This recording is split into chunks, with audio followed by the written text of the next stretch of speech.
Good afternoon. I'm Daniel Miller and this is Destiny Academy.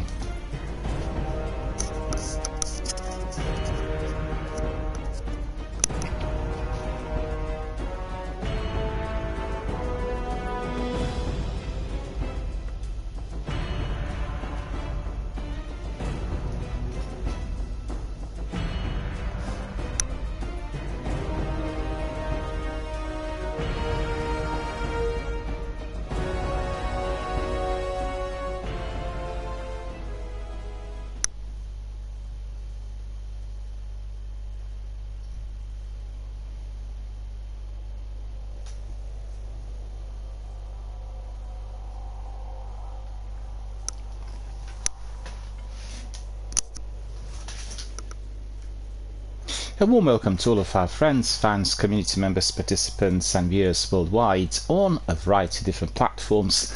Thank you for joining us and thank you for supporting both my channel, our community and our charitable fundraising for the Mind UK, the supporting. So thank you for coming in, and I can see we have quite a few people queuing up here to watch our stream, which is fantastic. Thank you for that. Really wonderful. This is what we used to have when we had our regular streams until about a year ago, and we always had quite a number of people waiting for the stream to start, and then indeed they would pop in and do some online activity together with us. So it's wonderful to see that already after only about a week of regular streams we are getting exactly the same kind of response. Our community members are all getting warmed up for some action here, and most importantly communicating, getting attached to the channel and our community, and making sure that they are finding themselves in a very vibrant, very friendly, very supportive group that will be always ready to help out, to join in and provide assistance. So this is what this channel is all about. It's a community-based channel. We provide help to everyone who needs it. We are focused on those people in our community who are perhaps a bit more vulnerable. We are supporting everyone and everything that is coming our way as we stream live, and not just live but also on other platforms such as Twitter, Instagram, Reddit, Discord, Facebook and all other ones. So if you are wanting to communicate both with myself and anybody else who you've met here on the channel, you can just forward messages, and indeed we are all going to be able to connect with you. So how's everybody? I can see that we have our friend Zenith and pinging us some messages. Want to say hello to Ali, hello to Zenith for coming in so early and supporting the channel. I will be bringing you in for some activity online. We are going to be able to crack on with a variety of different strikes and whatever we decide to do, but we are going to be first of all looking at the community-based content and then at the news. We've had no streams during the weekend, and I had a wonderful 2 days of well, I wouldn't say rest, because I worked really a lot on various things which are channel related, most importantly Reddit. I frequently post different types of comments and views on Reddit in order to get some feedback from the wider gaming community on the issues which are connected to the games that I'm currently engaged with, or indeed the games that I'm streaming. The trouble I have there is that the moderators are not allowing anyone to describe things about charitable fundraising and all that. Would see this as a way of attracting new followers or new participants on this channel. So it's really annoying, as I have to be really writing these postings in a way which is a bit sort of covert, and I think being able to raise the profile of charitable fundraising on various platforms is fundamental. But I know that lots of people abuse this, and you've seen sometimes bots and spamming and unwarranted advertising and all sorts. I think it's very important that such forums are properly regulated, and I have to say Reddit is very well regulated. I had a posting yesterday on Bungie, and it was a lengthy posting on the problems with Bungie service which we are all currently experiencing, and I have put in there just one word indicating what the new game was, right? So I said it looked like the it looked like a part of the development team had been allocated to work on their new game, and I put just in brackets marathon, right? And didn't talk about the game at all, right? It was just like I put that word in there. and they're using a very, very advanced AI which detected this word and then immediately deleted my posting. So it's like a lengthy post on what's happening with the Destiny service, and just because of that one word, because the AI was obviously reading the whole message and picked up on the fact that this wasn't just like somebody running a marathon, but this was to do with Bungie and the new game, and the whole posting was immediately deleted. So it was really quite shocking, I've got to say, that the application of AI is so widespread without actually communities being introduced to it. You know, we've heard about AI's presence recently in medias, but it looks to me like they had already integrated it within the infrastructure, and now we are hearing a bit about it. I've seen, for instance, with Microsoft, they're aggressively pushing the introduction of AI into Bing and search engines and various other products that they have. And I don't know if any of you are, of course, on Xbox. They had also beefed up on the rewards points. If you are going through Bing, search engines, Microsoft Rewards platform through the browser, and they seem to be tied with the activity on PC.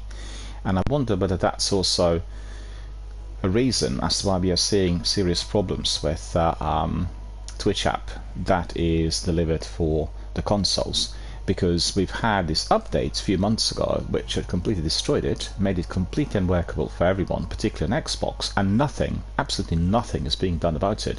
So that's really ghastly, dreadful, and irresponsible, both from Twitch and Microsoft, considering how many people stream off their consoles. And I think there must be a link, because I have seen Microsoft had turntables in terms of what they're offering. Previously it was all about Xbox and buying the console and investing in the console, developing the console, and certainly during the last sort of, well, I'd say since the of Series X and S, they realized that the console is actually not that popular amongst the gamers worldwide compared to Nintendo and Sony, and they're really lagging behind very seriously. I mean, really, we're talking about a very, very significant difference in terms of the console sold. So they are pursuing the whole plan, the whole, the business direction, if you want it, towards accessing games on all platforms, PCs being the top target. And they've done recently a major Game Pass rollout for, I think it was more than 40 countries, if not more, worldwide, offered for 3 months for free, or just like on €1 or $1 per quarter for the trial period, in order to get people to play Game Pass on PCs without having the need to be a proud owner of one of the latest consoles. So even if you had subscribed to Xbox 10-15 years ago, where you had the original, you still are going to have access to your account, and therefore you are going to be able to use it on your PC.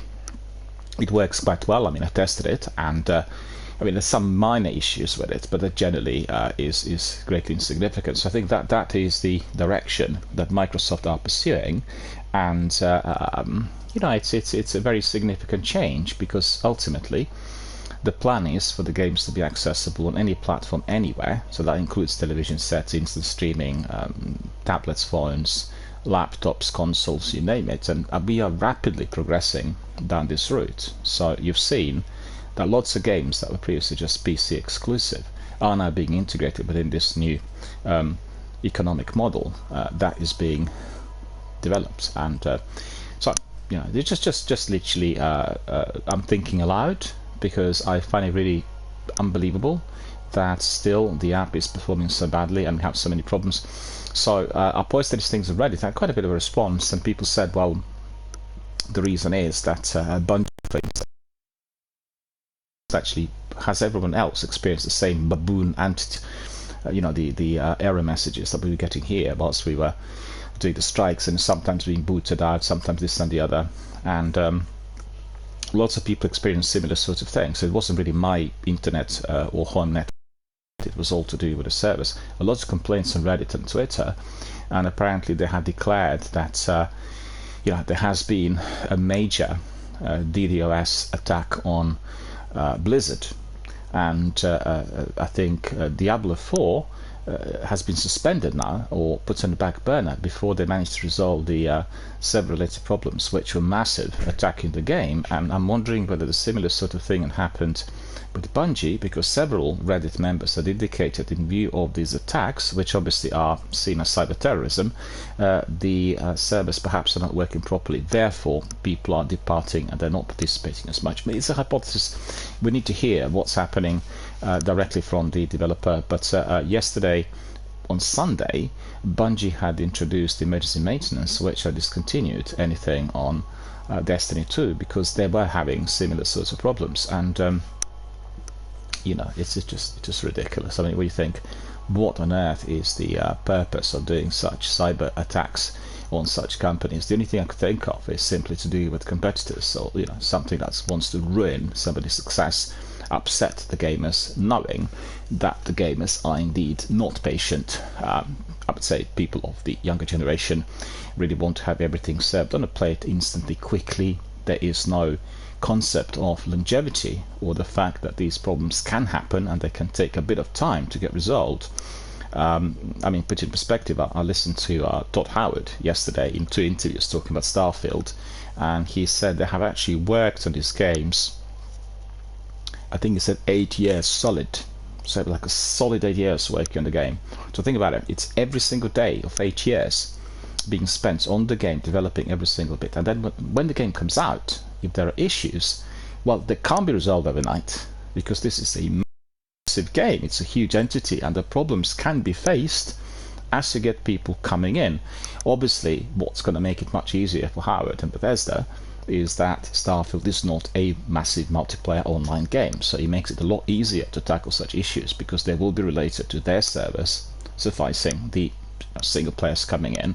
The problems with massive multiplayers online are absolutely massive, and that is what is causing upheaval in the online community. And I guess the problem that we have as gamers, which is highly significant, is that when the companies like Bungie, for instance, or any other, you could mention 343, you know, the developer of Halo Infinite, just to mention a few, if they're not responding immediately to the questions, right? Because if you can see that Bungie are monetizing aggressively, because obviously they have this hole somewhere creating problems with the budget and the maintenance and everything else, it's quite visible.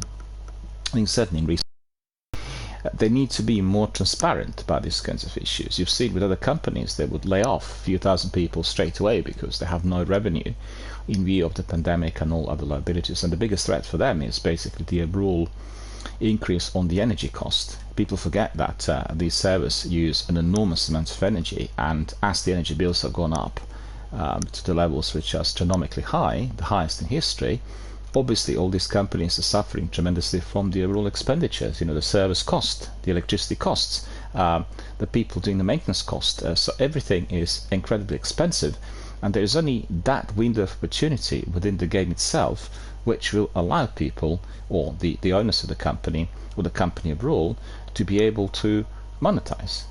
You see what I mean? So if you launch a season, you will have many people purchasing the season right at the beginning, and many will get cold feet if you're already 5-6 weeks into the season, if they are. You know, we missed out on half the content, which obviously they're not. You're getting the content straight away, you can play it within the last week, but people don't think like this. They think that it's just not enough time. In fact, I talked to 2 of our community members yesterday about the Steam Festival, which is currently run, a very short festival, 7 days, and with more than 100 demos. In fact, I've gone to the list, and I've gone down the list of 100, but it was just like a new demos being thrown in again and again and again and again, and impossible to catch up with all the titles. It's just literally so voluminous, and there's so many titles, and the festival is promoting the titles and the games that are going to be coming out within the next year.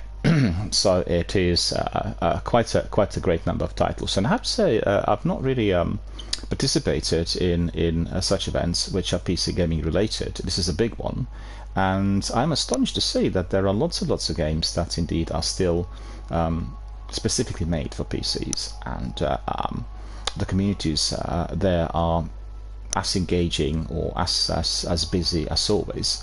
but also they're resorting to many more games being accessible through cross-platform and being made also adapted for consoles and tablets and Android, etc., for the obvious reason, because they can monetize better. And it was quite an extraordinary selection of genres, games, titles developed festival. But you get to this situation where you have so many different games and they're offering an enormous amount of demos. So it's more than 100 demos which are still today accessible, and they said you've got to play them within 1 week because we are going to have a cut-off on Monday the 26th and then you can't play them anymore. Well, that itself is a bit crazy. Because it is defying the purpose of us being driven to try out certain games. So I've looked at them and I've selected a few, and I'll tell you actually what games these were, and I can highly recommend them to everyone. I tried the demos. I've singled out the game called The Invincible, and The Invincible in fact is a bit like Starfield. I was really surprised because it has, or No Man's Sky, a group of people that are stranded on a planet, and then they're exploring the whole galaxy, and this is all kinds of activities and all kinds of open world types of adventures that you can be running. And I've not played much of these demos for the obvious reason, because little time, and had a good look. It looked like a very, very interesting game, so I put it on my wish list, and obviously I'll keep an eye out when the game comes out. The other game that I liked was called Strain. So yet again, this is a sort of cyberpunkish style, dark noirish adventure, and definitely very much of interest. Then I've had Reverse Collapse, which reminded me of manga and anime types of games, and again, very, very interesting, story driven. And then I had a game that I really liked, and I'm very excited about it. It's called This Bed We Made, and this is a point and click adventure happening during the Second World War, where you are a chambermaid that is, or cleaner, that is doing some works in a hotel during the Second World War, and you're investigating through the items in each room the histories of the people who are the guests and their kinds of misdemeanors. So I really, really like that. I really like story-driven games, and unfortunately didn't perform too well on my laptop for some reason. I'm not sure, some sort of configuration problem, and in fact I was just reminded of the multitude of problems that you get sometimes with certain games if they don't really work properly on your computer setup, which is eliminated on consoles and Android, and therefore you can see as to why people migrated to these communities from PCs in general. I'm not saying there aren't that many games that cause problems, but I was just reminded of this because these are demos and some of them didn't really work properly, and I have really state-of-the-art laptop where any game should play really perfectly, properly, and as they should, and that just was a reminder of the problems and kinds of issues that would be in the 1990s, where the vast majority of games were not performing well on different computer systems. So you purchase a new game, you go back home, load it, and then it will tell you it's not compatible with your computer system. And many of the things are adjustable today with patches and various other things that you can download. But anyway, coming back to the festival, definitely a fantastic opportunity to get to know what is out there, and you can really, if you have a chance, definitely still have a look today, because they're still running it, and I'm quite certain that the idea of the demos being playable just within a week is a bit of a kind of a marketing trick, to drive people in, to make them play games as quickly as possible. I'm quite certain that the developers may not offer them tomorrow, but certainly within a certain period of time there will be this sort of access, because what's the purpose of having a demo if you cannot be giving it to an audience to try? So where was I? I was just telling you about the multitude of different titles and developers, and really quite staggering. So my weekend really was spent on doing that, exploring it, then playing Mass Effect Andromeda that I had not finished in the past, and I really started doing it systematically now every step of the way. It's a massive big game. Don't get fooled by the bad reviews or some of the write-ups which are still persisting on the internet, indicating the game is extremely poor and etc. The game does have serious problems, and the problems really are primarily engine related.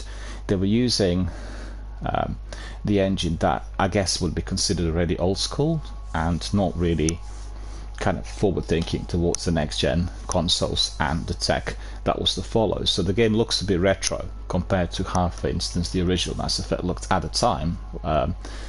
Definitely at the time, and that's one of the problems. The other is that they've changed just the overall tact with how you play the game. It's open world driven activity, and that doesn't gel too well with the plot, right? And in fact, yesterday when I listened to Todd Howard, he talked about it quite a bit about Starfield and other games where he felt that Bethesda with Fallout and with Elder Scrolls actually excelled in a multitude of different types of activities within the open world that indeed blend in quite well the story. So they never really feel totally meaningless or devoid of the core main quests or the primary missions. And I think this is definitely a massive strength of the games that have got it fully integrated. I think with Mass Effect Andromeda there is a slight mismatch. It's not massive. I think you are collecting sometimes materials and minerals and other things in order to get ahead. But I have seen that on different planets there is quite a multitude of these activities. So they're really quite great in numbers, and they're kind of digressing you from the main story. And they work quite well on the map. So for instance, if you want to find out what you still need to be doing, you just open up your map. You've got the pointers telling you exactly where you need to go, and you do it. Technically, the game's extremely poor. You have several things in there that don't seem to work properly. Most importantly, the part of Mass Effect trilogy that seemed to have not worked properly was that vehicle, Mako, right? Everyone complained about it because Mako was very static, couldn't really be driven properly. It seemed like a sort of vehicle that didn't belong to that game, right? It belonged to some other games that should have been played 10 years earlier. And I can't believe for the life of me that they didn't pay more attention to the quality of the vehicle that you're driving, because it's almost as bad as Mako. But the other problem there is the vehicle doesn't perform in a variety of different terrains. So if you are driving that vehicle, and if you are on a planet, what happens to you most frequently is the vehicle will not go uphill. So you keep rotating, you're not going anywhere, and then you're trying to get to a certain point and you just literally go backwards. Secondly, as some of the terrain is quite rough, the vehicle gets stuck in between different rocks or falls into a hole, into a pit. You can't get out anymore. So you need to be always doing massive saves before you are departing on a particular journey, because if you're not saving, guess what? You need to be replaying the whole section of the game. It does have auto-save, but you can manually save, which is obviously a persistence. And it's a very serious bother, because if you are following the story and if you are chasing certain tasks which have got to be done within certain kind of time limit, it's your own time limit, the game's not setting it up for you, you are going to be seriously diluted and seriously digress from the actual task, which is completing the main mission. And it just doesn't seem to perform on a technical front too well. And also I can't really understand what sort of framing they had decided to have in the game, because some frames, and that's maybe 15% of it in the dialogue, are very similar to Mass Effect trilogy, although they're not on the same quality level, I have to say. They're not really as engaging, they're not that visually sound, and also you're not having the change of perspective as much as you would have had in the trilogy, which I thought was incredibly advanced and state-of-the-art, and probably I guess competing with some of the top products in the entertainment industry elsewhere, and that is within the areas of film and television series. And in this instance, in Andromeda, what you get is you get some perfect frames in some dialogue which is connected to the base game or the whatever the main mission, and then everything else seems to be like out of sync, out of focus. You talk to the characters and then you're like watching an empty space in between two or three of them. They're literally separate parts of the screen. It's really quite ridiculous, and so these are all kind of serious downers. On the other hand, Andromeda is beautifully written. This is a massive big game with huge amount of dialogue, with a tremendous number of characters you can talk to. So like in any BioWare game, the strength of the game is in being able to approach people who are not clearly visible on the map elsewhere.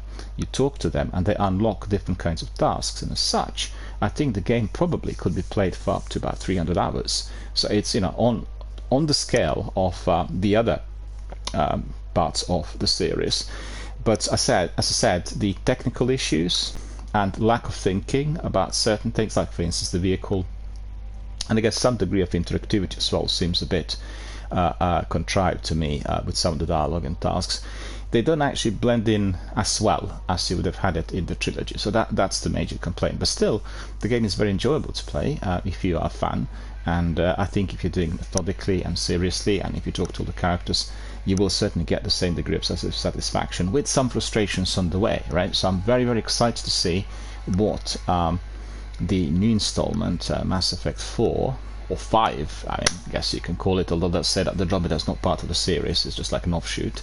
I'm very curious to see what system they'll have, and most importantly, what I'm most curious about is the engine, because we've seen the two latest releases that we had from BioWare, and that was Andromeda and that was Anthem. They used the wrong engine and the games backfired. So, you know, with Anthem it was the story of the multiplayer and everything that didn't work, but I think there is definitely a much greater need to consider how the games are going to be performing on a certain engine in the future, and I certainly hope that with Mass Effect and Dragon Age that they're working on, we are going to be having the same sort of quality that we've seen in the past from the played Andromeda most of the times, and then I've tried all these demos, and that was about it really. I wanted to also go back to Dodon, which is a fantastic game on Xbox Game Pass, and it's interesting that I caught it together with the guys from Xbox. They also talked that the game was just really quite fascinating with its sort of watercolor visuals and greatly immersive and very, very story driven. It's like a girl going back to a family home, discovering family secrets, looking great, feeling great, easily playable. I'd say probably across the board on all platforms, and definitely want to play, but there was no time, you know, and spent a lot of time really doing the postings on Reddit, and also integrating some other things on my laptop. I have a new laptop, and well, what was regular film dialogue and gaming on Spreaker. Spreaker is a platform that's used for podcasting with a very, very good system of tools that can be applied, and I just couldn't get it to work on the laptop, and I downloaded the desktop app, and then there were problems, and you know, it was just very, very frustrating. So that sort of delayed me somewhat, because my plan was to maybe record a podcast and then promote it in the course of this week, but that will have to wait.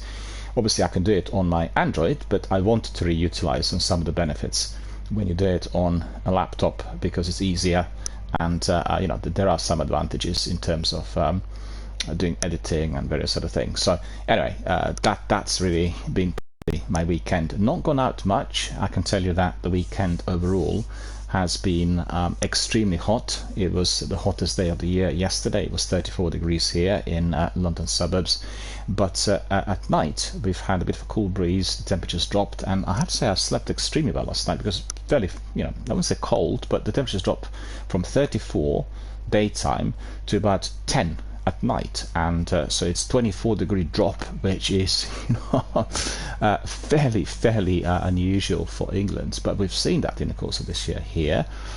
This is not new in the course of the last, well, the way we experienced weather the last few months, and so that really helped.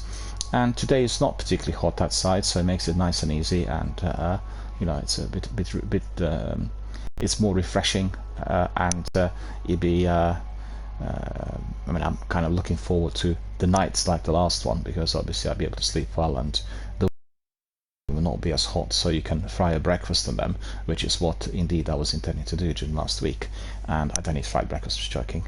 And so that was pretty good, and I've not seen much of anything really outside, and which is disappointing, but you know, 34 degrees was a bit too hot for me, so I'll just wait for the temperatures to drop and we'll go out later in the day, which is at night. But it's funny, because yesterday I had a very lovely walk, lengthy walk after 11 o'clock, and it was very sort of breezy and pleasant. But the night before was as if I walked in plain sunshine. It was 26 degrees after midnight. I can imagine at night. I mean, we are not like living in Mediterranean or in sub-Saharan Africa. It's just ridiculous. It's just so the weather conditions and the global warming are just changing the atmospheric pressures completely, and I absolutely don't know what to expect. The heat, it's humidity. You know, it's very humid. It's very hard to breathe, and certainly, if it carries on like this, it will be affecting those people who are more vulnerable and people who have various health conditions. Older and frail and people with certain kinds of disabilities. It's crazy, really. It's crazy. Fortunately, I'm not living in central London anymore, and in there, I can tell you, you've got to have air conditioning, or you've got to be literally the whole day somewhere where the air conditioning is full blast. Otherwise, it's unbearable. It's hot, humid, sweaty, and you become really kind of hot and remote, and don't feel up to anything really. So the solution is going to theatre or cinema or supermarkets in there, or go to some places, restaurants with air conditioning, have a cup of tea, but still, if it carries on for weeks on end, then it is definitely very much a concern and makes it impossible to do anything proper. So that was my weekend. How about you guys? I can see that our friend Ali is saying that he played Destiny throughout the weekend. Well, Ali, tell us, the servers, had the servers worked properly? Because the servers, as reported on Bungie Help, were certainly under huge sort of pressure, and they discontinued with the game yesterday, I think last night, and I've heard complaints from everyone. So were you able to log in? Were you able to go to different planets, or were the crashing, or what were the problems? So just tell us, because our community members and gamers obviously would be quite interested to hear. I know that Destiny 1 worked, but with these sorts of serious glitches, and we played the other day, Zenith and myself, and there was a UTF girl joining us as well, and we had a serious problem because we were crashing, and the game just didn't perform well. That's not just the day before yesterday, but literally throughout the week. Many problems. So tell us, really, what was the Destiny gaming experience of the weekend really like this weekend? I've not really played it because I've spent time watching some of those developer presentations on Steam, and I was quite curious to see how this would really compare with the Summer Game Festival, and I've got to say that it was very good. The volume, the magnitude, the quantity of titles and everything else was actually overwhelming, but still it's very good to see that the industry is thriving, and you have so many different people participating and wanting to do things, and wanting to excel. I think that's the bottom line. Having a small team of developers, a small company that is basically a company of 4 people that work on a game that looks absolutely tip top, like a AAA blockbuster. I can't understand how to do it. Obviously the tech is allowing us to do it, but there must be unbelievably hard work, and in fact, it was a couple of years ago, I've seen this one chap who's Japanese, and he made a game that looked a bit like Black Desert. It was like absolutely tip-top graphics, fantastic graphics. One guy, one person. So everyone was asking him, how on earth were you able to do that? But obviously he used background overlays and everything else from other companies, but it was just astonishingly good. It was mouth-watering and certainly deeply impressive. Right, so I've told you a bit about the weekend, about what I've been doing and how things were here. I've had a few messages from our community, and I will be elaborating on these very, very shortly. But before we do that, let me just tell you what the news have come our way since the weekend, and just bear with me. Generally, the news at the moment are connected to about 2 or 3 different topics.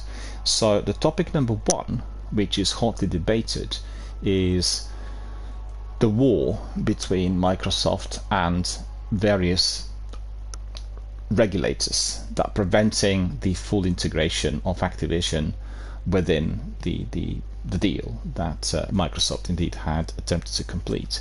So we had Phil Spencer doing interviews, and I think for the first time in a long while I have seen him being a bit, how to put it, it's not abrasive, but a bit sharp compare, he's really a chap that comes across as very friendly and all-inclusive and very amicable and chatty.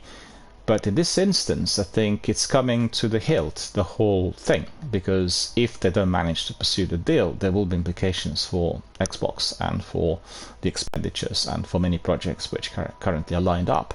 So what he did say was, I'll give you an example. He was going back in time, indicating that Bethesda, that Microsoft actually bought Bethesda to prevent Starfield being PlayStation exclusive.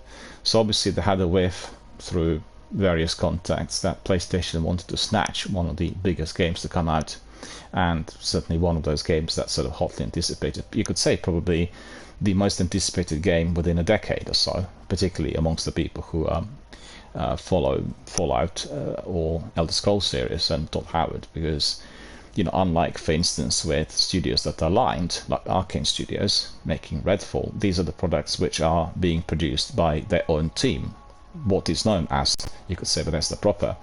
So Phil Spencer was explaining in this interview that part of the reason as to why the company bought ZeniMax Media, and ZeniMax Media is the holding company that owns Bethesda, so that's like the superior owners, if you want it, was basically their fear that Starfield might not, and therefore, become PlayStation exclusive.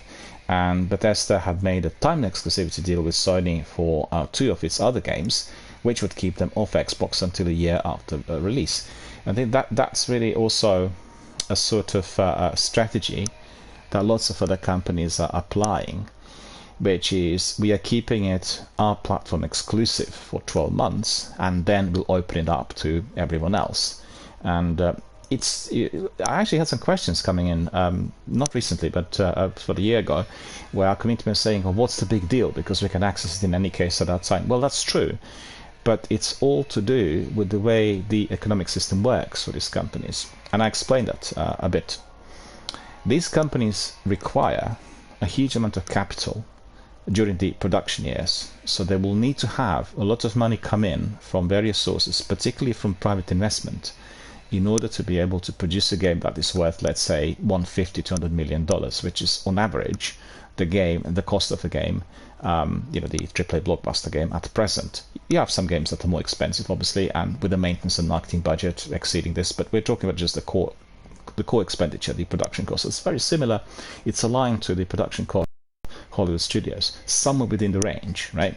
And it's no surprise, because obviously these are studios. If you watch the vidocs from BioWare and Bethesda or Bungie, you will see these are companies with their offices, and the offices look really kind of massive, neat, clean, employing large numbers of people working every day, 365 days a year on the games. And they're studios, really similar to what you had in the 1930s when the sound pictures were thriving, and for all of you who perhaps not familiar, the sound came to pictures in 1927. So this was the first sound film, The Jazz Singer, came out in the course of that year, but it didn't really pick up before the early 30s, because the cinemas didn't have the technology that would actually be able to reproduce the sound. So it did take a few years for the projector to be introduced, purchased, installed, made operational. And that was the period where they were sort of developing the business side of things. And then once the cinemas, i.e. the exhibitors, were able to produce, to basically provide screenings of these sound films nationally, countrywide and globally, then the studios took off. And I think this is what we have presently within the video game industry. We have the development of so many different studios, and obviously you get heavyweights like Bethesda, BioWare, Bungie, and they resemble the old style, Universal, Warner Brothers, MGM. It's the same sort of thing. It's just in a different industry 100 years later. Same sort of thing. They are experiencing that degree of takeoff. And right, so what I'm trying to say is Microsoft and Phil Spencer, they were really very worried about this, and they basically noticed that when they acquired ZeniMax, one of the impetus was that Sony had done a deal for Deathloop and Ghostwire Tokyo. In fact, Deathloop, I remember being Sony exclusive at the time, and Ghostwire Tokyo as well, to pay Bethesda to not ship these games on Xbox, in order obviously to suffice that degree of exclusivity. And Spencer said, so the discussion about Starfield, when we heard that Starfield was potentially also going to end up skipping Xbox, we can't be in a position as a third place console where we on our content ownership, so we had to secure content to remain viable in the business. Because there are, and you want to be aligned to that heavyweight, new members to your community. And the biggest problem they have, the way I see it, is with the sales. Xbox generally worldwide is not a popular console. In UK and in US it certainly is, but for the rest of the world there is a very big question mark, and that's not down to the console, it's down to the way Microsoft operates. You go to Europe, for instance, to some of the countries, and I'm not sure whether after they rolled out the Game Pass for PC, whether they have now enabled Xbox Live services, but I'm for certain that previously, if you had an Xbox, the live services are not operating in certain countries. So what were you going to use this Xbox for if generally the console was marketed as a kind of piece which you can use for online access and online gaming and multiplayer online, etc. So it just seemed very bizarre that if some countries were having it fully operational and others could not access it, that would affect the sales of the console, because the most important part of for any gamer in order to use Xbox is having this access to the online services, and that is as to why the console had not been selling too well, and that's the reason as to why the other companies, Sony and Nintendo, able to capitalize. Sony in particular on the continent is by far the most popular console, and the vast majority of people have one of those, be it from the PS1, PS2, PS3 or PS4 generation, as well as PS5, which had been definitely spreading its wings now for some time. So he doesn't talk about that, Phil. I've not heard him talk about the reason as to why people are not purchasing Xbox. He talks about some other things, and that's obviously, if he did say anything of that sort, that would clash with the mainstream policy of his company. So he has to be very careful with what he discloses. But also in terms of the competition laws, obviously people will be very concerned if the company of that size could be just purchasing whatever is the best, and therefore creating a market which is highly dominated by the acquisitions, or indeed in some cases even manipulated, so that people would have to be buying the products, or they would have to be swinging towards them just because they are the biggest, the best, or the owner of literally everything that is worth something. On the top range of the things, that is. See, there will be other things available.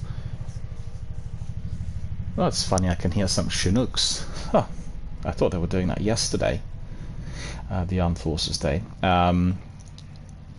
Spence also explained to the court that releasing games on both consoles handed money to Sony, then that it then used against the competitor. He says every time we ship a game on PlayStation, Sony captures 30% of the revenues that we do on the platform, and then they use that money among other revenue that they have to do things to try to reduce Xbox survival on the market.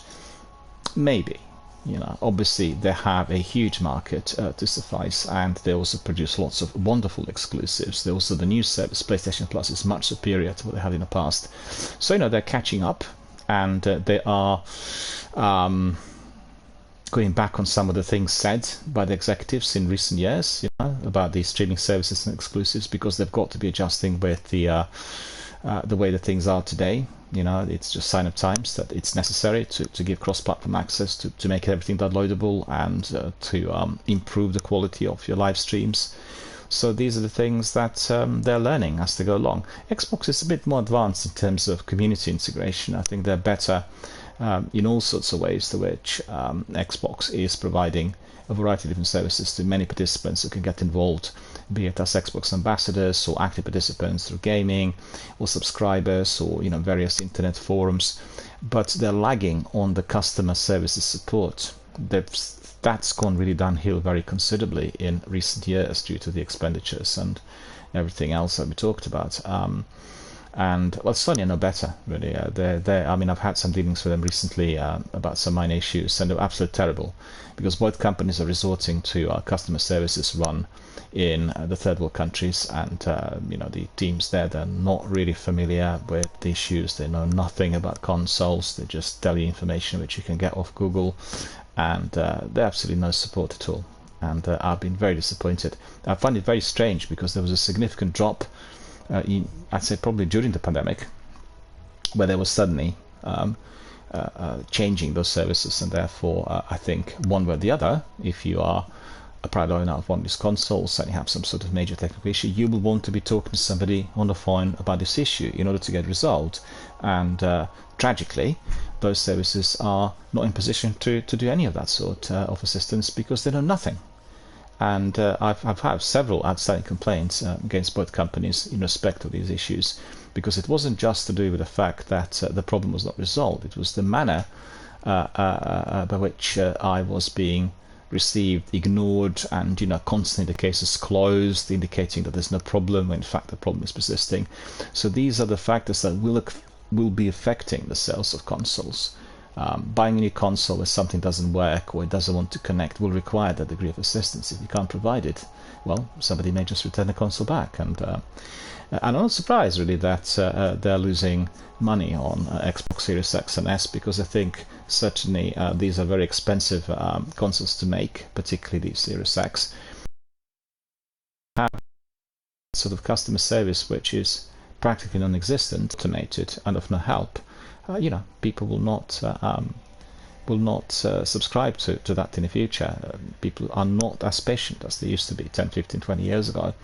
And the other thing is, as I said, if you don't have access to these online services in certain countries, then it's trouble, because you don't want that console. You want the one that's accessing everything. And PlayStation is able to do that. PlayStation doesn't offer PlayStation Plus services in every single country on the premium side of things, but the vast majority of services are accessible and at a low cost as well. Anyway, coming back to this, I can tell you my personal example. I have everything on Xbox, the Ultimate and access to cloud and all sorts. So I've gone and visited some friends last year in Europe, and then I wanted to show them how this all worked, and actually it didn't work. I mean, I've got everything connected to my UK account, and it is all basically the xbox.co.uk, and it's all within the sphere of instant access. But once I've gone to this other country, then I couldn't use it in there, and it was particularly annoying for the app and cloud access, because I wanted to show my friends how, for instance, some of the games worked on touch controls. You didn't need to have your controller. Everything on your mobile phone or tablet, we couldn't try anything, because the app was asking us to download to PC or download to console, and that was just absolutely unacceptable. Yet the service is marketed worldwide as if it was accessible everywhere at any given moment in time. So there's a mismatch, and don't forget, people are a bit more knowledgeable today than 20 years ago, and people can access information immediately online. Like, for instance, I call Microsoft and I say to them, there's this major problem with Twitch app. Can you please sort this out? Can you please tell me what we need to be doing in order to be able to stream? Oh, we've not heard about this before. You're the first person reporting it. This is what they say. I call again. They say exactly the same thing. Have you not got my complaint from a week before? No, the case was closed. This is nothing. And then you go to Microsoft forums, few thousand complaints. Nobody's doing anything about it. And exactly the same sort of response that the other gamers were receiving from their so-called customer services, which are actually non-existent. As a service which would be reputable and providing assistance. And these are the factors that are affecting the sales. They're affecting the overall experience. And I think that what Xbox is providing for the gaming community is tremendous. It's expensive. There's a certain degree of idealism coming from Spencer and his team about this whole concept of the Game Pass and easy access and access on all platforms. But there is also the reality element. And he had confirmed that himself in several interviews. We can't be fooling ourselves thinking that we are the best console, because we are basically number 3 and we are still lagging behind. The other ones are beating us to it very significantly. But just want to say, it isn't just about the quality of the delivery you get on the console per se. It's all other things that come together with it, because the online services are on the server. They're being provided by Microsoft or Xbox, and they need to be accessible, and they need to have the human resources to help everyone who is asking questions if certain things don't work, right? Same as we said, Ali said earlier that actually Zenith said that he was getting some error messages on Destiny 2 as well, and I'll tell you what the errors were. Our friend says, I got disconnected from the Tsara Beetle code. So, you know, it's the Beetle code that keeps coming up. And we had Baboon, we had Anti-Theater, we had, what was the other one? You know, all kinds of error messages coming in. Our friend Zenny says he apologizes he can't chat on my stream as yet. And he says that he will need to wait for 3 weeks before he can do so. What's the restriction? I wonder why that is. What's the reason for that? Who's asking you for those 3 weeks? Is that sort of a block or an obstacle, or is it that you need to have a different headset, or you know what's causing the 3 week delay? I'm curious because I've not heard of that before. I mean, sometimes there could be restrictions imposed by certain companies, but I don't know what might be causing this. I'm quite curious. I can tell you, for instance, that sometimes with the internet service they can have certain restriction where people can't easily participate in multiplayer, or they can't be hosting a game, or they can't talk in between each other, and it's to do with privacy laws. It's to do with the fact they want to protect the information that goes through the server because it requires encryption, and some of the games and the access to the game servers doesn't have it. So the danger is somebody getting in and hacking into somebody else's private information data elsewhere. I mean, obviously it requires sophistication, knowledge and everything else, but I've gone to my provider because I have NatStrict applied to my network, and I thought that NatStrict was going to prevent me from talking to people live online. That's not really the case. It's not been happening. They were explaining some particular ins and outs of game hosting, and they also said it was to do with a particular game with a particular server. So it's sort of fairly sophisticated in terms of how it could be affecting the comms and access. But I'm curious. I mean, I'm curious what's actually asking you to wait for 3 weeks. What would be the reason for that?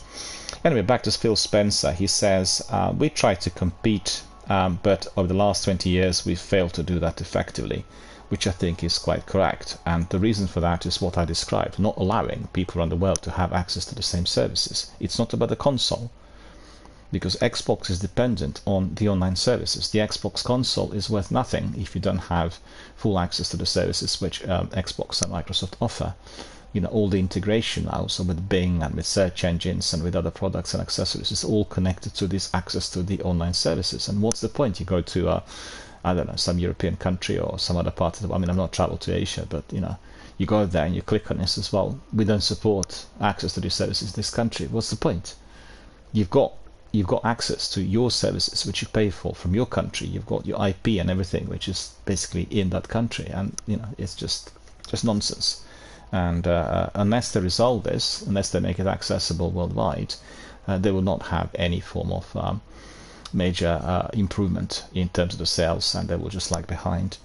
So he was also asked questions about the Elder Scrolls 6 and whether this would be exclusive to Xbox and PC. And he said, well, we've been a little unclear on what platforms it's launching on. Given how far out the game is, it is difficult for us right now to nail down. The first Bethesda game to skip PlayStation since the acquisition was Redfall, which had a disastrous release, released in May, which hasn't exactly been a stinging blow in the war against Sony. And Spencer personally apologized for this very disappointing launch. So that's all about Phil, but I've got to say that that's one of the main news coming on the wires to us, and there are several other associated bits coming in, and I'll tell you, the big debate is now whether Elder Scrolls 6 will come to PS5 or PS6 or PS5, whether it'll go to Xbox Series X or maybe the new console. But the biggest question is, first of all, and the reason it's popping up is the interviews that Todd Howard, the top guy, the game director of Elder Scrolls, and the top executive of Bethesda, he indicated that the game's still quite a few years away, and they're just working on it after Starfield, because that's the next big project. And he also talked about the game overall, but he had not indicated at all anything in terms of when the game would be released or anything else associated with it. He said this is just literally at the very beginning. So everything else is a speculation. And Ron McCaffrey, from IGN, was asking him, well, if you worked on Starfield for 8 years, surely the Elder Scrolls 6 will be like 6-8 years away. And Todd said, well, that's not necessarily the case, because it depends on the game, depends on the vision, depends on what they want to achieve. They always want to be looking at the quality of the product, the fact that the game needs to be as good as desired or as intended, and it's not the same. It's a different sort of game, different sort of world. Don't forget, Starfield is a new project. It doesn't have anything to lean back on compared to Elder Scrolls. We have already the whole series that's been coming our way for more than 20 years, and certainly there are many expectations, and they do not want to be going behind the quality that we've seen with Skyrim. Although I have to say, lots of people say that they loved Oblivion even better, but I think Morrowind, Oblivion, Skyrim, is every one of these games is like step up. There's something extra in there, something new, something very Bethesda invented. There's the kind of personalized signature in every single game, and that's always what you look for when you go into these games. And I think the problem with Andromeda and Mass Effect, which I just mentioned earlier, is that it's somewhat did not have, well, maybe that's unfair to say, it did have the BioWare signature through the dialogue and the way game's written, and the overall gameplay is very similar to what they usually do. So, but it did have some changes as well. The changes which were, I guess, derailing the overall presence of the gamer within that sort of product. And the problem in there for me was the half-baked integration of side quests and open world activities. And that's a big problem for any form of RPG. It's a very, very big problem. If these are not properly integrated, you feel the tasks are just completely mundane. In fact, I mean, Destiny is not a classical storytelling RPG, but if you are grinding for certain items that have no use, then people get very, very annoyed, and that's a serious problem. They have got to blend in better in a story-driven game. It's obvious, right? It's funny because Todd Howard said in that interview that sometimes in their games you can have very many quests at once which are being picked up, and none of them will recede before you actually complete them. And he said it could look like a chaos and very overwhelming, but the idea is to make certain gamers fairly busy and industrious in order to progress to the game and also collect a variety of different tasks which are all blending in together with different parts of the story, with different characters, with different maps. And I think they really excel in that. I think they're really probably amongst the best. I could say BioWare is not in all games, but in the best games, very similar. For all of you who played Neverwinter, you would realize that this was the major strength of the game, with everything blending in, very story-driven, beautiful activity, and plenty of things to do. So, well, it's competition, isn't it? At the end of the day, they all try to excel. Let me see what else they have in there with Phil. Yeah, he was just saying that in the other interview, and we've got it in Eurogamer, he said that it's quite difficult to speculate because even the team that's working on the game is not sure what the game is going to look like, and it's minimum 5 years plus, right? So obviously Starfield is the next big thing coming out in September, and then we'll see what the reception is, how the game performs. Todd did say there will be DLCs, so anyone who played Fallout and Elder Scrolls will know that the DLCs are likely, and he didn't want to say anything about what these DLCs will have, so that's really like a closely guarded secret, and I think this is all right and proper.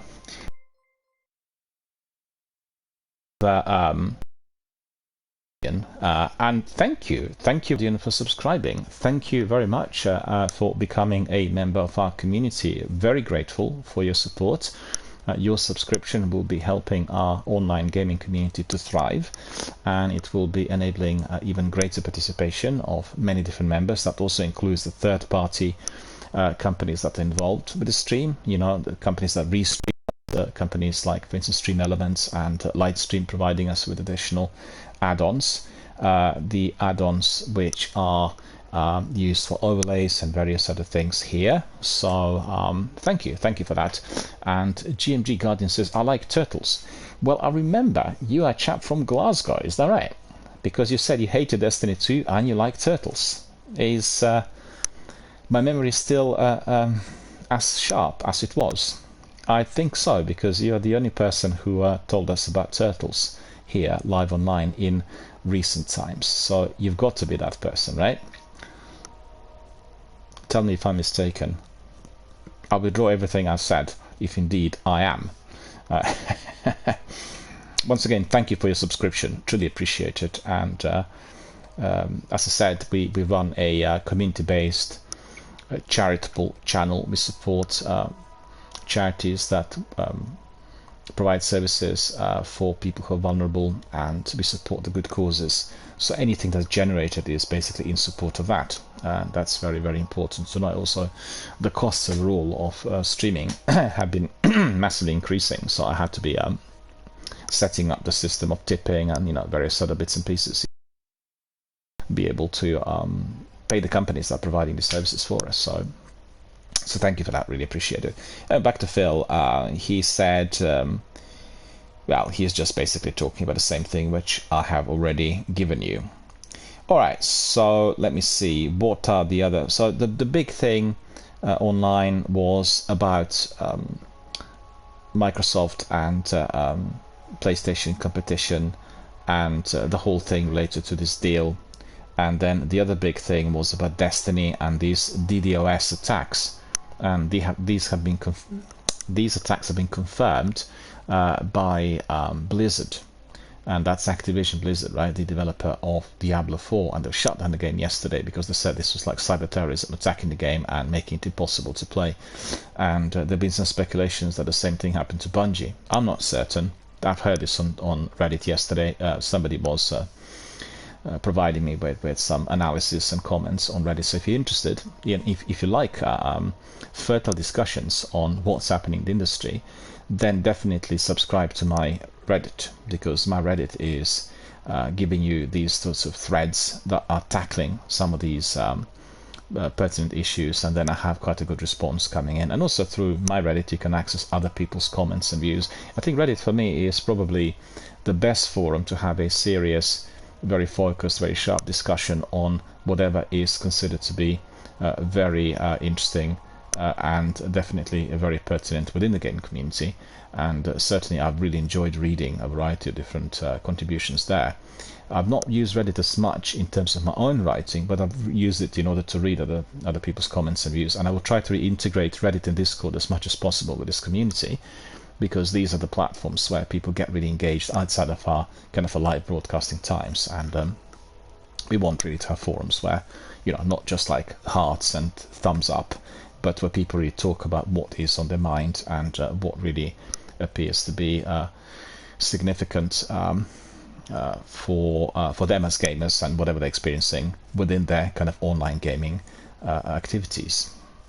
So Steam Summer Sale will begin soon, so everyone who is gaming on PCs, make sure that you pay attention to that.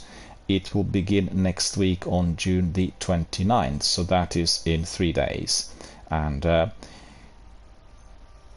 let me see, our friend Zenith pinged us a message. Our friend says, you might have your Twitch chat set to require followers to be followers for 30 days before they can actively chat in your stream, because I've been following for about a week, and that's why it says I have to wait 3 more weeks.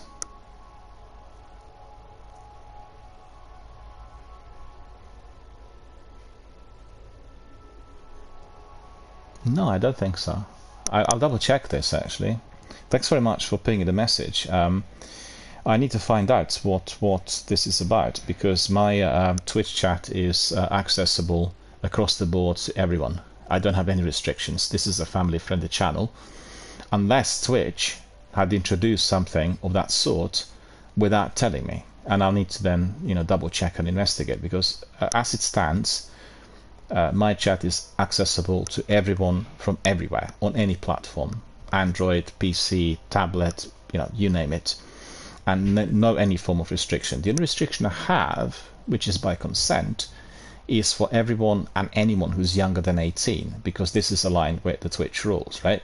So anyone who is younger than 16 is not to be participating at all here, right? It's as simple as that. They're prohibited from accessing these forums. It's to do with the Twitch rules. And for instance, in case of somebody younger than 13, that is a criminal offense in the US. So parents will be prosecuted if that is being detected by the federal authorities. So it's very strict, and the laws have gone kind of up and up on that front in the US and I guess globally as well. For anyone aged 16 to 18, they can be participating with their parental consent. The parent will have to be present once they are interacting. So, these are the rules basically, and anyone who's older than 18 will have free access. As I said, they may well be, bear with me, this is again Bungie causing me problems. Yeah, they may well be enforced by Twitch if, for instance, the user had entered the date of birth as they were subscribing, right? So automatically the mod will block access. But as I said, the rules here on the chat are consensual, and they are basically like a contract between myself and the user. So for instance, if somebody confirms falsely that they are older than 18, and then they come to my stream live to talk on audio through the mic, and I can hear that they're a child, right? Then the mods will take immediate action. And I just want to say that the mods will take action not just in respect of my channel. They will report this to Twitch and to other authorities, because obviously it is a breach of the contract. So to summarize, to make it simple, the contract is between myself and Twitch, right? I, as a broadcaster, have got to be adhering to these rules. So it's a contract which, in fact, is prosecutable if I do not follow these rules in certain instances, right? And then I've got the same rules, the same contract applied to my users. So it's in the same way as I have my obligations towards the company providing the platform, I have the same obligation towards the users of this channel. So it's very simple, very straightforward, And I think everyone reading it, when they click on, they'll see the rules are both on the chat when they want to be chatting, as well as on my about page. And they're clearly stated. Never had any problems so far. I've been streaming for 5 years on Twitch. Never any problems of any sort. People read it, and people knew exactly what the score was. No problems at all. And also they know that this is obviously run by a mature streamer, and the people who are involved are no children. And so that's really something that helps it as well.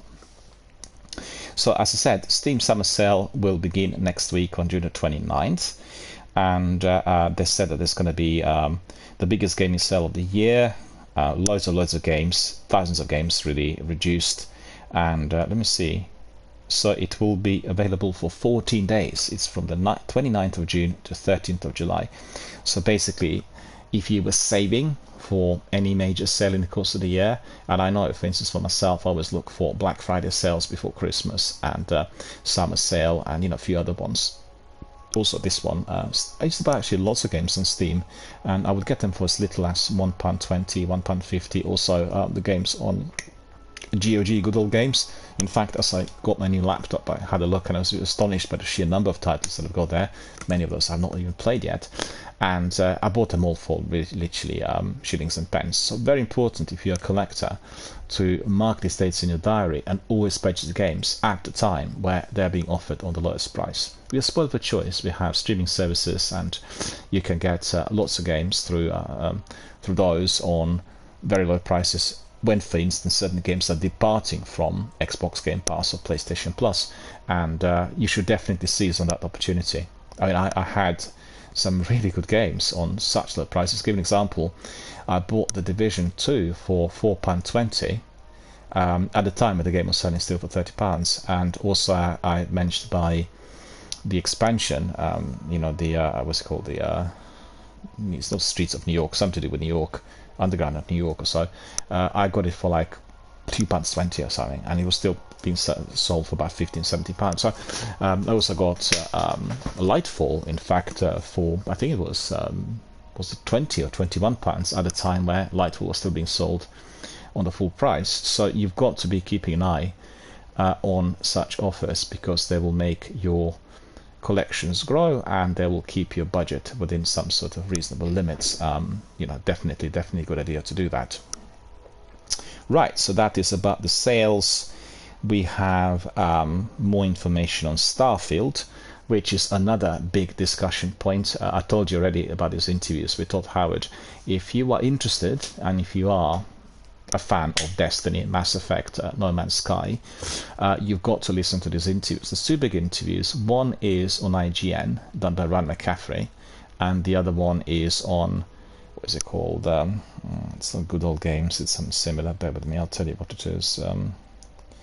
It is called Kind of Funny Games, and Kind of Funny Games is a platform that provides us with lots of interesting interviews with many of those top executives that work for the AAA developers, and there's always something interesting to hear. So I'll recommend Kind of Funny Games and also Digital Foundry for those, because even Todd Howard said that everyone in the industry listens to what's being said on Digital Foundry. So obviously it has a huge amount of weight and amongst the top industry professionals. And in these interviews he talked about everything Starfield related. He was being bombarded by questions from the participants as well as various community members, and the summary of it all is that the Starfield is ready. They already have tested everything. The last period of last couple of months before the release in, I think it was on 6th of September, is just polishing up and kind of making sure that the rough edges were sorted, but they are quite confident that the game is going to perform on 30 FPS perfectly, and they've got everything ready. So the questions were about customization, the favorite character, the narrative, the DLC, all different types of ins and outs. But I've got to say, he was very, very cagey, and he was keeping cards close to his chest, not wanting to release any information, because he wants people to be surprised and wants everyone to enjoy the game. And I think the presentation a couple of weeks ago, the Starfield Direct, was good enough for everyone to get a very good visual impression of what the game is going to be like, albeit just at the beginning, trying out a bit of customization. And he also said, well, I can't believe that one guy in there at Kind of Games, amongst all this multitude of different types of things that you can do in a game, was asking, is there going to be fishing? I guess he must have played Destiny of late, and he was quite curious, and Todd Howard was evading the question because there isn't fishing in the game, right? And then he went back to say, well, just tell me, is there a rod I can pick up and get fish and then later sell it to the market? Almost as if he wanted to just torpedo the multitude of different functions that the game is going to be providing. So I thought this was a bit sour, really, not a type of question that you wanted to see in there. And surely he would have known in advance that that wasn't to be provided within the game. So it's just a sort of activity that's more applicable to Elder Scrolls, I guess, or some other games. Anyway, we obviously have it in Destiny, but there's always DLCs, and maybe they'll introduce some of it, like extra activities. Could be mods, we've seen this in Skyrim. Mods could change literally everything. But coming back to what Howard said, the game is ready to be shipped. They're looking forward to the actual release date, and they just hope that it will really be living up to expectations. But they are really worried because this is the biggest bite that they've ever taken, and it's the biggest game that's taken the longest, and it's been, I guess, in Howard's mind since '99. So we are talking about how many? 24 years. And from what we've gathered so far, it is extraordinary. But coming back to the questions, I can see the article here I wanted to present to you was about procedural planets, and everyone was wondering what's going to be happening on 1,000 planets which are in the orbit of that Starfield universe. And they said, well, the fact is we have 1,000 planets, and there are going to be lots of activities, but we can't really create every single detail on every single planet. It may be that if the game carries on over a long period of time, there are going to be additional activities on various planets. And somebody asked, well, is it similar like in Mass Effect? We had these galaxies, but actually some planets didn't have quests or missions, just like looking for materials or doing something, things that were not really too popular with many gamers. I mean, it didn't really upset anyone because it was just an additional add-on activity, optional. You can do it, or you can just leave it without any form of consequence to the main plot or gameplay. But he said, it remains to be seen, but I thought he was a bit evasive because I think there is 1,000 planets that look beautiful, but it's unlikely that every one of them will have some sort of sub-quest attached to whatever's there. And so that was interesting. And he was explaining how they created that universe, how this works technically, the way they sort of come up with different planets, design certain things, allocate cities. So it was quite interesting because last week I read an article on this and I didn't really understand what they were trying to say. But I guess, to put in plain English, are the planets just algorithm based or AI induced, or do they have a group of designers working on the overall design as well as quest activities and things to do? And the answer is, well, yes, there are going to be some planets or many planets with such activities, but there are also going to be planets that are not like that. Like in Mass Effect, you'll be scanning certain sections of the galaxy in order to define where the enemies or where the materials are, or ins and outs of. It's fairly quick, so nothing particularly to be done on the planets. And I sometimes ask myself, well, what's the point of having that planet in there in Mass Effect if we're just examining it for the stats? There's nothing, you can't even land on it, it's just there. But that's just like in any galaxy. You can't go to every planet, and it's just reflecting some of those reality. So we have Todd Howard telling us in depth about everything, and I'm just trying to think. I think what grabbed me was when he said, I believe that we really excel with our games like Elder Scrolls and Fallout in terms of being able to blend in the overall activity, quests, side quests, and whatever happens into one big universe where things are connecting with the main narrative. And I think that's quite right. I have seen other games that failed on that level. I can't say that I played Fallout or Elder Scrolls and then felt that what I've done was completely divorced from the mainstream activity. It's always blending in somewhere, and that is certainly their signature. That is the strength. And he said Starfield's going to be very much like that. And he also said what he wanted was for people to choose a character and then customize both the character and the ship and whatever else someone's going to be using in the game, in order to feel very real, to feel sort of gamer defined, from the appearance to what you use, how you pursue certain activities. And I think that is great, because that degree of customization will provide that exactly. And that's what I liked about Mass Effect. My character, the way he behaves, is very much on what I would do in these kinds of situations, But they're really expanding on this, both with gear, with appearance, with everything you can use. And so it's becoming a bit more personalized. And I think that's the greatest strength of what he had described. So I'm very excited, and surely everyone else who played Destiny and Mass Effect. I think Ryan McCaffrey said, although people talked primarily about Fallout and Elder Scrolls being the previous products and games of Bethesda, he personally felt the game was more aligned with No Man's Sky and Mass Effect. Well, it's obvious reference, because these games have galaxies that are to be explored, and you travel. It's interesting that they've not mentioned the Outer Worlds. The Outer Worlds is also similar, but the Outer Worlds does sort of blend the wastelands or the in-game activity of Fallout with, I guess, Borderlands visually. When I looked at the Outer Worlds first, must be the same group of people who worked on Borderlands. It just like a graphic novel styled characters and the environment and bright red colors and that sort of thing. Visually, it was just reminiscent of it, and maybe it was done obviously in purpose. The Outer Worlds is a fantastic game, and I think it's not been properly recognized as yet in terms of its quality, volume, dialogue. I think one of those games where you have you know, the decision making being very critical in your gameplay. And I most highly recommend it to everyone. If you're on Xbox, just, you know, download it and play it. It's just on it's on Game Pass. It's a terrific game, and if we get even a fraction of that decision making in Starfield, I will be certainly very, very happy and very excited. So yeah, so that's what he said. That's probably the main things about Todd Howard and the interviews. He also said that no, he didn't say that. That emerged in some of the interviews, that Starfield would only have 4 main romance options. Well, I think this is a speculation, and this has come out of someone who works on the development team, and they said the romance options were limited to 4 main characters, which I think could be a shot in the dark.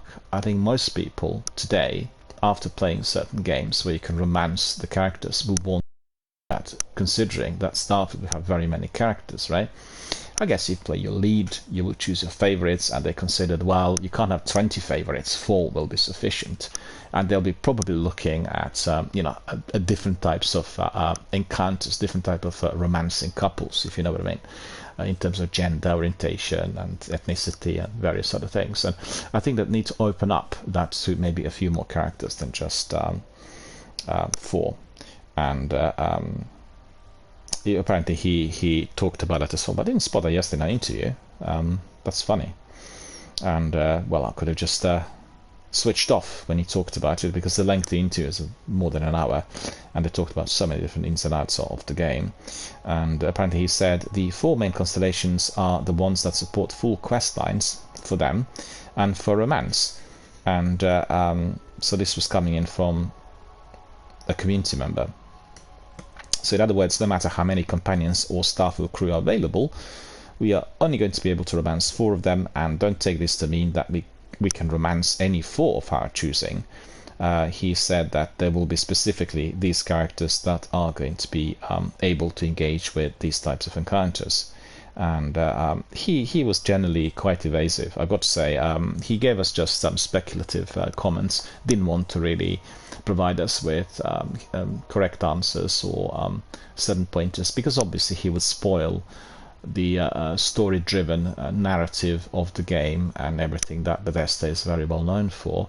It's funny, he said he had consulted a team that worked on the latest Doom game for the battle sequences, because he thought the battles and the fighting in Doom was absolutely extraordinary, and they were sort of helping the team to create some of those elements within Starfield. Obviously a very different game, different animation, different engine and everything, but still it was good to see, because I think in Mass Effect the strength of the game was always on the dialogue and its narrative, and definitely wasn't on the fighting front. A lot of people felt that fighting in Mass Effect should have been and could have been done a lot better, and depending on the difficulty level you've chosen, etc. But I think you know, you can't get everything right. It's just, I find the Mass Effect to be absolutely phenomenal on every level. I guess some incursions and some fights on minor planets and side quests perhaps are not extremely exciting, but certainly within the quest there were lots of engaging battles, and I think particularly so in the 3rd installment. The saga concludes. The last section was very fierce with many enemies, and you know, I guess Todd Howard was considering that as well, in view of the comments that were being given to people who worked on Mass Effect at the time. So let me see what else we have. Well, we've seen that that Phil said about losing the war that they fought against Nintendo and Microsoft, PlayStation. He said, let me just have a look. Yeah, Microsoft admitted that Xbox lost the console wars as reported by The Verge. They stated in 2021 they just had 16% of total console sales. That's officially confirmed by Microsoft. The actual market, we're talking about the global market. Don't get this wrong, this is not to do with the US. In the US they have quite a dominant chunk of the sales of consoles. In America, PlayStation and Xbox are, you know, big competitive rivals in terms of the sales. and you have lots of people in the US, and I'm sure our friend Zenith could back me up on this, who will be quite keen on purchasing American products, American companies supporting American business. It's natural. It's something that's present in most countries, and therefore they will resort to Xbox rather than to Sony, just on those grounds, purely because they feel that that's the way to support the economy. And but 16% relates to the global sales, and I've told you earlier, explain as to why that is, because if they don't run the online support services for the console in, I would say, the majority of the countries, in many countries, then people are not going to be buying this console, because the console is dependent on the online services. It's simple as that, and that is the key problem when it comes to the sales. And that's the reason as to why they have 16% of the market, and it had just 21% of the total console install base, and yeah, so that is the score as it stands today. So let me see what else we've got. Google is apparently trying to get some instant playable games to YouTube, and they've tried this in the past. It didn't really work, but they're going back to it. And we've seen during the Summer Game Festival, Microsoft were introducing that brand new Samsung OLED TV, which has an inbuilt engine, or whatever it's called, app, to give you immediate access to Microsoft games, Game Pass in particular. And there was quite a selection of games that they introduced.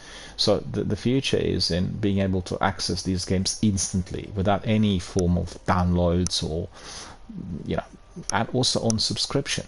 That is the economic model that is presently favored, and we've seen that with platforms like Netflix, Amazon Prime for films and television series. We've seen that with PlayStation Plus and Game Pass on Xbox for the gaming, and that is the key. That's the future: instant access, and being able to play it without any form of hassle on a subscription fee, because they'll be looking at the numbers. If you have 4 billion people worldwide accessing video games and playing video games every single day, 4 billion, it's not millions, 4 billion, they just think about the potential for revenue, for the sales, and indeed, don't forget that, for the same games to be introduced to these global markets. It's interesting that I forgot to mention this. Todd Howard said in this interview that Starfield, due to the fact it is Xbox exclusive and being released on the platform, on the Game Pass, will have on day one much greater audience, great introduction to the number of gamers worldwide compared to any other previous release. And that is the sheer benefit of being on the Game Pass. Evidently people may want to buy extra packs. You've seen they introduced already Starfield based consoles, Xbox, with the design of Starfield, like a special edition consoles. They introduced controllers. We've heard from some of the top guys working for Xbox that they will be getting these controllers.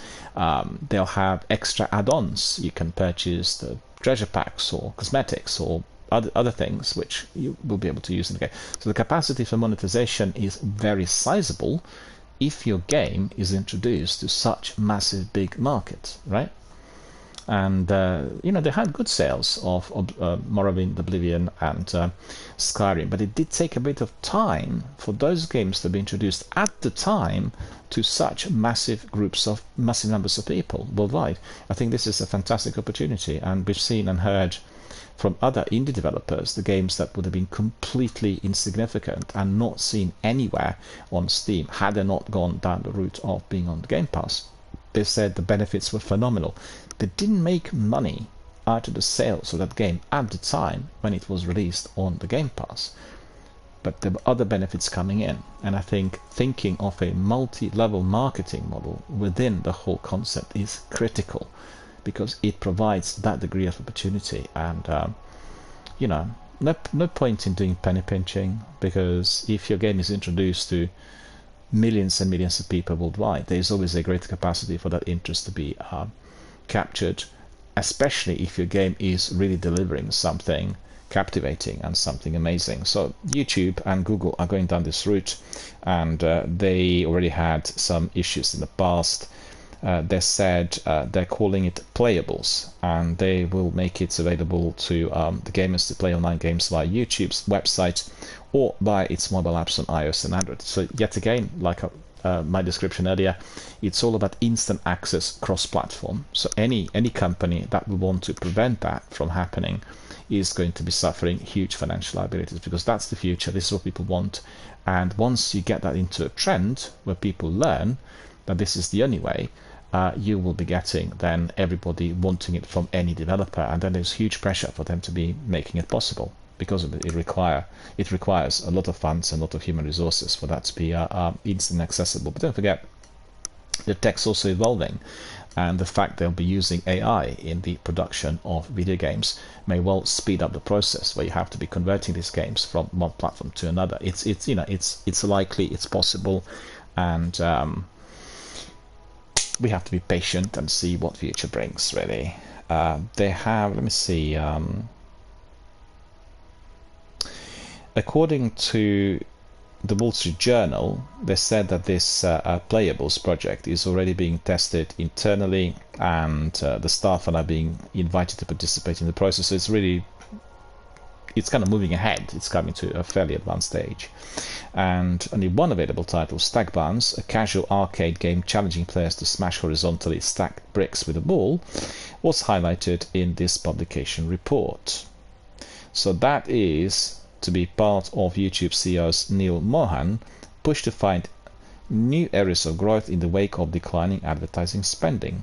Well, I'm not surprised, because the advertising on YouTube and Twitch is absolutely infuriating. You know, you're watching a stream and it keeps bombarding you with ads. On Twitch, for instance, they've gone down the route of 5 ads on a trot. You're missing out on what's happening in the stream.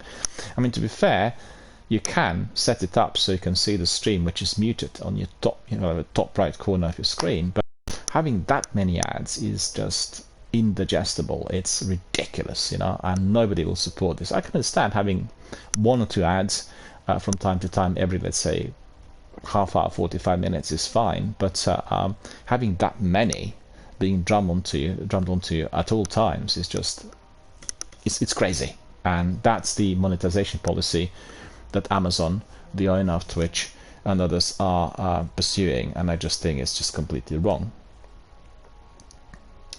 Let me see, I'm getting some messages in here.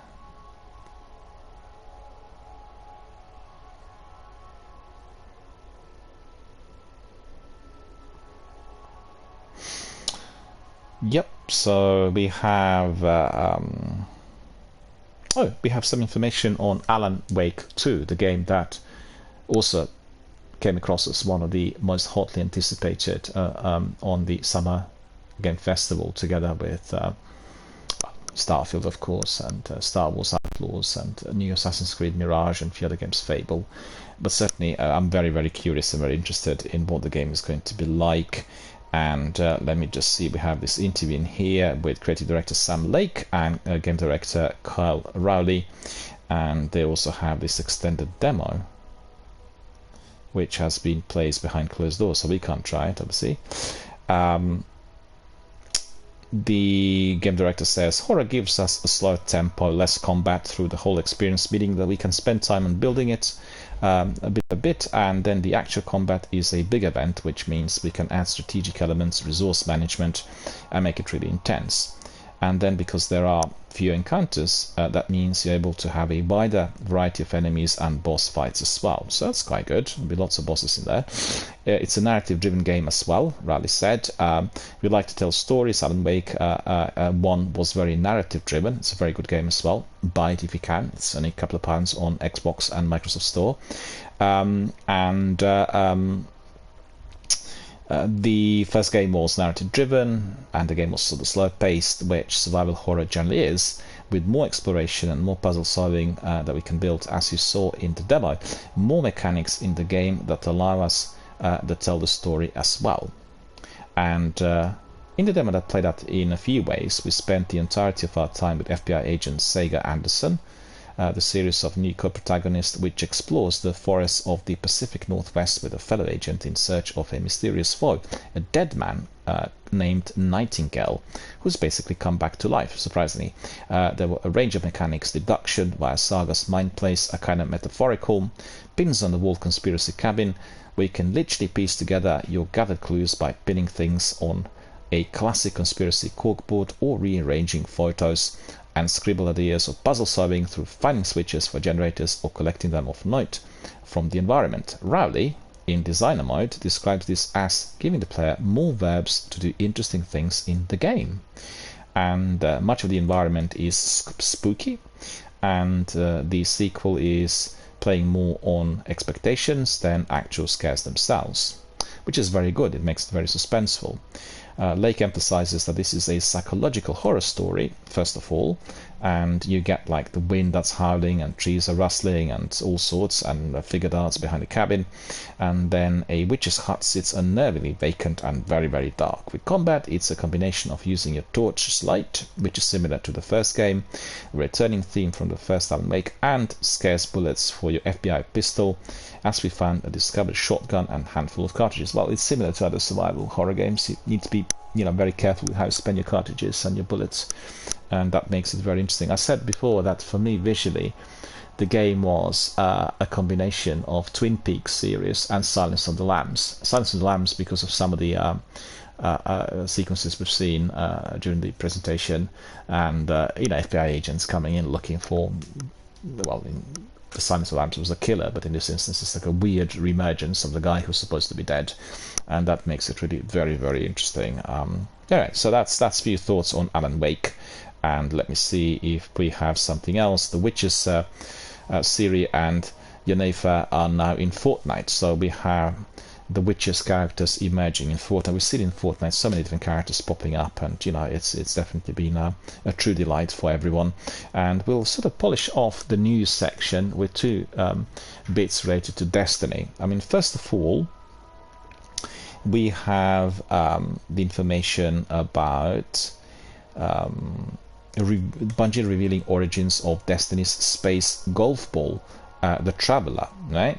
So Bungie has at last served up some backstory of the Traveler, Destiny's long-running space moon golf ball thing, which has been floating above Earth for much of the past decade. Obviously, if you play Destiny 1, and I will do that very, very shortly with the next couple of minutes, you always have the Traveler ahead of you when you're looking at the distance. The Travelers are there, and I think if people are wondering, what's this Traveler about? Well, this is the cosmic force that have enhanced humanity to get to the level which we see in Destiny, with extra powers, extra abilities, advancement of science, medicine and technology, and it's sort of an alien space force which the darkness and the enemies want to be capturing. So remember that it's always there. People might think that it's another planet, but actually it's that space force, and Bungie are giving us a bit more on the Traveler. So Destiny 1 launched 9 years ago, introduced the Traveler as a mysterious dormant entity that held magical powers as well as the ability to hold back the ominous sounding darkness. Obviously in the sequel we have darkness coming in hard towards the Traveler, wanting to destroy it, and as we've seen, the Witness is the greatest enemy of it. And we'll be very curious to see what happens in the last section of the saga.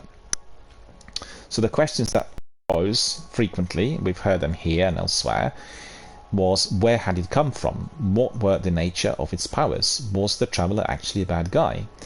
Well, obviously, and I wanted to find out from the day one, really, what the Traveler was about. It did take me probably months before I put two and two together.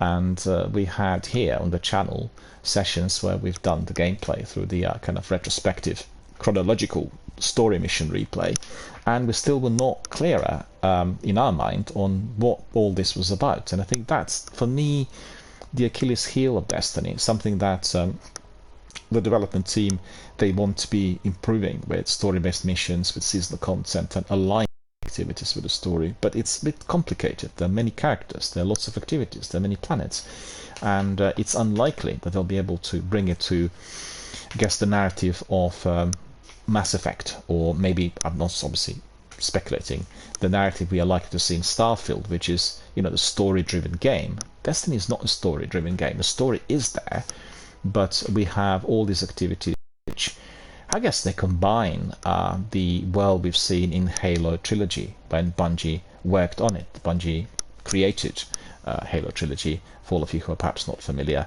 and 343 then took over, and they've been doing it now for some time.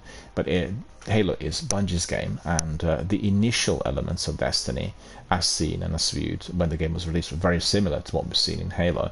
But they had obviously spread their wings, they've gone to other areas, developed the world, and they did not really have a lot of the story initially, but the story had been coming in more and more. And for all of you Destiny veterans, you'll know that like Grimoire book that some people had purchased after the release of the game was the Bible of that Destiny universe. In the sequel we have legends, basically called lore, that we are collecting page by page, and then the legends tell us all about Destiny. I always get cold feet on that. I think for the game of this magnitude, the actual storytelling would be essential if you were to keep longevity in place, if you were to keep new gamers in the game, because story is what people cherish. You'll have people replaying Mass Effect many, many times, or Fallout, or the Outer Worlds, or Elder Scrolls, because of the story, as well as obviously various activities which are out there.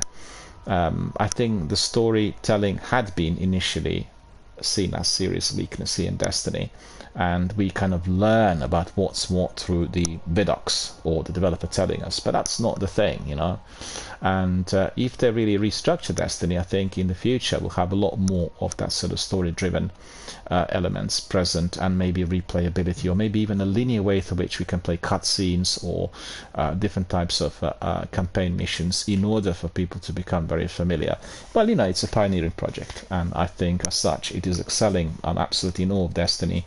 It has its pros and cons, there are some failings, there are many, many great things related to the game, and we got to be patient and understanding, and we have to support Bungie for, we have to applaud them for that pioneering effort. You know, running a game of this magnitude on the servers and attempting to do something that no one's ever done before is terrific. It's fantastic, and obviously it will come with certain problems and liabilities. That's the reason as to why people had complained, not to ruin the game, but actually to point the developer into the right direction. And the feeling is, certainly, I think initially they were unwilling to pursue this, you know, sort of the how to put it, the story-driven missions, but they realized that that is the future. And certainly since Shadowkeep, I think that's been their mainstream, and in the recent season I think it works really well. For what I've seen so far, I've not played the last week's one, but you know, it really is connecting the different elements of the narrative with all of our activities. Even if you get some sort of repetitive activity you've seen with a story mission,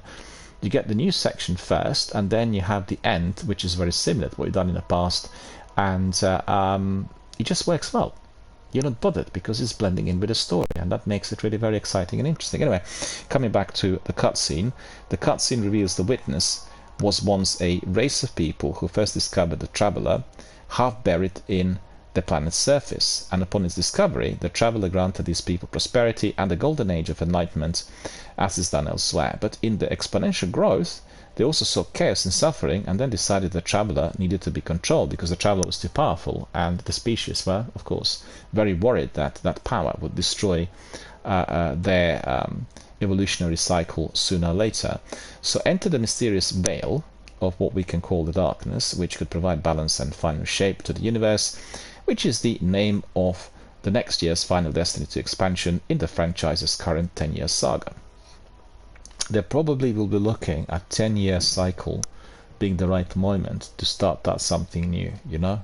Whether it's the new direction within Destiny, whether it is something else connected with the game, whether it is an add-on, whether it is something. But I sense that there is going to be some major revelation in August when they have their showcase about the final shape and the future of Destiny, because I've seen that there have been changes emerging within Bungie, and I think the changes are probably to do with the overall participation of us, the gamers within the community, as well as the overall costs, because the game is costing a bomb to be maintained. And one thing is your idealism and your good effort in order to provide quality gaming and everything else. The other is the cost, because you have got to be paying for it, and I think they overreached themselves to a degree. That's my sort of gut reaction.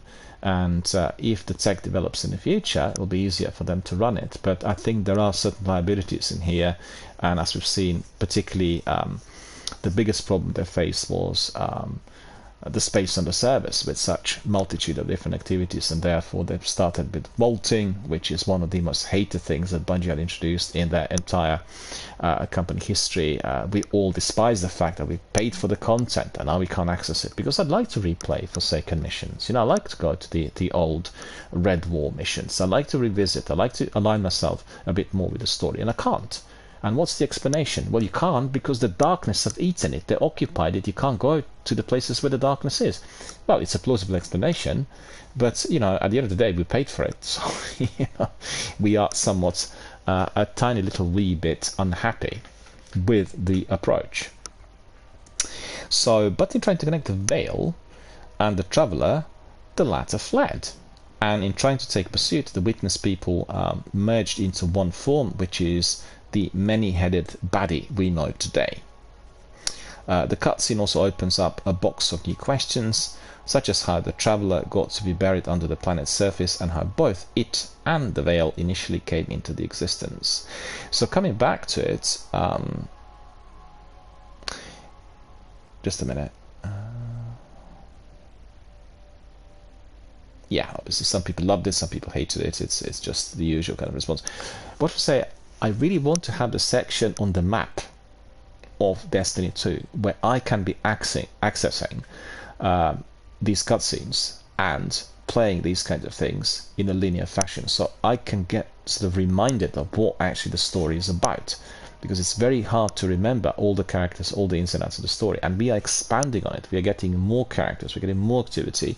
So I'm hoping that this is going to be made possible either within Destiny as it stands today, or they can launch a separate game that will give you that. It could be like a free-for-all game with lots of cosmetics and things being sold, where the could be like called Destiny Annuals or Destiny Legends or Destiny something, and then we can access all the cutscenes and all the story-driven missions, and then get to know everything as it is, and you can perhaps get into the Grimoire book or the lore and then flick the pages and learn something that will be fully integrated. There are many different options. There's a multitude of different things that Bungie actually can do in order to improve the game, and we just have to wait and see. I'm very excited, I guess to a degree impatient. I just want that August to pop up as soon as possible, but it's only about 6 weeks away, right, before we get the presentation.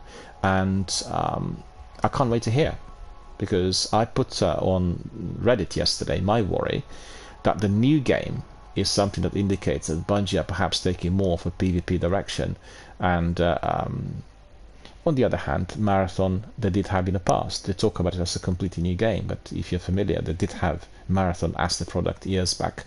Obviously different format and different platform and everything else, but I don't think the new game is particularly complex. It looks and sounds like a PvP game with several maps and the Crucible style, so to speak, but obviously as a standalone product, and that will not take up a lot of time and space compared to or human resources compared to what we have in Destiny 2. And the last bit of news today, and we're coming to the end. I thought there weren't that many, but obviously I talked quite a bit, and all I said was very much Phil Spencer and Todd Howard related, because this is the biggest news in the industry, and two of the biggest heavyweights that indeed have been giving these interviews and talking about the future of Xbox and Starfield the game. So there is some information on there, and I want to find out what this is. And here's a scoop on where to find Xur in Destiny 2 and what exotic and legendary items are on sale and whether any of those are worth shards. So he's come back complete with new exotic and legendary gear for players to check out for a limited time. And this week we saw plenty of excitement within the community as Bungie unveiled a brand new cutscene that is basically that many are saying it solved nearly all of the Lightfall's narrative issues. Well, did it really? You know, that's the question. I think Lightfall has been very poorly received and still is not really seen as the most favorable DLC that Bungie had released. And I just think that visually, for whatever reason, they tried to align the game with DC and Marvel superheroes, because these guys look like something out of those graphic novels, and I don't think this was a good idea. I think it is significantly different to everything else visually that we've seen in Destiny, so it can be very off-putting to people straight away. But the complaints were more about the narrative, the gameplay, and things which were offered. And I keep getting more and more comments about Lightfall on Reddit and elsewhere, which is still kind of full of dissatisfaction. And whether this one cutscene would resolve all the problems of it, I really highly disagree with.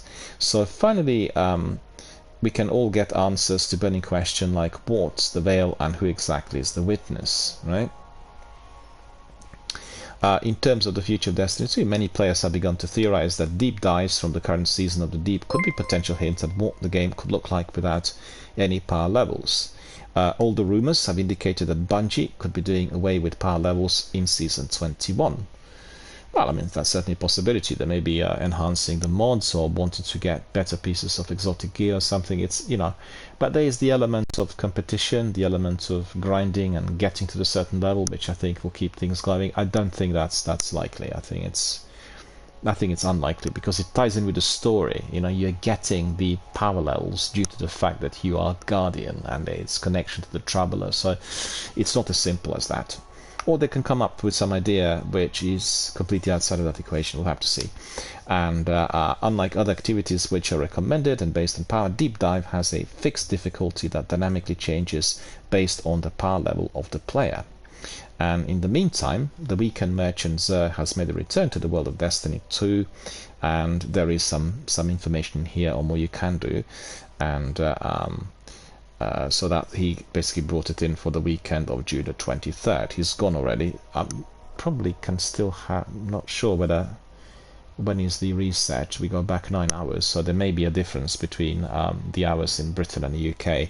I've not gone in there, so I mean our friend Zenith could tell us, because I know that you've gone there, so Zenith could tell us whether he bought anything of Xur, and maybe tell us a bit about what kind of gear he was offering.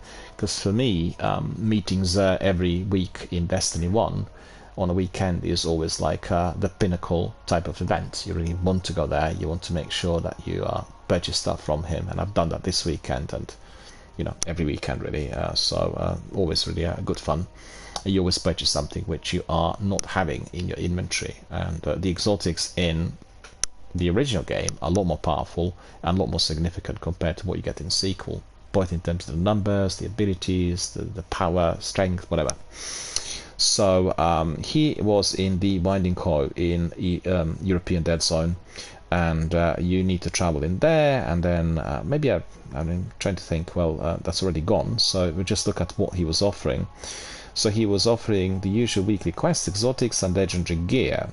So these quests are required to purchase a second Fated Engram, but they're necessary to acquire legacy exotic gear from the Tower Kiosk. So players can earn a new cipher by completing strikes and winning Crucible or Gambit matches. So it's basically driving you to play some of the competitors here in Destiny through PvP, and gain bonus points for playing with clanmates or finishing more challenging activities. Xur continues to sell even more gear outside his usual content. In addition to his normal exotic gear, Xur now has legendary weapons and armor for selling in exchange for legendary shards or glimmer.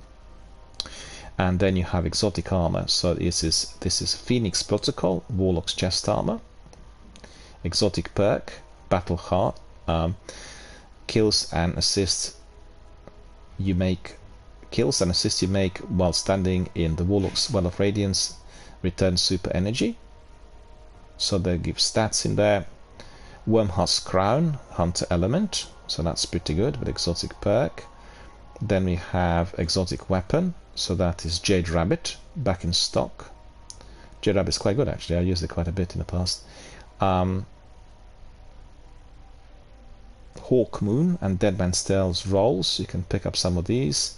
Polygonal rifling, alloy magazine, surplus, texture grip. Deadman's Tale rolls, fluttered.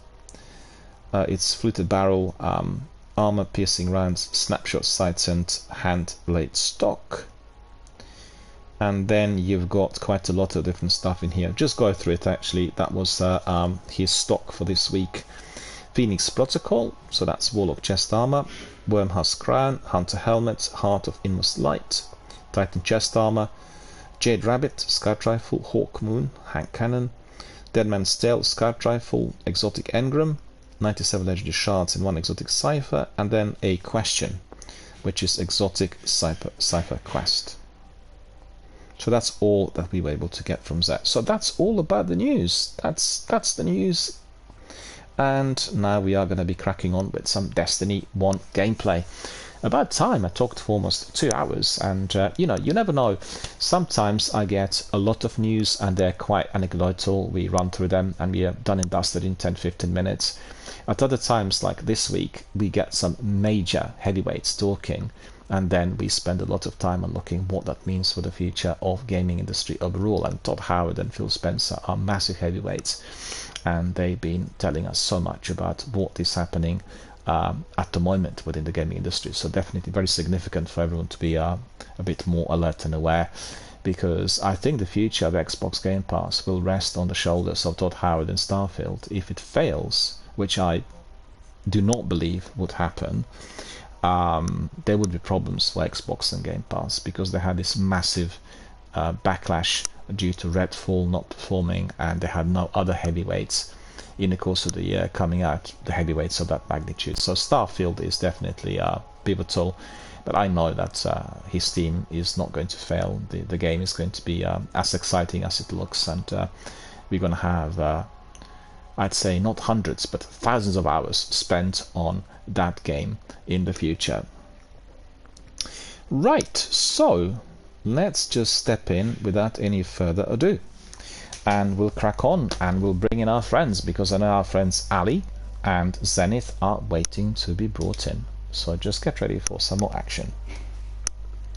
To grab a hot drink if I want to be able to talk, so bear with me.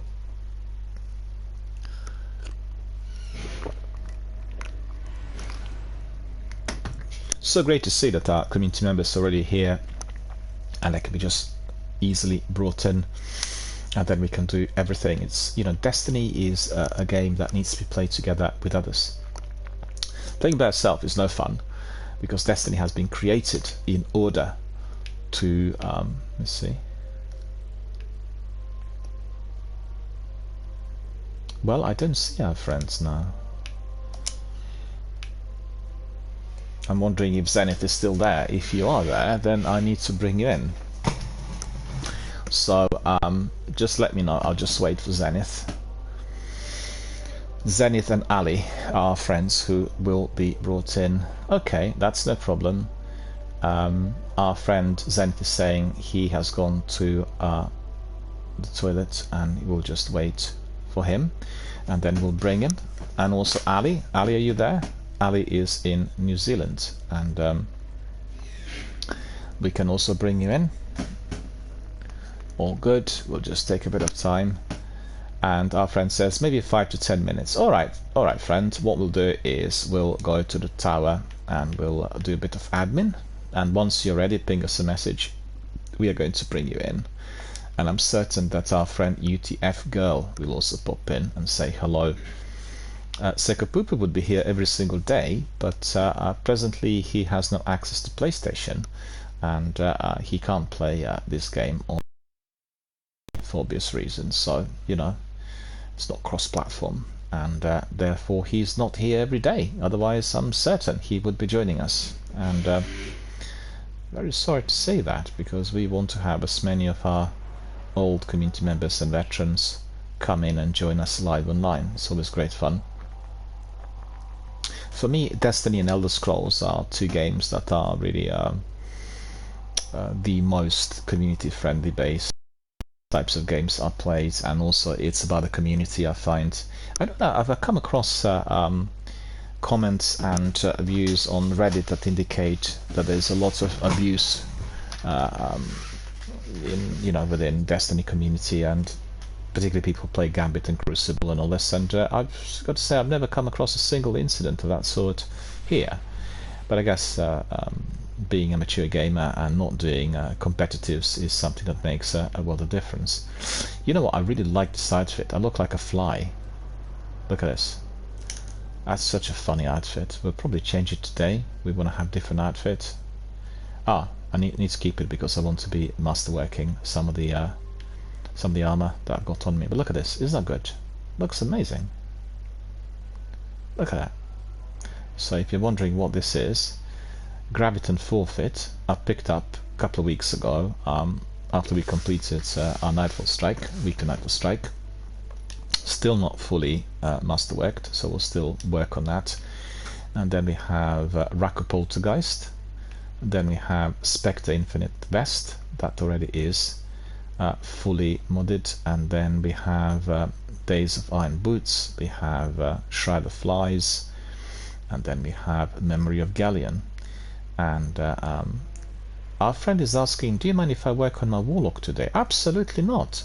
No, that's just the way things are here. We want people to come in and work on the characters and do their own chores. So for instance, if you need to be working on something which is Warlock related, like completing certain missions, just tell me and we'll do exactly that.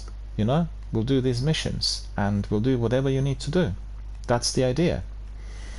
The idea is to be able to help our community members in all sorts of ways, from the gameplay to anything else. Dogged Gauge. I don't think I've seen that one ever before. That's funny. Look at this. Upgrade defense, upgrade defense, upgrade defense. Well, I'm curious about that one. Let's see what perks we have. Special weapon loader, upgrade defense, fast ball, hive destroyer. That sounds very good. Okay, we'll definitely try it. I'm gonna put this to make sure that I can't delete it. I put it as locked. And long tomorrow as well. You see, I didn't have that one in the past either. 390. Okay. Any engrams? I think we had completed some of that on Friday. Okay, I'll keep my outfit as it is. We wanted masterwork, then we'll change. I think that needs to be probably our threshold. When we masterwork it, then we change it, right? Look at him here. He's quite funny.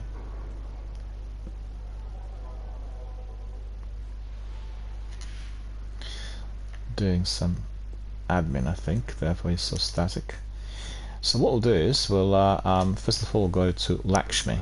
Oh, look at him. He's quite funny, isn't it? Look.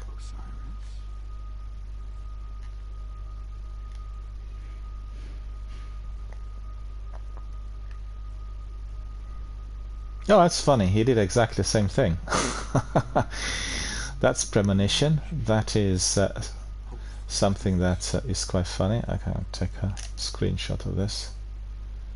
This is quite good. Alright. Goodbye, friend. I need to go. Got to Lakshmi, increase our reputation, because we've had plenty of battles the other day. And Zenith and me, together with UTF Girl, went to do Crota's raid the other day, and we were not particularly successful. There was 3 of us, and we really required maybe one extra person, but we had fun. Plenty of enemies there. Couldn't really get that bridge to work, to go across. Come and tell us about it. There's Lakshmi.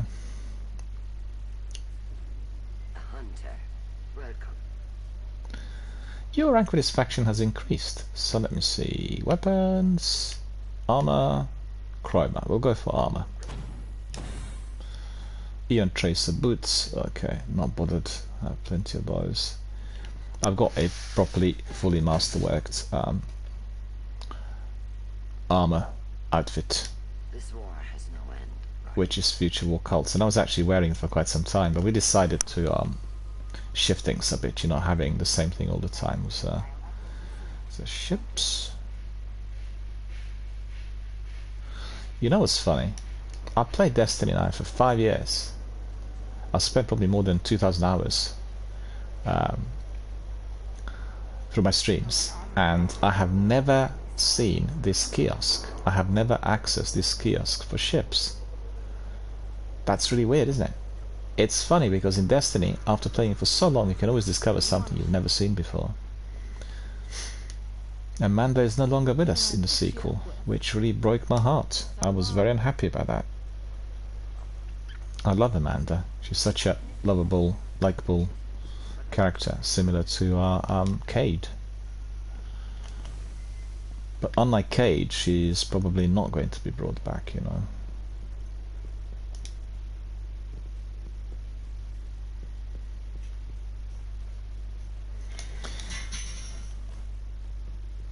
Flyman rather than Ant-Man is my guardian. No engrams, I don't think. I'm gonna maybe. Well, our friend says I watched Kakis video and I got some better ideas on how to do Crota. Cool. Maybe somebody else will want to join us. You know, we'll see. We'll do a bit of your Warlock tasks, and then if anybody wants to join us, we can attempt it again. You know, it's just. We are doing it for fun. I mean, I thought it was great fun there, eliminating all the enemies. How many enemies we destroyed there? It's just very many, with all these forms of ads coming at us at the time. So, you know, it's good fun. And our friend got, I guess, frustrated with the fact that we weren't completing it, and then he left. Do I have anything else in there? I forgot to check. I have some bounties. Yeah, we could probably do some Prison of Elders, because these bounties are here. 4 of these. They're weekly bounties. They'll expire tomorrow, so I can probably do these. And then. Well, when you join us, we can probably hop into the Crucible. But I have to say that the matchmaking on Crucible just not worked at all. I couldn't get in. I was just waiting and waiting. There was nothing going on. Maybe it will be better if we have like 2 or 3 people together with us. We'll see. So the bounties are there. Let's see. Is our friend ready? Do you want to come in? Or do you want me still to hang around? I'll wait for you because I want to do our activities together.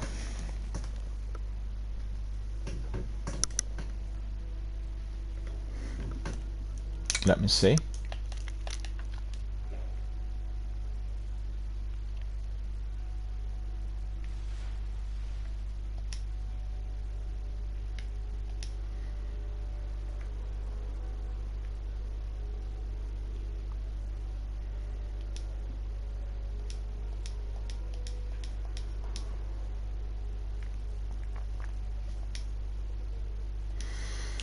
No, we'll just wait for a bit. Our friend Ali's not there anymore, I don't think. He's probably gone. Okay. Bats play.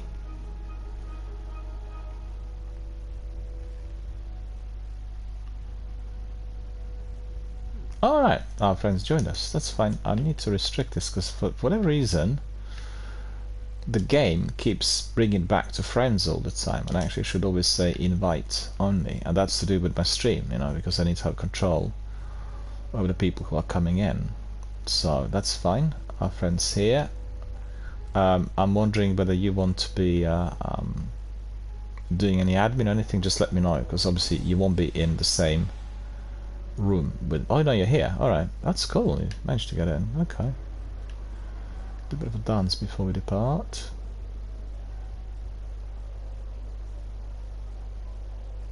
Yeah.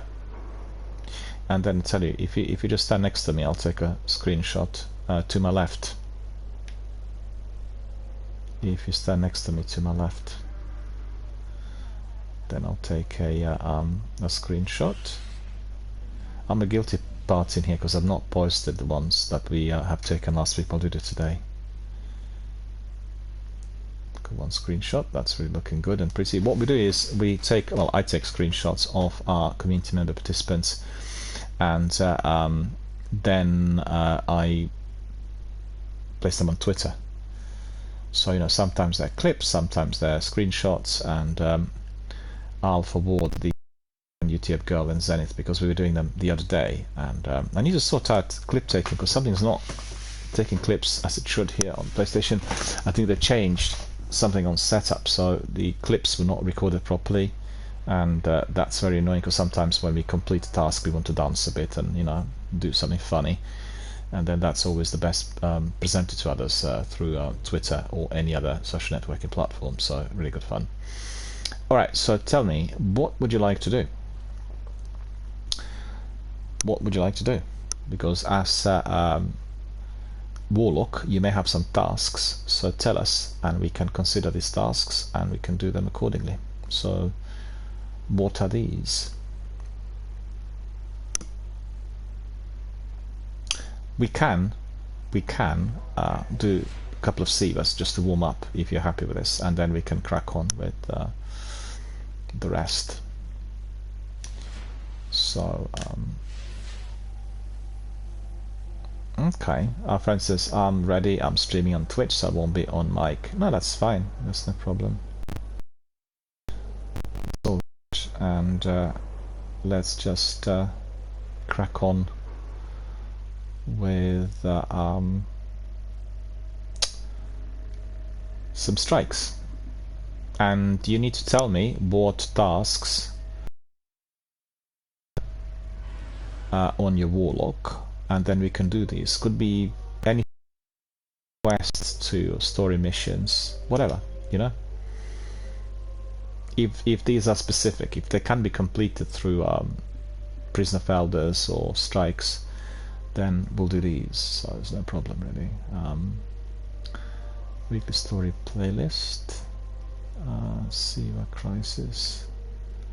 Let's try this one first. We have more enemies have shields, ironclad, mod specialist, special weapon damage is favored, enemies appearing in greater numbers are more aggressive. So that's alright, it's not too bad. Oh, our friend wants to be send us an image, so let's have a look what it is. Bear with me. So let's see what the image is. Weapon skills. Ah, the Crucible. Okay. Well, we'll do this and we can go to the Crucible. No problem. We'll try it. The Vanguard's reporting that Fallen are tearing into machines all over the Cosmodrome. I'm starting to think they aren't just looting the place. Whatever they're looking for, we should probably find it first.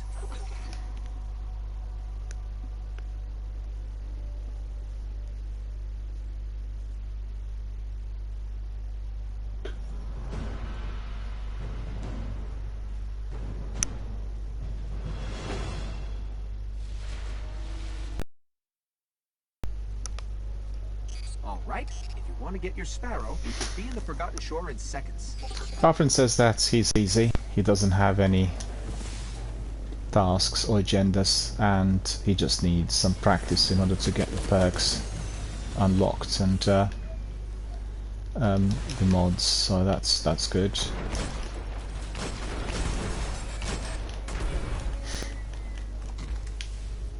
Yeah, we can just do it leisurely, you know.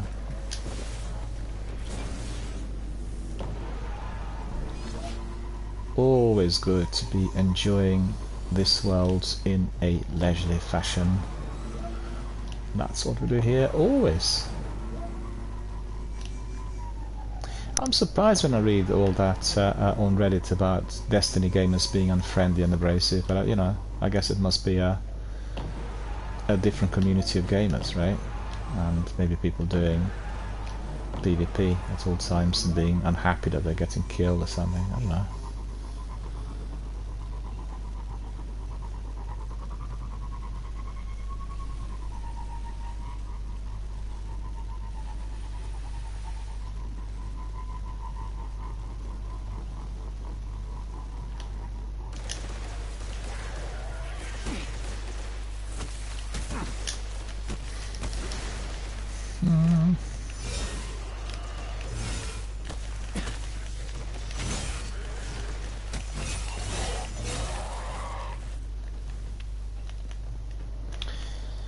I talked a lot about news, and I talked about our friends who are supporting our channel, our community, and our charitable fundraising. And I need to say that every one of our streams, right? Every one of our streams is supporting the Mind charity, a UK-based charity that is providing professional services and assistance to people who are experiencing any form of mental health problem, be it from minor to major. Anyone who's experiencing emotional pressure or anything else that is mental health related. They provide services that are community based, and there are professionals and volunteers working for the charity. So we are supporting their works every single day through our streams, and we want to raise profile. We want to make sure that people get to know about the charity. We want to have sometimes people to be involved with us and to be sort of participating in the campaign, be it either through Tiltify or by going to the charity directly. And also we want to raise funds. We want to have people who will be providing us with certain contributions, and that will be greatly appreciated by everyone who works for Mind. So make sure that you read the links and everything else that I supply here, which I'm going to be posting very shortly. Just bear with me.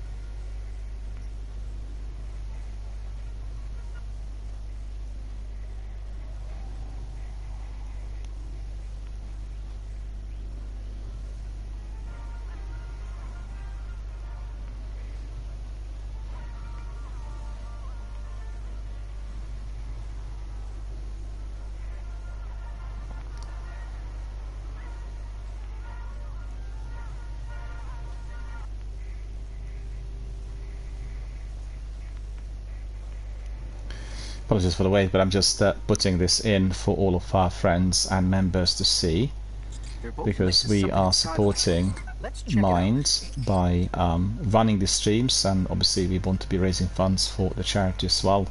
So if anybody wants to contribute in any way, so it doesn't have to be only by donating, could be in any other way, by being involved, by being engaged with posting the news on the charity, or picking up something on what I said and placing that on Twitter, Facebook, Instagram, Discord, or any other social networking platform. All of that will be very, very greatly appreciated, and really most importantly, it will be very greatly loved by everyone who works for the charity, and also particularly by the service users, because don't forget, everyone who is requesting assistance is experiencing a threat to their life, and by contributing, by donating, or indeed by promoting what the charity does, every one of us is involved in that process, which is basically us saving other people's lives. And there can't be anything more noble than that. Just make sure that you read some of the information which is on the link, and get involved. As I said, being involved doesn't mean that you have to be donating. You can be spreading the word, you can be sharing the news, you can do lots of different things there which are based on supporting the charity.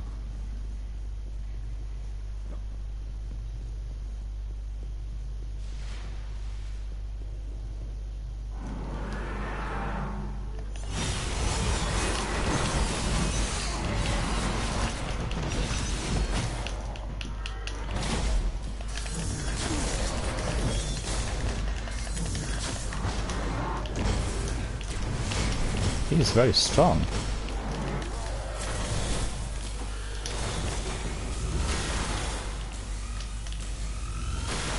Not taking much damage. Look at this.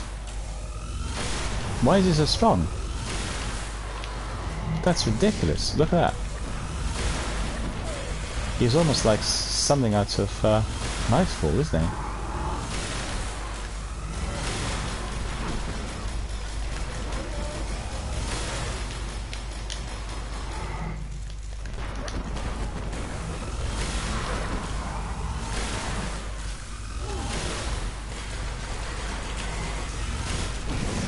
Finally! Did you see this? It's taken so long.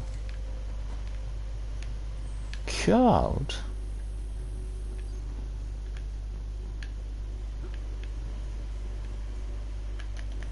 Where do we go? Okay, you lead the way. It's fine. I'll follow you. Going probably the wrong way, right? Yeah.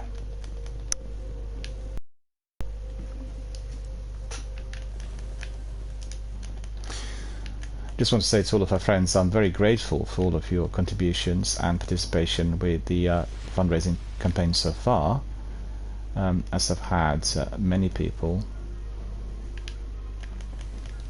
spreading the word, which has been greatly appreciated. Oh, look at them.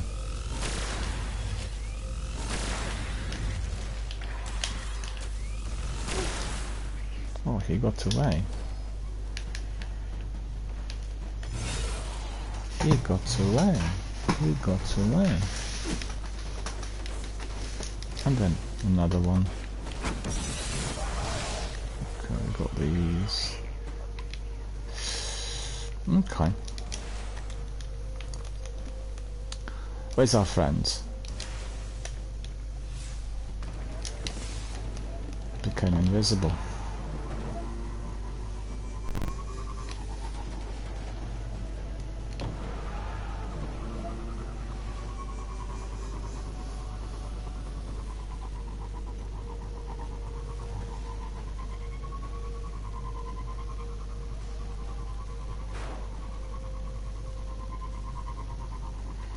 We are going up and up.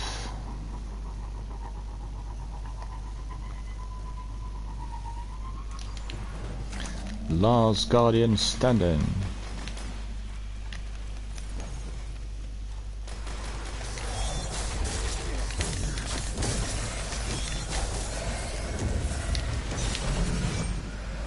Oh, look at him, he's still alive. Resisting. Okay.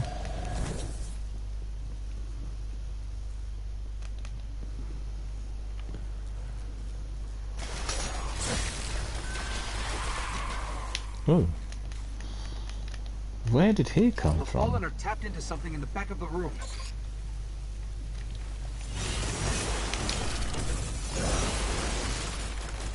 Well, I was fortunate. It was literally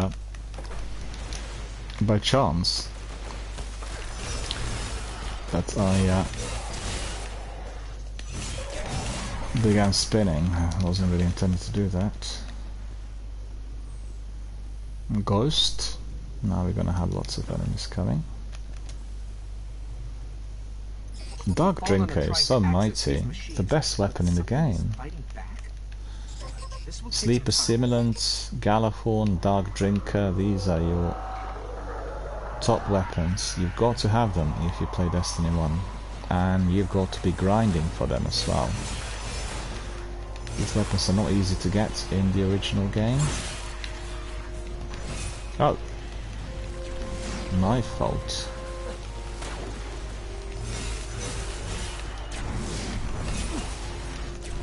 It's burning. Look at that.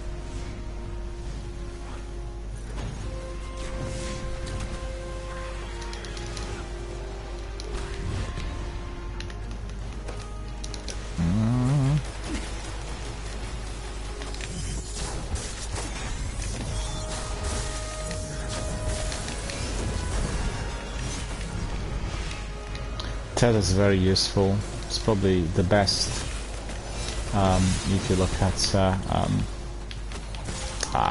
that's not the best.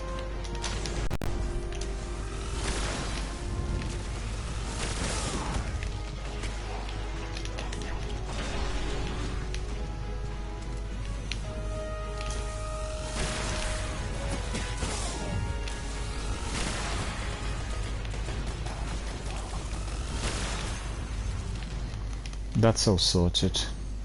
Ready to go. Now there's one there.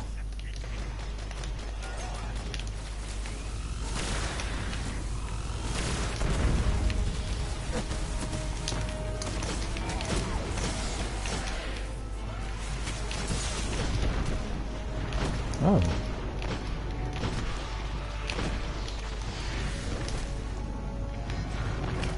Oh no. That servitor.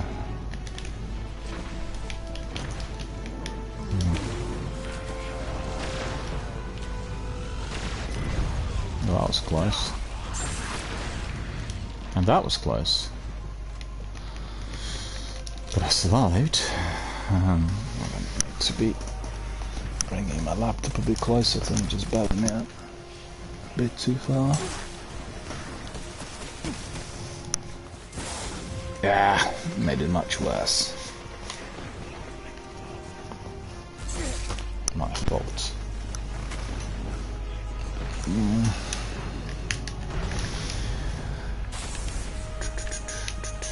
So I won't be able to see the chat as it comes in. Yeah, I missed him. How is this possible? Well, it's easy because I'm using the wrong weapon. That's what it is. Okay, I've pulled out everything they managed to steal. We should destroy this thing. Yeah, we can go in. Open sesame. Yep.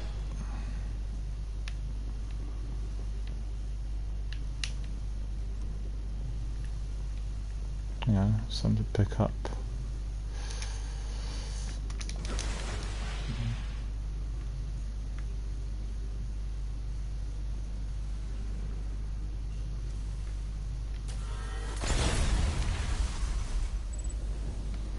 Mission is complete. Okay. That wasn't too difficult. They said that was hard, but it wasn't too difficult.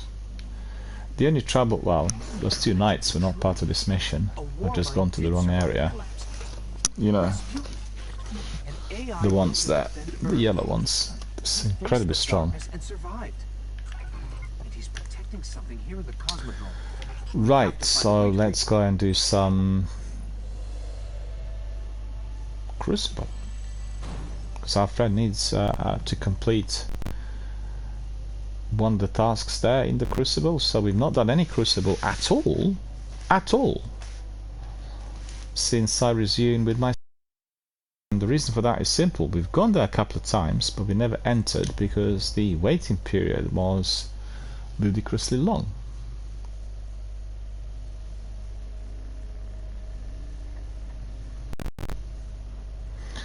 Upgrades. I am unlocking some perks, and that's exactly what I wanted to see. Bonus grenade and increasing the throw distance will keep the throw distance, and this is intellect, this is strength, will keep intellect. And then with the boots, well, we got the rocket launcher ammunition, fusion rifle ammunition. I think probably keep fusion rifle ammunition, which has been very useful in there. Any more? Any more? Not really. No more. Well, mind you, Ion Tracer is not needed.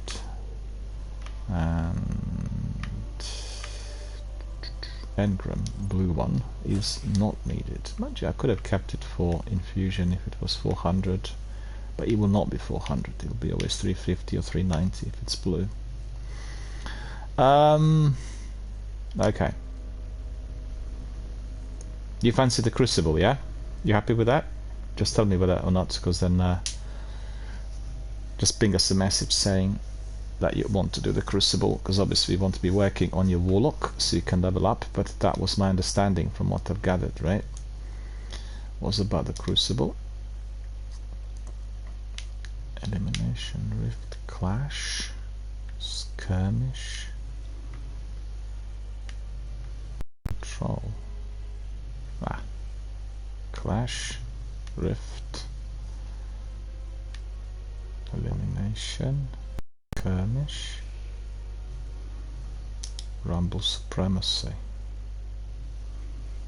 There are too many players for this activity. What? No, that's not a Crucible. Elimination, Rift.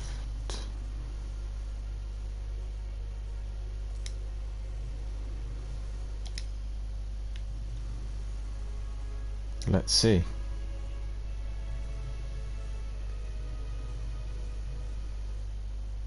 How quick is this going to be? Because the other day I just waited and waited and waited and waited and waited and waited. I didn't get anywhere. Yeah. Whilst we are waiting, I'll have a bite to eat.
Well, this is not going to work, I'm afraid, because they're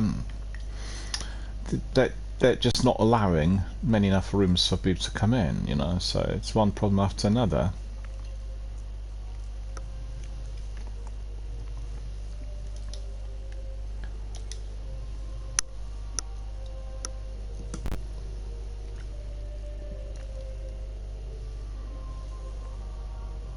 Well, we had exactly the same problem with Sivas, you know, sitting there and yeah, nah, you know, we're going to spend the whole day just waiting. It's down to Bungie. They're not allowing many enough rooms for people to come in, and therefore it looks like nobody's coming, but actually all the rooms are occupied and they're just waiting to be slotted in, and we can be waiting until next Christmas. So that's not going to work. And just quickly see if we have our friend Ali back. We'll keep an eye on our friends, because sometimes we'll get others coming in and then they want to join us. If we have other people coming, we can, you know, we can crack on with some other activity. And let me see. We'll do Sivas. Actually, we'll do Nightfall. Exposure, Guardian shields are increased but do not replenish. Player radar is disabled. ammunition drops for equipped weapon, special weapon damage is favored, and epic. As you could see, it is very, very hard, so that is what we'll engage with. We've done it last week really a couple of times, several times I should say. It was good fun. It was difficult. It was needing 3 people, so let's see how incredibly Something has begun to repair the schism torn resilient we are in order to sustain now flood the enemy. channels to protect it. We must stop the Weavers before they seal the garden and begin to summon back its heart. The boss was taking so many shots, you remember? It was taking time. Nevertheless, it is doable.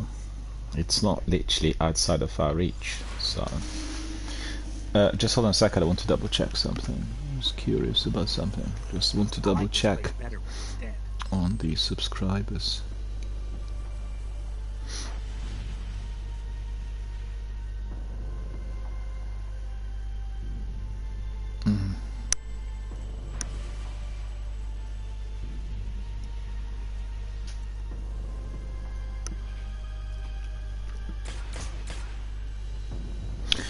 I've seen that we have a new follower in here. Our friend Warsubs has joined us. Thank you, Warsubs, for following us. Really we appreciate your support.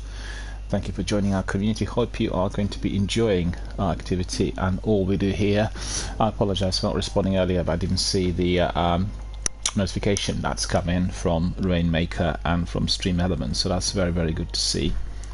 Thank you very much for following us and becoming a valued member of our community. As you can see, our community is alive, well and thriving, and you will find plenty of community-based content in here, from Q&As through daily news to all else that we do here, through chatting and then playing Destiny and supporting our charitable causes, which is incredibly important.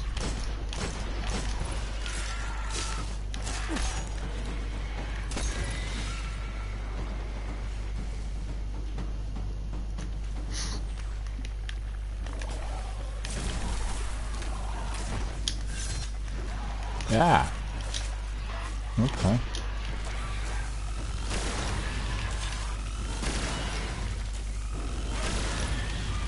We do not have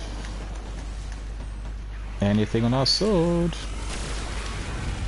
But I need to destroy that blight, because that blight's going to be giving it again and again.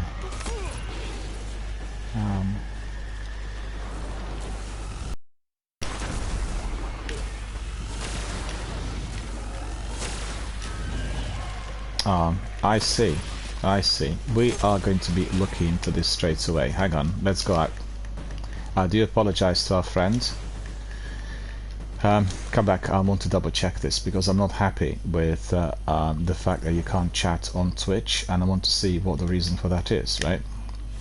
I want to apologize to our new member, Warsav, and also to Zenith. It looks like there's been some sort of Twitch update or something, you know? And I didn't get any notifications or anything of that sort, and I want to see what this is, and I'll find out straight. Just bear with me, we'll have to be idle for a minute. Just a minute, because I need to double check. And while this, I'll put on the other overlay, which will keep us a bit idle. So one moment, please.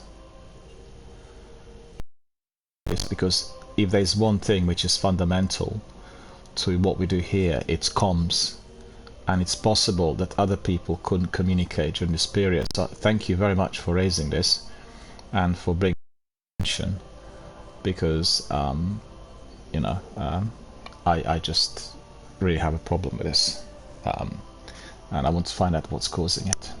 So I do apologize, and I want to say to the rest of our viewers, we'll have a short break in here whilst I'm trying to resolve this, because there's something on the settings and that's not on. And let me just write this here.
I would say our friend Zenith, can you try chatting on Twitch now and sending me messages, because I think it's to do with the settings for raids. They've changed that, and I've just double checked it, and it said that raiding a channel minimum account age set below 30 days, and so basically it's asking for anyone who actually raided or attempted to raid to be a member for 30 days. Just try typing something to see whether it works or whether you're getting the same message.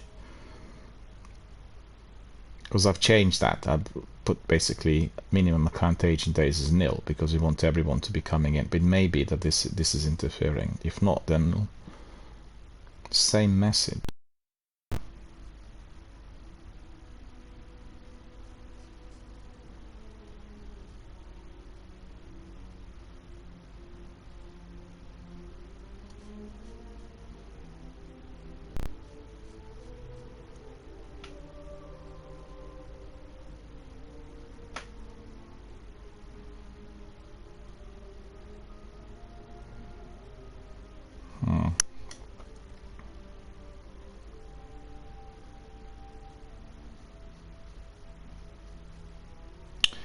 Bear with me, I'll try. It may be that sometimes settings don't, kick in immediately.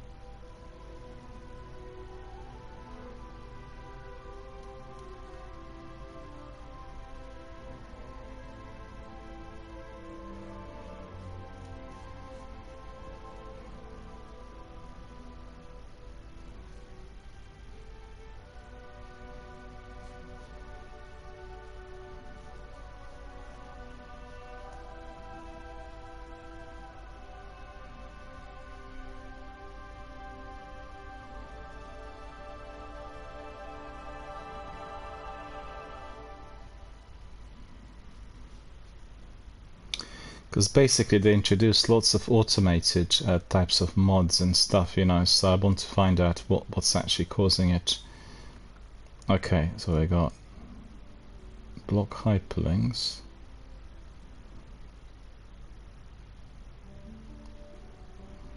None more chat delay.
No, I've got it. I see what it is. Yeah, I found it.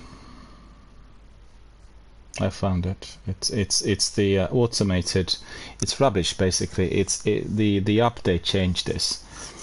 They've actually introduced this, and I've double checked on, for instance, AutoMod on what words are banned, and they introduced lots of words which I did not put in there. Obviously, these words are correctly placed in there, but they more relate to American slang than to what we have here in Britain or in Europe, and it's just been inserted there without any permission, without anything, any consultation with me, and I found it. It's basically on moderation, right?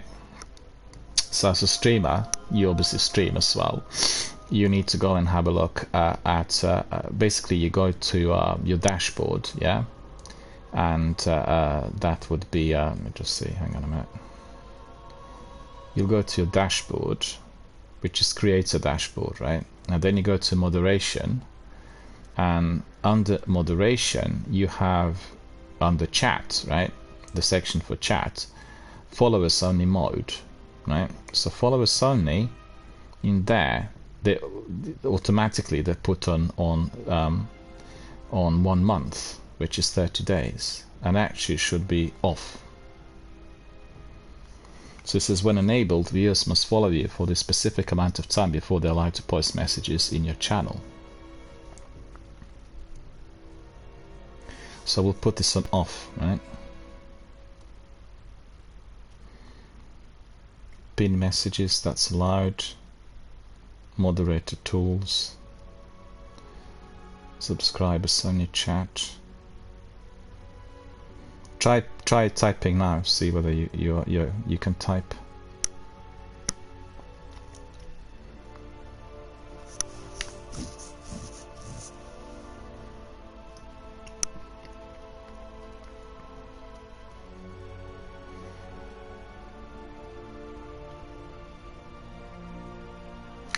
Because basically what they introduced as well is a safety through which people who are chatting will need to have their phone number verified, right? What this means is if somebody is abusing another person and this is brought to the police or court, they'll be able to detect the number that this person confirmed. They'll be able to allocate exactly who the person is, which is actually a very good safety precaution. It could be interfering, you know, for some people, because I've got it on all chatters and all chatters for verified email and for the phone number, so they're trackable and traceable. Are you able to access it? Are you able to write now and post messages? Let me see.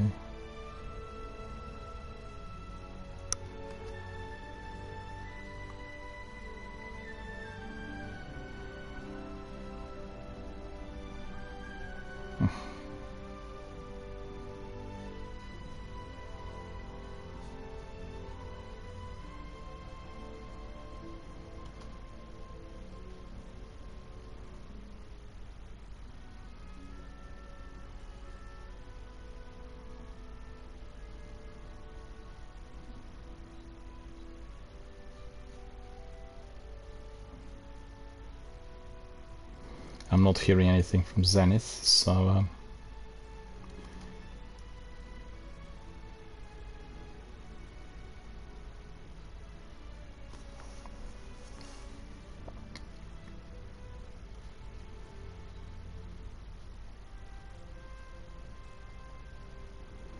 yeah, it's working. That's fine, we sorted it. Cool. Just give us a second, I need to get this in order.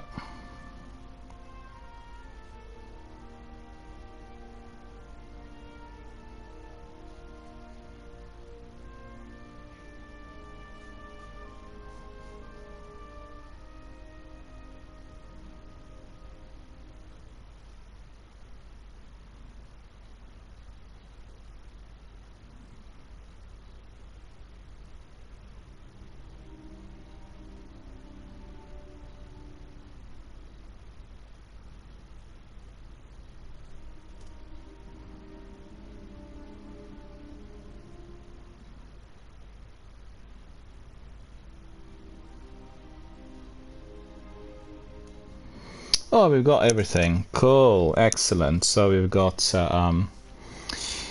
Warsaw saying howdy and nice, glad it's working, and Zenith is saying that everything seems to work. So that's really cool. Thanks guys for first of all letting me know about this. Well, I need to explain now to our viewers what we were doing. Just let me change this. Bear with me. I don't know whether our friend wants to join us as well. Our friend, howdy. I mean, Warsaw's, just let me know whether you want to join us, because I can bring you in. We can have a team of 3.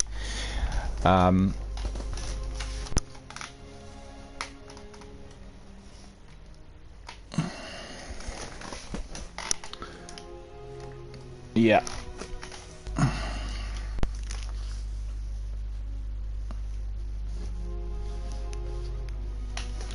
Yeah, I do apologize. It's just that Twitch had introduced these updates without actually telling anyone. I'm not sure when this was introduced, but I didn't get any other messages from other people. But it's very likely, because I have seen quite a great influx of, I had a traffic coming in to the channel between 150 and 250 on the recent streams, and I was a bit surprised that that many people would have come in, and we actually have not seen any form of interaction. And the vast majority of interactions that I had was actually coming in from the members who already previously were here with our community, the long-term members, so to speak.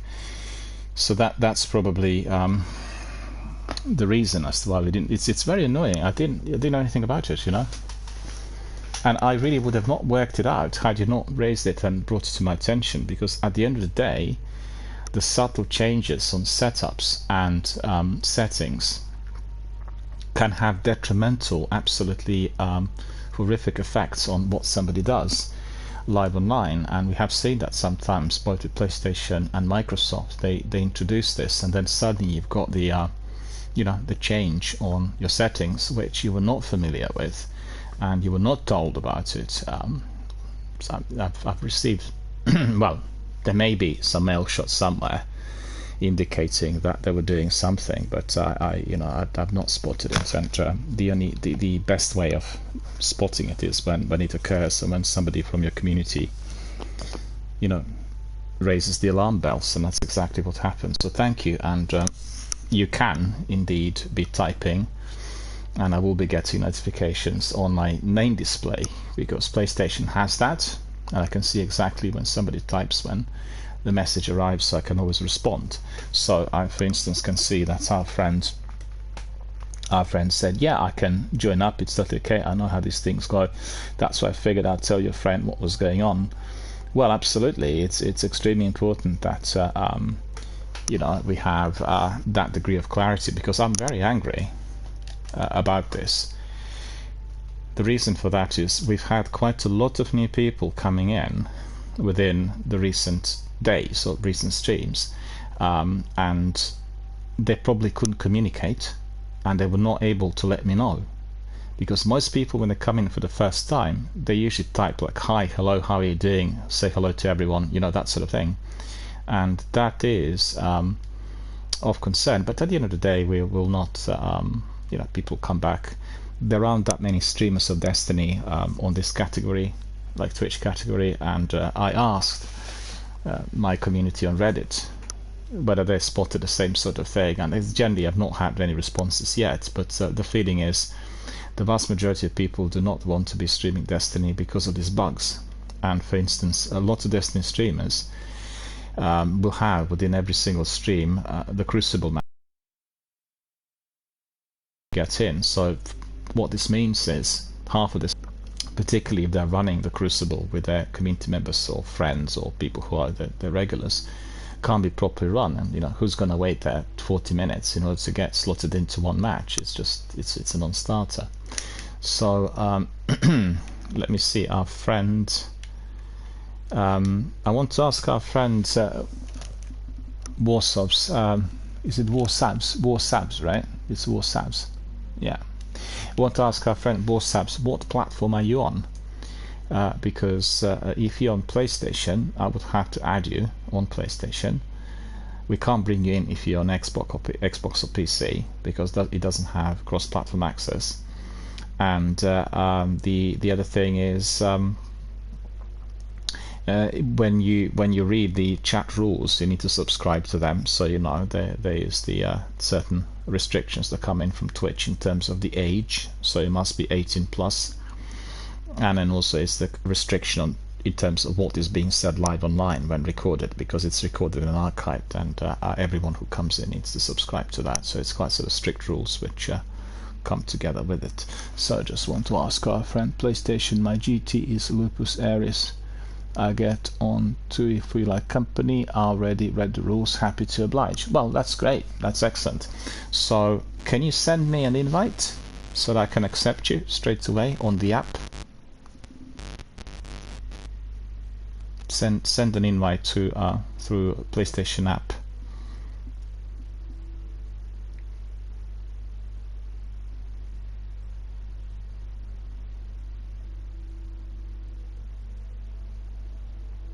and then I'll bring you in.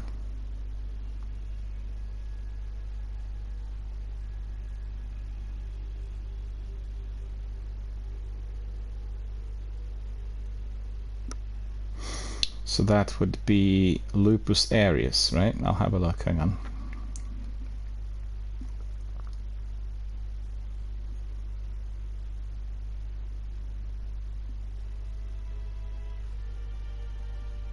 Bear with us a second. So, I mean, you may want to be, you may want to keep your audio on silent, you know, because everything's recorded and then archived, and it's just a question of choice. But anyone who's talking live online will have to be very careful with what they are describing because of these rules. That's incredibly important, because I've had in the past okay,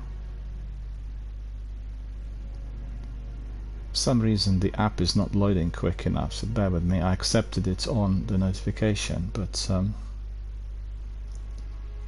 the app is taking forever. I apologize for this, but you know, we'll get it sorted. It's not loading for some reason, I don't know why.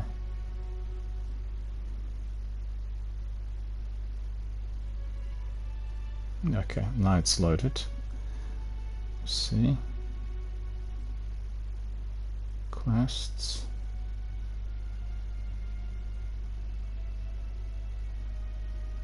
Yeah, I got you. Cool. So that is all in order. We can communicate.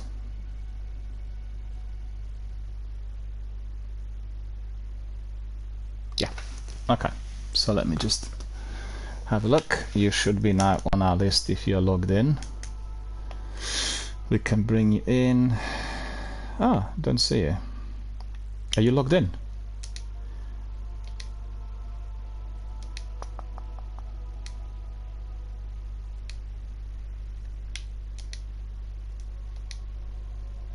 No, I think it's probably didn't register yet on the game. So just have a look on the app again. Bear with me. Apologies, viewers. There's a bit of our friend says that PlayStation 4 is loading up. Yeah, that's fine. That's no big deal. Well, just ping us a message when you are ready or good to go. You know, you'll tell us.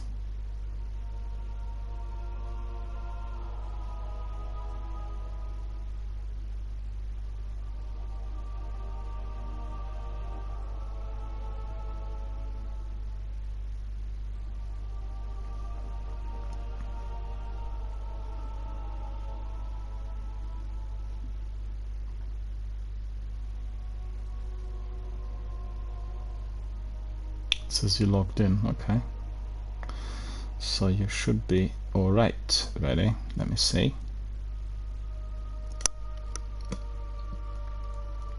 Okay, let's have a look.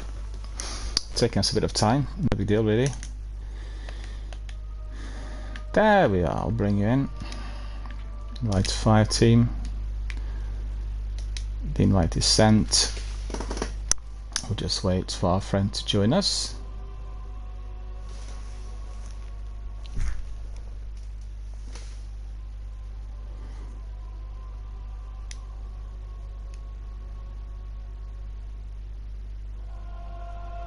So the invite's gone. You should have received it. See? Probably still loading in there. Yep, that's right.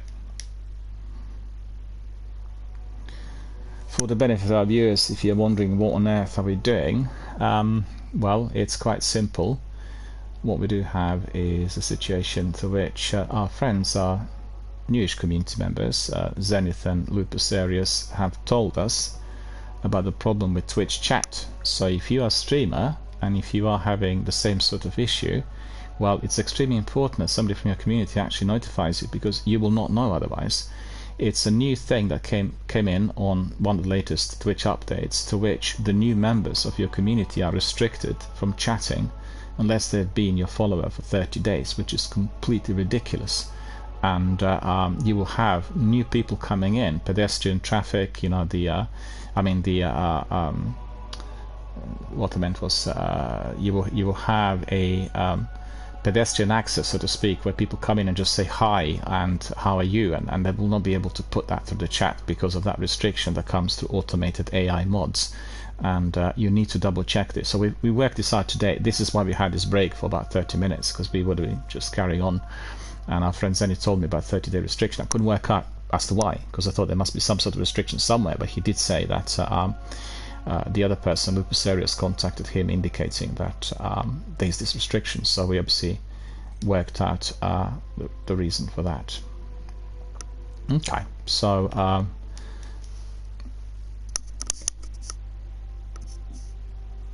oh yeah, I can hear you, but you are like really soft. You're not very loud. So perhaps you can increase your mic somewhat. Yeah, just have a look.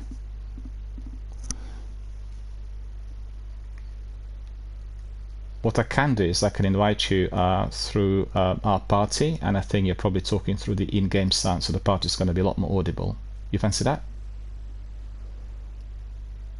Yeah, let's do that. Just bear with us a second.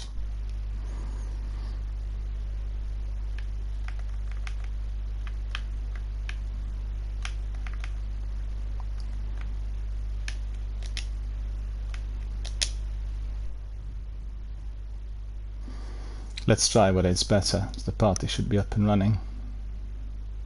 Let's see. Audio switch to party. Can you hear me? Party joined. Can you hear me? You joined the party. Can you hear us? Oh, I can't hear you. Can you hear me?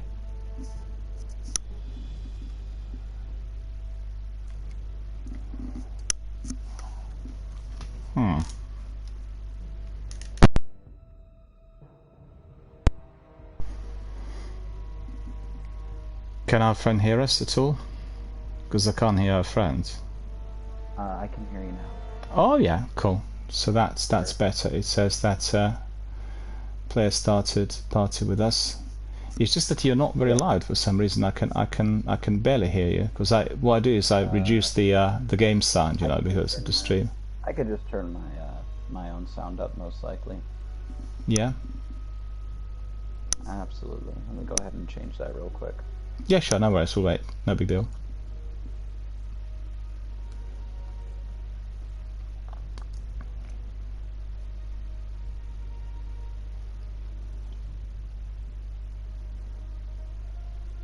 The reason I'm asking for the adjustment is because the viewers, you know, because they will not be able to hear everyone in the same way. Absolutely. That's the idea, because they watch it. A lot of people watch it on playback from other time zones, and then they much prefer hearing what people are conversing about. It's the usual.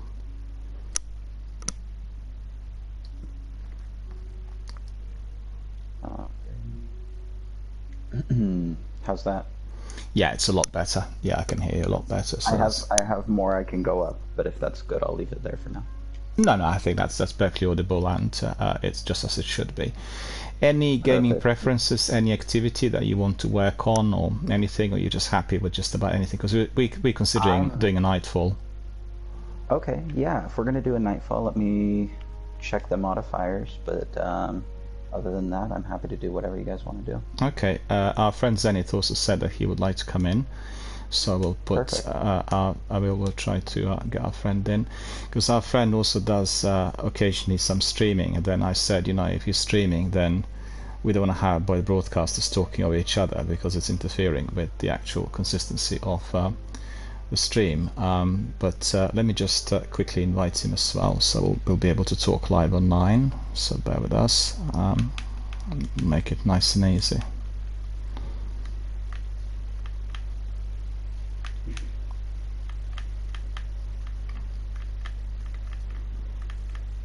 Yeah?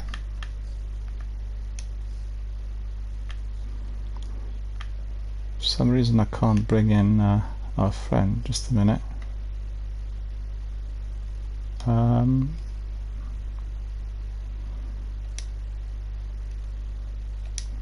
Yeah, bring him in. Yeah, that's fine. Yeah, I apologize to our viewers for that dreadful blue screen that pops up when we are doing invitations and adjustments. That's in order to protect privacy and data, so it's not avoidable on PlayStation. Generally, before I do that, I switch on overlays so they look prettier than that, but there's no way of avoiding it, unfortunately. That's how it goes.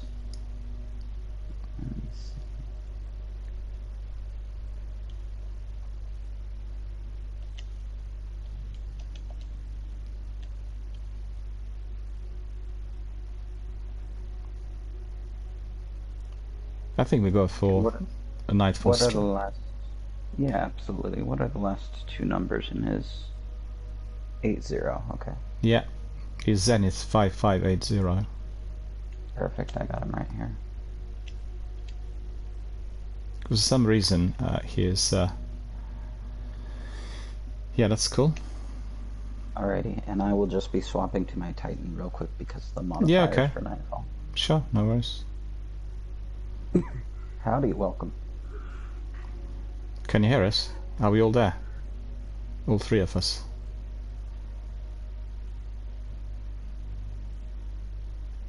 Ah, Yeah, he was responding to you. I've not heard him actually. I couldn't hear him. Oh, you can't hear him? Check to make sure you didn't accidentally mute him. Sometimes that happens. No. I can't hear Okay. our friend. Maybe it's the privacy settings which want me to be the person who's inviting. You know, Oh, it's possible. It's possible. Let me just switch this overlay on because I'll have to look at this because I want all of us to be talking. So I apologize to our viewers, but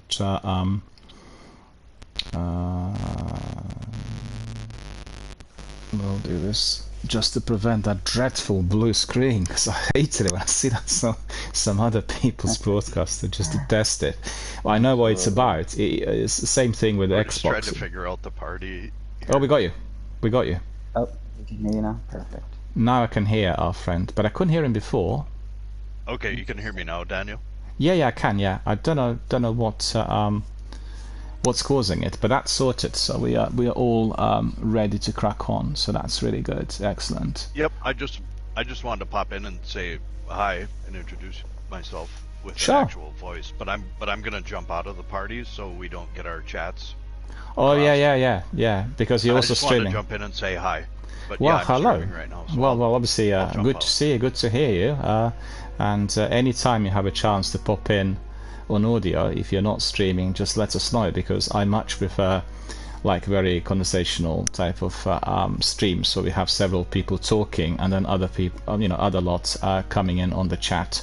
Makes it really very One thing- interactive. So that's the idea. One thing you can also do, Zenith, if you would Mm-hmm. like, is you can go to the party settings and you can prioritize, you can go to the party audio settings and prioritize game chat, and then if you want to come back in party, you can just reprioritize party chat. That way you don't have to leave the party. But that's just if you like that. Will some of his audio be heard or not? Oh, you won't be because it's in the game chat. Yeah, that's right. Because the Yeah. party doesn't really connect with that. Well, either way is good. So if at any stage you fancy coming in or you discontinue with the stream, just let us know. No big deal really.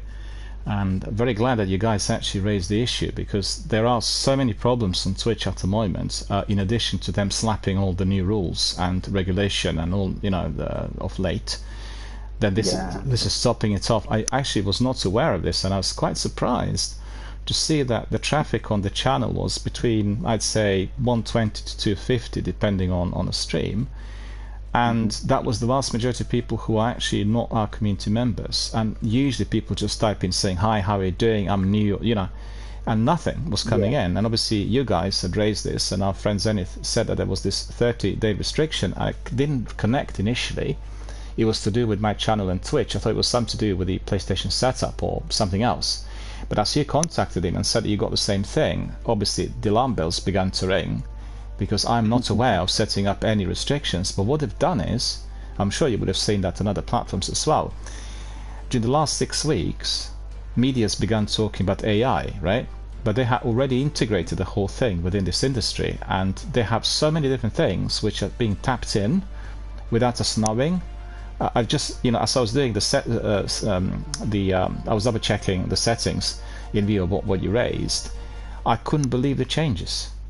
I was just absolutely mortified. I have, like, for instance, the restricted words to be posted in chat. There's so many words from the US slang that we don't need to use in here. They're all there. So hang on a minute, I've not ever typed this in. Well, obviously, I appreciate that the words are there. Obviously, they will be, automatically moderated.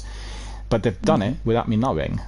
In the same way as they put the restriction on the new participant not being able to talk within 30 days, which is awful. You know how many people will just not come back to any channel if they can't talk. It's the same thing as if you access Twitch channel, you click on it, and then you have the message, you can view the videos if you're subscribed only, and chat as well. Nobody wants to do that. Nobody wants to do that. No. It just may be for people who could do pornography or something. It's crazy. And it's the most hated thing. So to see that they've introduced this restriction is just insane. And they're trying to monetize aggressively. You've seen that, monetizing everywhere as much as they can. That's why so many people are switching it up. At this point, it highly incentivizes your viewers to if they're able to interact with you. Yeah. If they can't, that incentivizes them to move on to somebody who they can interact with. So. Well, I don't understand the logic, because the biggest problem we've had during the last sort of 4 to 5 months is the problem with the Twitch app, where it doesn't work properly on consoles. So for instance, on PlayStation it's operating, but it has serious stoppages and problems with audio. So for instance, when you listen to the stream, constantly you get these mute periods of about 2 to 3 seconds. So it's breaking up, so to speak, and it's completely mute. You can't hear the broadcaster or the game or anything else. So that's I guess manageable, but it's certainly terrible. On Xbox, it's completely inaudible. There's no sound, or it's breaking up, or there's this like talking in the wind. The sound comes and goes. You can't regulate it. You can't adjust anything. And I really wonder whether the company, Twitch, realized that with all these third-party apps that people are using for console streams, they can't monetize because it goes to the third-party app or the company, like doing different fundraising or tipping or using the overlays, etc. So they want everyone to go to the PC, because on the PC they have great control over everything that is delivered through the setup. And the aggressive monetizing of late is just completely crazy. They've said, for people who are partnered and they want to have 30-70 share of the revenue, they will have some conditions which are insanely strict and completely unmanageable. And then the researchers presented the number of about, I think, less than 3,000 people globally who are eligible for that. Just think about number of streamers worldwide, and amongst all of them, it's only about 3,000 who will come in this category, and they also may not be selected, because still there are some strict conditions. Do you see what I mean? So it's going to lose them business, basically, and it's not really it's not very rosy, really, to say the least. Absolutely not. Yeah, and the other problem with where's that Nightfall Strike, Combine Arms, make a story playlist, see what crime. Oh, there it is. Yeah. Should be third.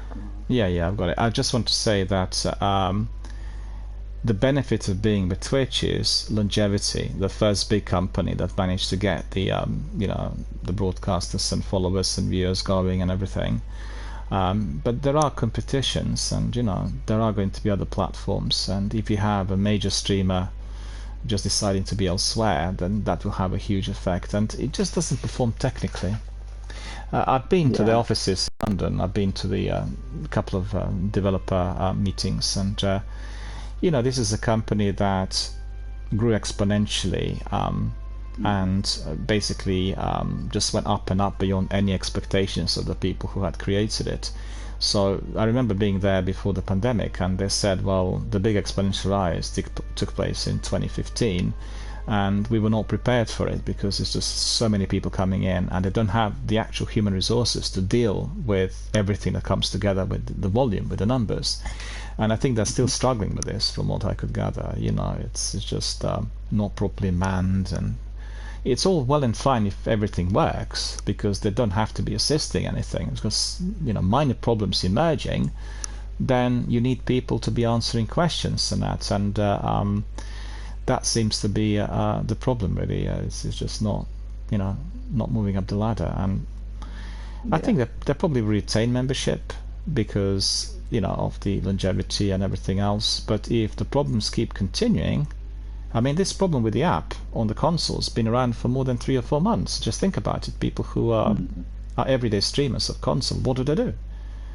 They can't do it on Xbox, and some people actually purchased the Xbox Series S and X in order to do high quality streams, top-notch speeds, high quality graphics, and Yeah. it's crazy. Something has begun to repair the No, schism yeah, torn by there's its a- destruction. I don't know whether disconnect. I'm not sure whether you've been using the support services of Xbox or PlayStation of late, but ever since the pandemic, they have changed the customer support services, and they'll be also introducing restrictions, and it's extremely difficult to get somebody to talk to you about whatever problem you might have.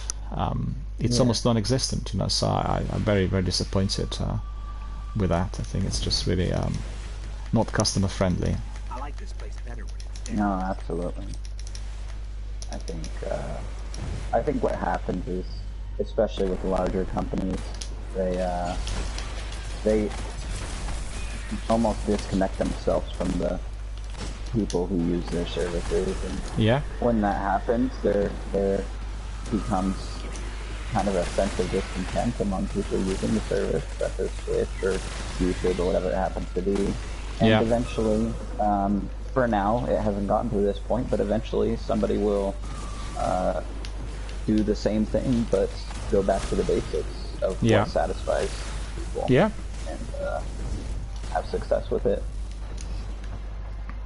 Well, it's similar to the local industries. If suddenly there are no local shops and small businesses, and eventually they'll come back because people get fed up with big shopping centers and rubbish being offered, or the same items being offered on various prices, and it becomes like full circle. But it does take time, and I mean, I was just talking earlier, you probably heard me, about Phil Spencer and Xbox, and their kind of grave concern that they're only satisfying 16% of the global markets with consoles, and you consider the investment and the quality of the console and everything. 16, that's 1/6%. The rest goes to Nintendo and PlayStation. They talk about the quality of the console, but the fact is, online services, which are essential for the use of Xbox, are not accessible in very many countries. So why would somebody be purchasing Xbox if they can't be using online services, which in fact completely disable the person from the appropriate use of the tech. So it's just ridiculous, and they need to be looking into this. Oh yeah, no, exactly. But he gave lots of interviews. He actually didn't make a single comment, which was surprising, about the basic reason for this. Because I talked to European gamers, was on the continent a little while back, went to a couple of conventions, and everyone in there is on PlayStation. And you ask, well, what's the idea? And they said, well, we can access literally all services. They can't access PlayStation Plus Premium at the moment in every country, but everything else, like access to the multiplayer, is there. That's not been the case with Microsoft and with Xbox, so that's the sole reason, and it's never been talked about. Yeah. No, there's always been also the just general issue of most things, quote unquote, catering very much to PC and not as much to console. Yeah. So you're already at you have limitations there, whether you like it or not. So for the things that we have had to go away or to have more issues than they have historically, I think cuts into people's passion to especially do things like stream or for Absolutely. any sort of content creation. Absolutely. Because content creation is the most interesting thing around at the moment. You have so many people attempting to create content, varying from streaming games through talking about their families and doing bits and pieces with others, and it's just mind-boggling the sheer quantity of the material that's available, and Absolutely. making it difficult for people to do it on a budget is just, it's a non-starter, and lots of these companies have serious problems. Well, but at the end of the day, you can have competitors, but they have this huge capital, and that is what I guess places them above and beyond. And you've seen recently the problems with Activision acquisition and all sorts, and I was surprised that in the US they sort of backtracked on it, and they have some more problems, which obviously enraged everyone in their headquarters. But if they complete, then obviously they'll have a huge muscle in the market, and that's not really going to be popular with everyone. That's the fact, No, precisely. That's the trouble.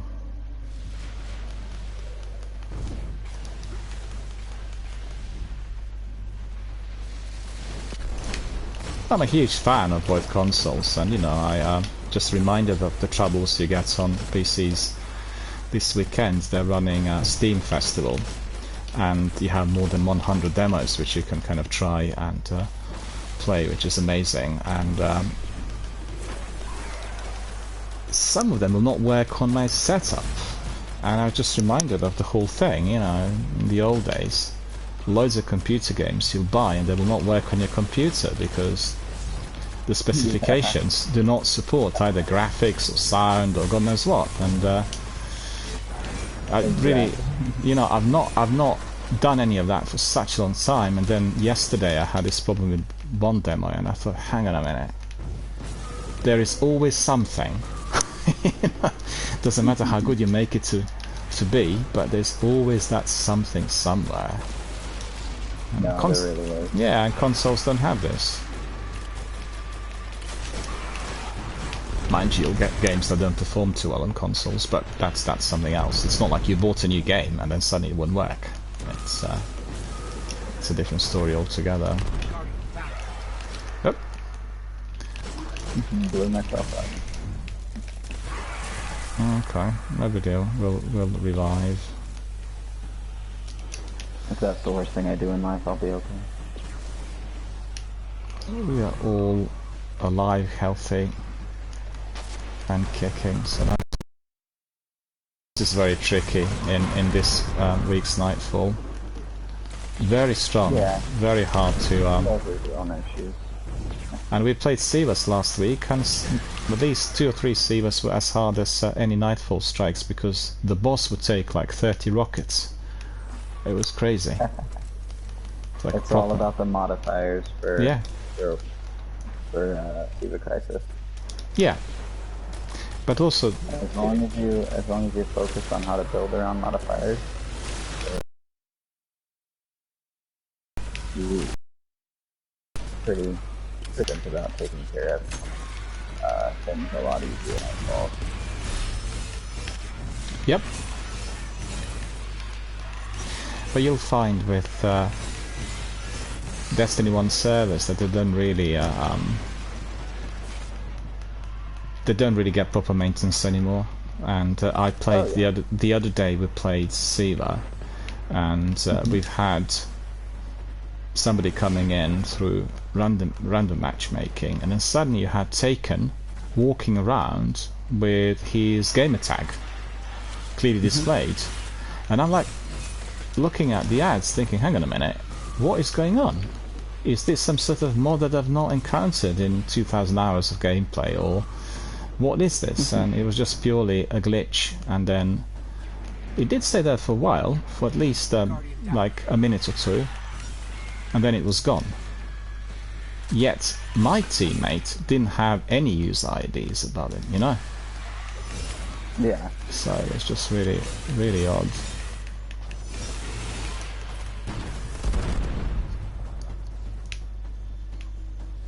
I look like a fly how in there.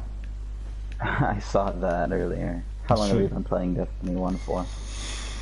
Well, ever since I started with my channel, so that is 5 years or so, roughly, and Okay. I was literally in two minds between Destiny and Elder Scrolls because both games are fantastic, very supportive, very kind of all-inclusive community.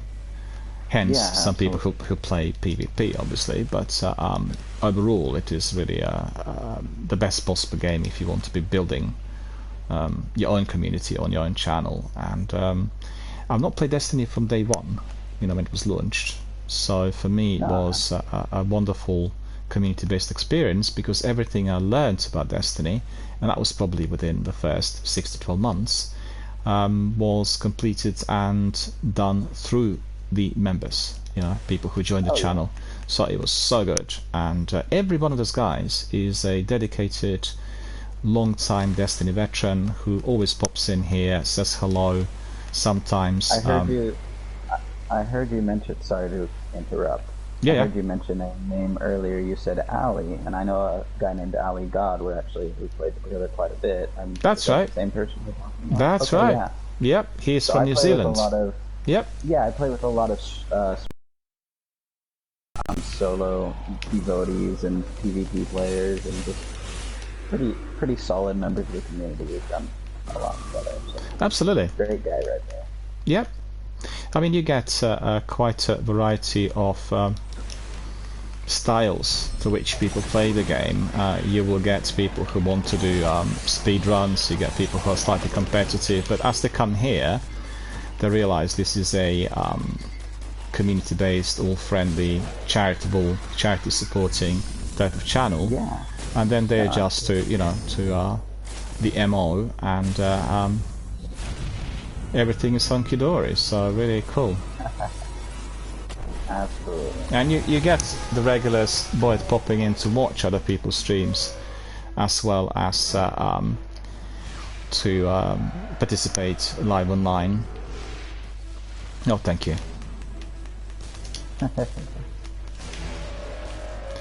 Oh, I need to change my heavy in here. I'll go for... Let's see, what shall we go for? Crota or Galathorn? We'll go Galathorn. Hang on, where is it? Galathorn. Yeah. For Galathorn.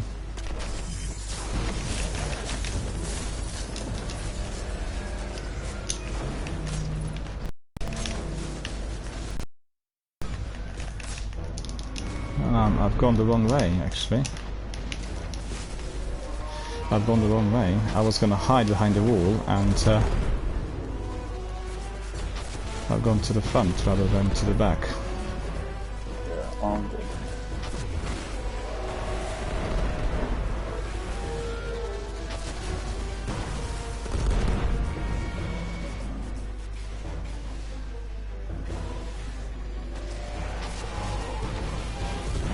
Well, in the community you'll find many of those regulars and veterans, almost every one of them, the regulars who watch Destiny streams, will be here, and they might not be popping in every day, but they will be, within the members. A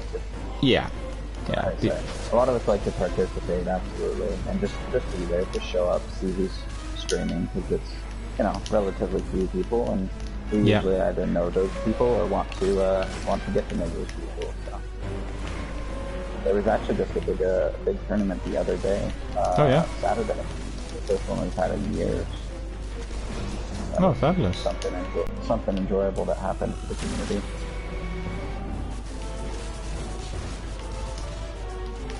Well, I find generally the vast majority of Destiny community seems to be very friendly and very supportive and adhering to all the principles that Bungie obviously have been promoting over the years, and it's a great joy. Yeah, it's just the way I see it. I think the longer a game has been out of commission, quote unquote, the more the community either errs towards the side of gatekeeping or being very open to people and welcoming what little they can have. And Destiny aired towards the other end. There are some you know, people, of course, who are not as friendly and not as welcoming, but in general, the community is very much the second of those two types of groups.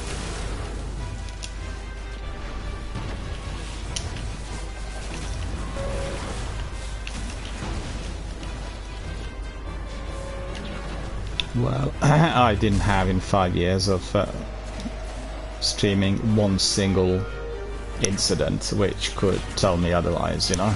It's been all very friendly, and we had once a group of hackers from one country all coming in because they were unhappy with the results that they were getting in the Crucible. But you know, PvP generally attracts different types of characters and people who are not really within the same mindset.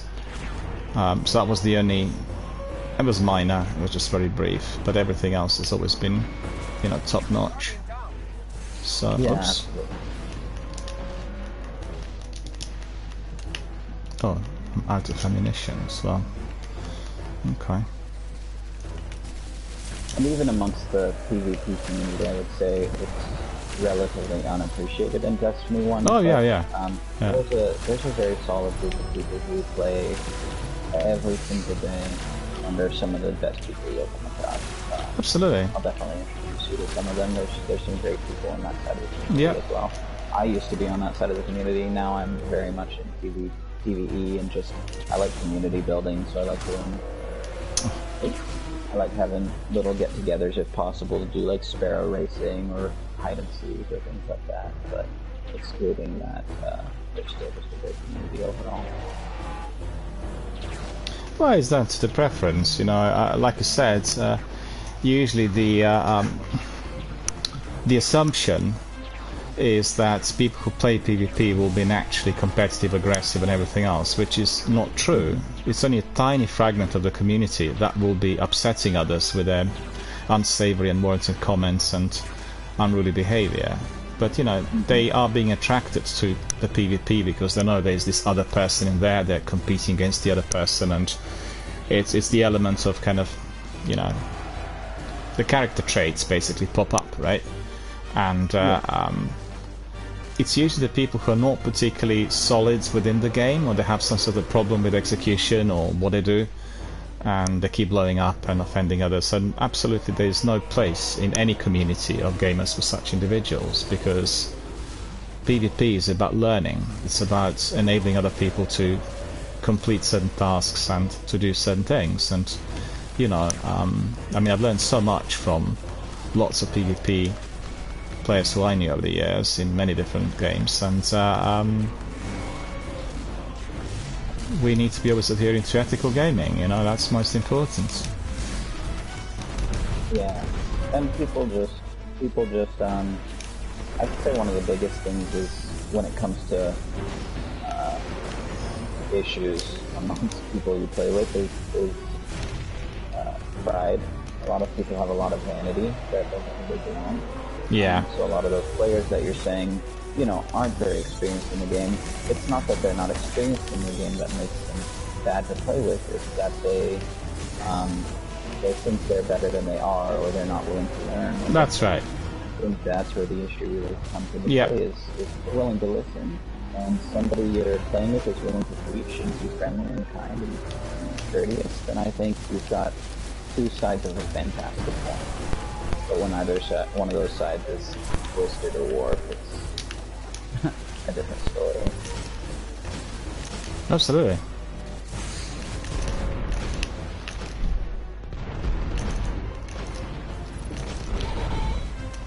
Wasted one rocket on 2 Minotaurs in there. Popped up just behind me. That is special ammo. Damage is focused right now, and I did not bring a good special for this, so it's kind of making me feel. Whoops. Stuck on the wall. But you can see the boss is taking a lot of pills, really. We've had many rockets already, but the boss is still alive and well. Yeah. Got one rocket left in there. Yeah, see that damage. his health there. That was 3 sniper shots. Oh yeah. Let's see what I can pick up. Yeah, I can actually. Extra 6. Oh no, I'm gonna be shot. I've got 5 rockets, so that should do well. I'm Oh, glad that I no. did move to the safer location. No, no, no, no, no, no, no, no, no, no, no, no, no, no. Ah! 2 of them cornered me. It's alright. Because I didn't want to waste that rockets on him, you know. I wanted rocket for the boss, and that was the wrong decision. Therefore, we are. No, no, no. I'm going to change a weapon over real quick. That'll make this Yeah, a no lot worries, easier. no worries. We are back to square one by the looks of it. Let's just wait until you change. Then We'll be we'll doing a lot more damage this time around. what are you gonna have? Sleeper Simulant? No, so we're right now. See the bottom left in the darkness zone section where it had the double special thing. That Yeah. means our special weapons do more damage. So a sniper is going to do more damage than a sleeper. Okay. A fusion's going to do more damage than a rocket, so on and so forth. So I'm actually just going to put on a fusion rifle. Okay. Because I was using one of them, and they're generally very good in this strike this week. One gets surprised. Snipers are great here, except shields, and that makes it very difficult to snipe Yeah. consistently without getting shot down because we don't have health recon.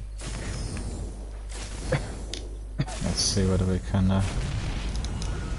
We should be all good now here.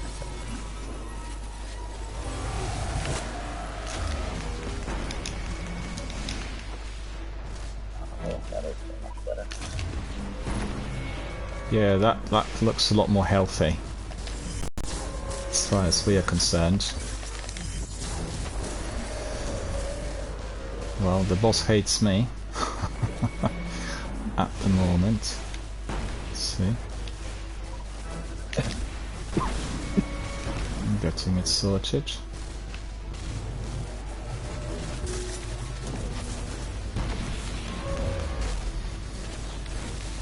Look at this. Loads of chums coming in here, but I keep thinking that I still have my dark drink on, when in fact I do not. So it's a gross miscalculation. You get killed immediately.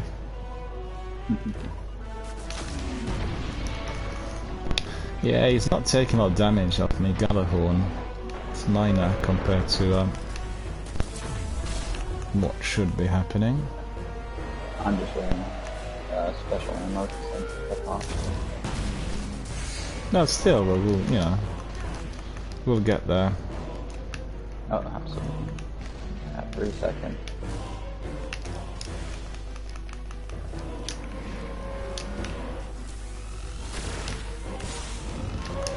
I'm too. Oh no!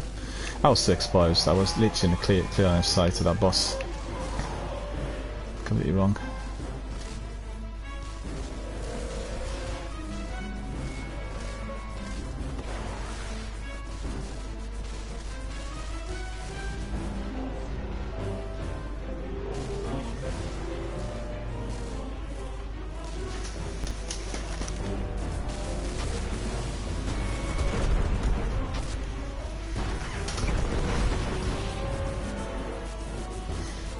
Thank you.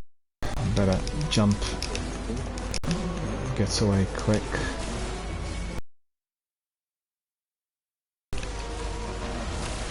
Yeah.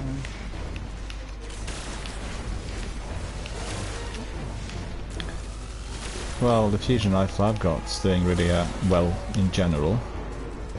So, It's slightly. been very well. Yeah, it's a Darkblade Spite, I think it is, isn't it? Let's see. No, what did you say about it though? No, it's doing really well in its strike, and generally in the game, it's quite a good fusion rifle. I actually grinded for a long time to get this Dark Blade that I got now. Yeah. Love it with a good roll. Speed.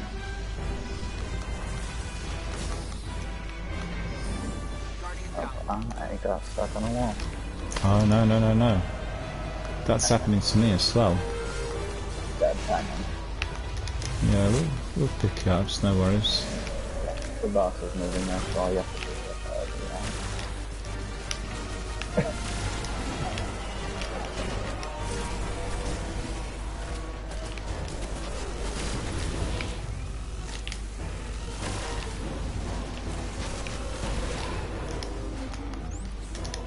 Oh, look at this. Yeah, I can see. Yeah.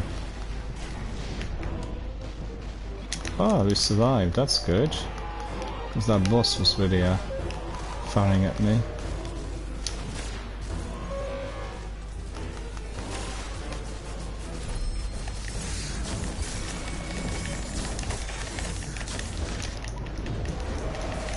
Ah, that's annoying. It's my fault actually. I didn't reload before going to the boss. Yeah, it was me being a bit slow.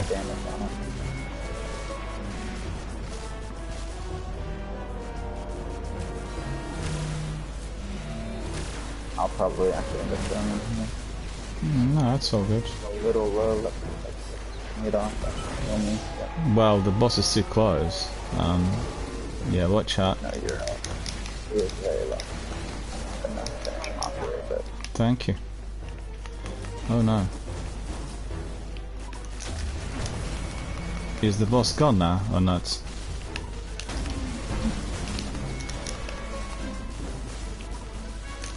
Oh, I can't believe that. 3 rockets and he's still... Oh yeah, he's gone, finally. And... What? We all gone. It's okay. Why? That was much better damage. Hold on a minute. But how come that we... It must be the lag or something, right? Did you finish killing him? Like do the rest of the damage? Yeah, he exploded. Oh, interesting. I didn't see that. No, he maybe exploded. You thought he was exploding. No, I think I know what happened. So he has a slam feature if you get too close to him, and I think you probably heard that. Because I saw him slam you. So most likely you thought that was the explosion. You think? I don't know. Yeah. Because I've seen the boss exploding and all of us died like, I don't know, within a second of the explosion. So the boss was definitely exploding. Ah, well then. That is what makes it interesting, right? We'll go with that.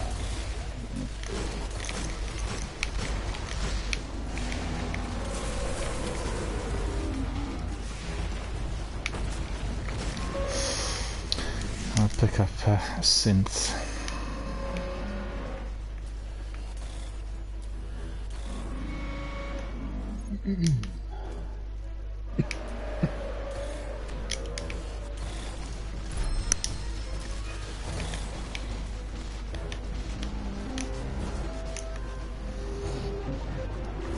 How close are you to heaven?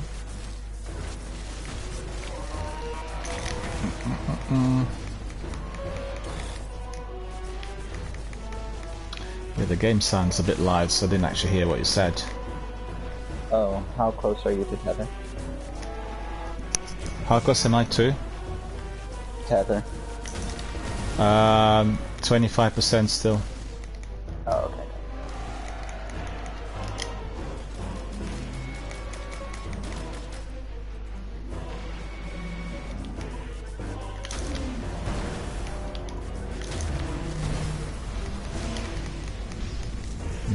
One rocket left.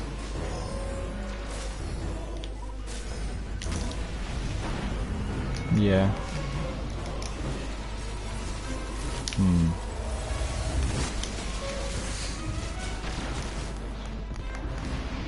Too many of them at once.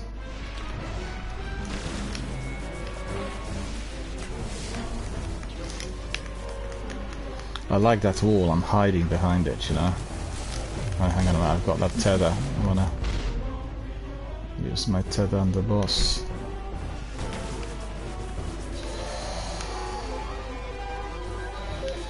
Coming.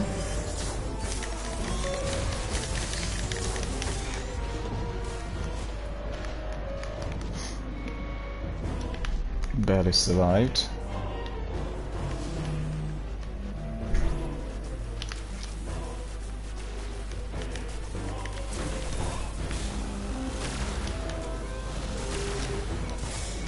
Oh, come on.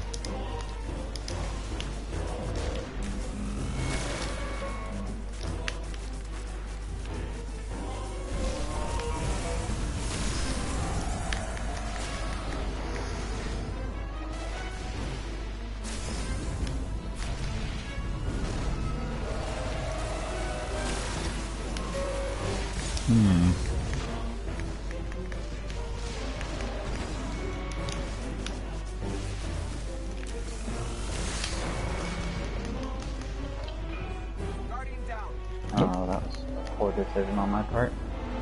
We only have 42 seconds, so we're probably not finishing this way.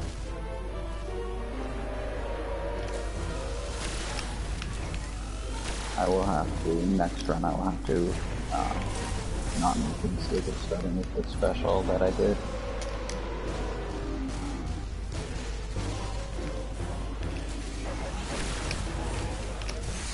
What is going on?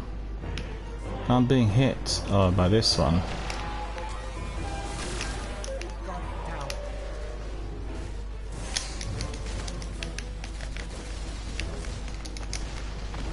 Well, that was really, very, very close.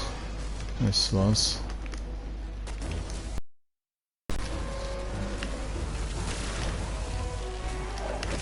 No, we completed it. Or do you want to go to orbit and go ahead and reset here? So we can get our rewards. I picked up already my weekly reward. I don't think I can have it every single time. Only once per character. Once per week, yeah. No, per character. Each character gets your bounties. Like the Nightfall bounty. If that makes sense. Oh, okay. Yeah. For me, it doesn't matter either way. I don't need anything from you. Yeah. No, I still can always pick up something that I still don't. Never hurt, but never hurt. Yeah.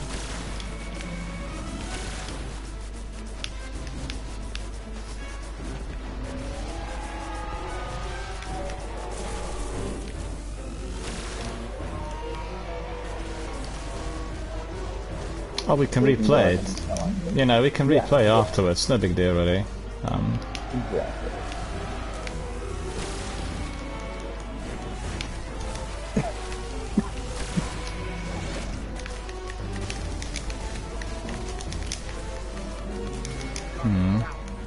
We are a bit.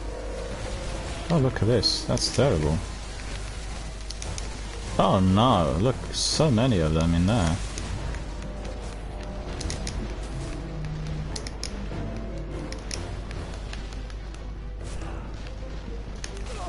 Oh, I got hit as well.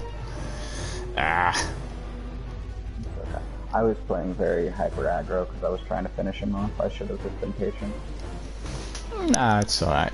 It's just that all the ads popped up. There were too many of them. It's like 20 or 30 of them up there around the wall. And that's the main reason. Oh, we all got killed. Since we all got killed anyways, why don't we go ahead and restart just so you guys can get the rewards? Okay. I will too, I'll get rid of it. Why not? Why not? And I'll just go ahead and play more patiently and we'll absolutely get him down first try. Okay. We'll do it from the very beginning. So, as our viewers could see, we have been battling it hard, but we fell behind the schedule. We couldn't really complete. Hang on, I need to see whether I've got that bounty. I think I picked up one Nightfall bounty from Zavala early in the week. Can I get several Nightfall bounties per week, or is it just one? There's the Sunrise bounty, that's the one you want to pick up.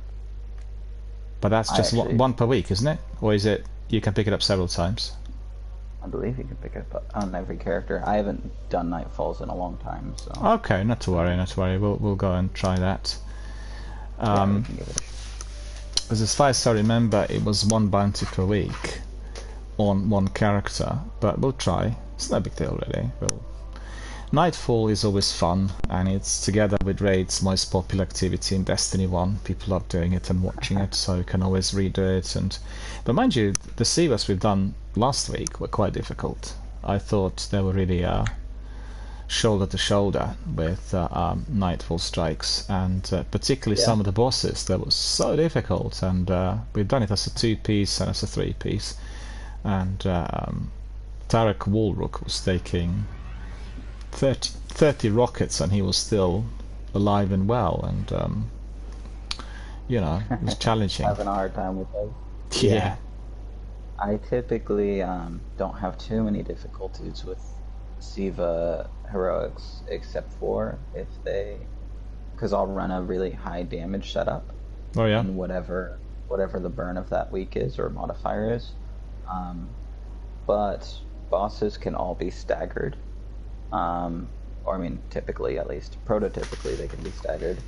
But there's one modifier called Berserker, and when Berserker is active, you can't stagger bosses. So I will say that is usually when I have a hard time. That's right. We had that modifier, Berserker. That's exactly what was upsetting us. That is fairly miserable. Yeah. Berserker and Chaff. I don't mind Chaff too much. It's not the funnest, but it isn't for me. What's the one where you can't get Raider? That's Chaff. That's Chaff, isn't it? Yeah. Yep. That's right. Alrighty, let me go ahead and grab that. Starwind the cloak.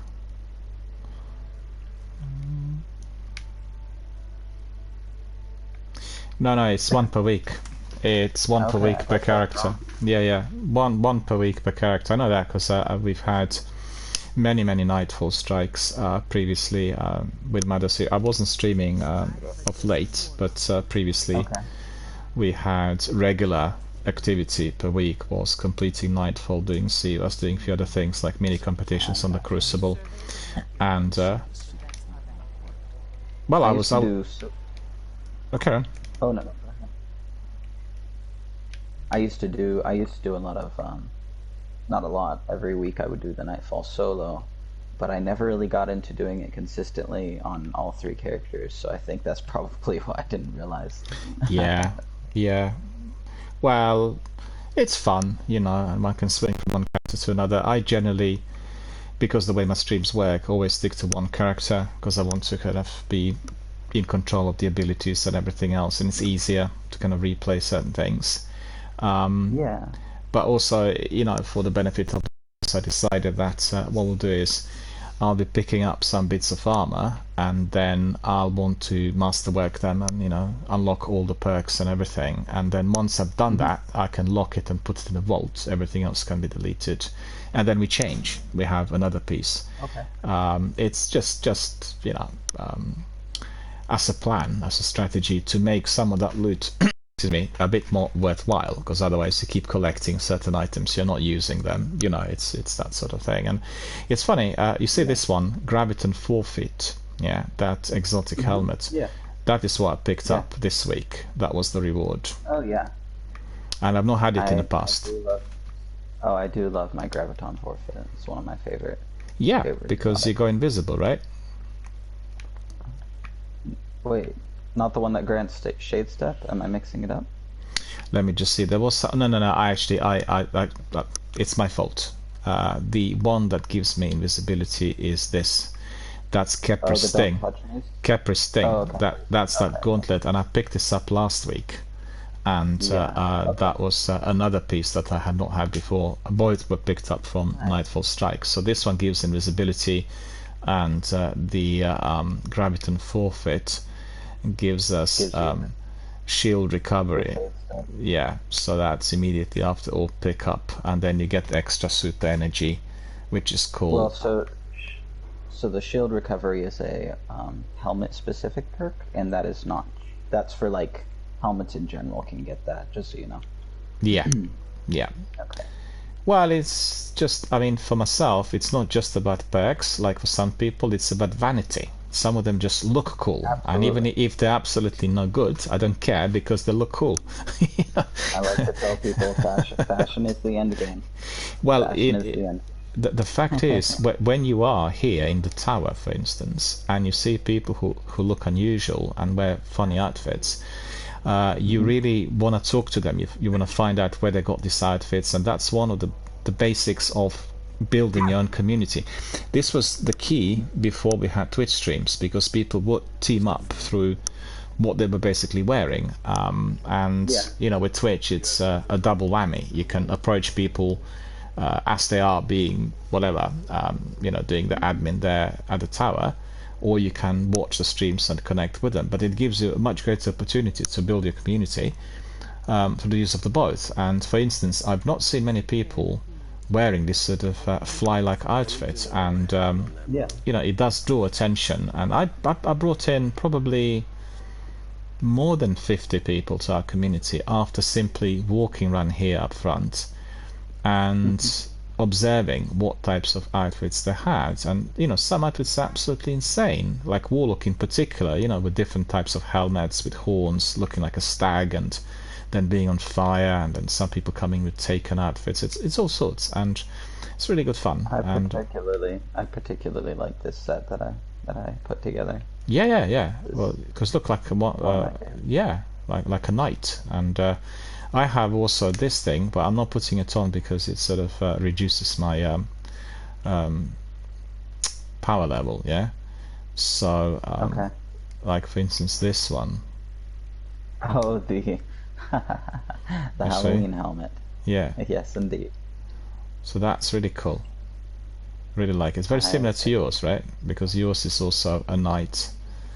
It's just reducing my light level by somewhat, but 40 or 50.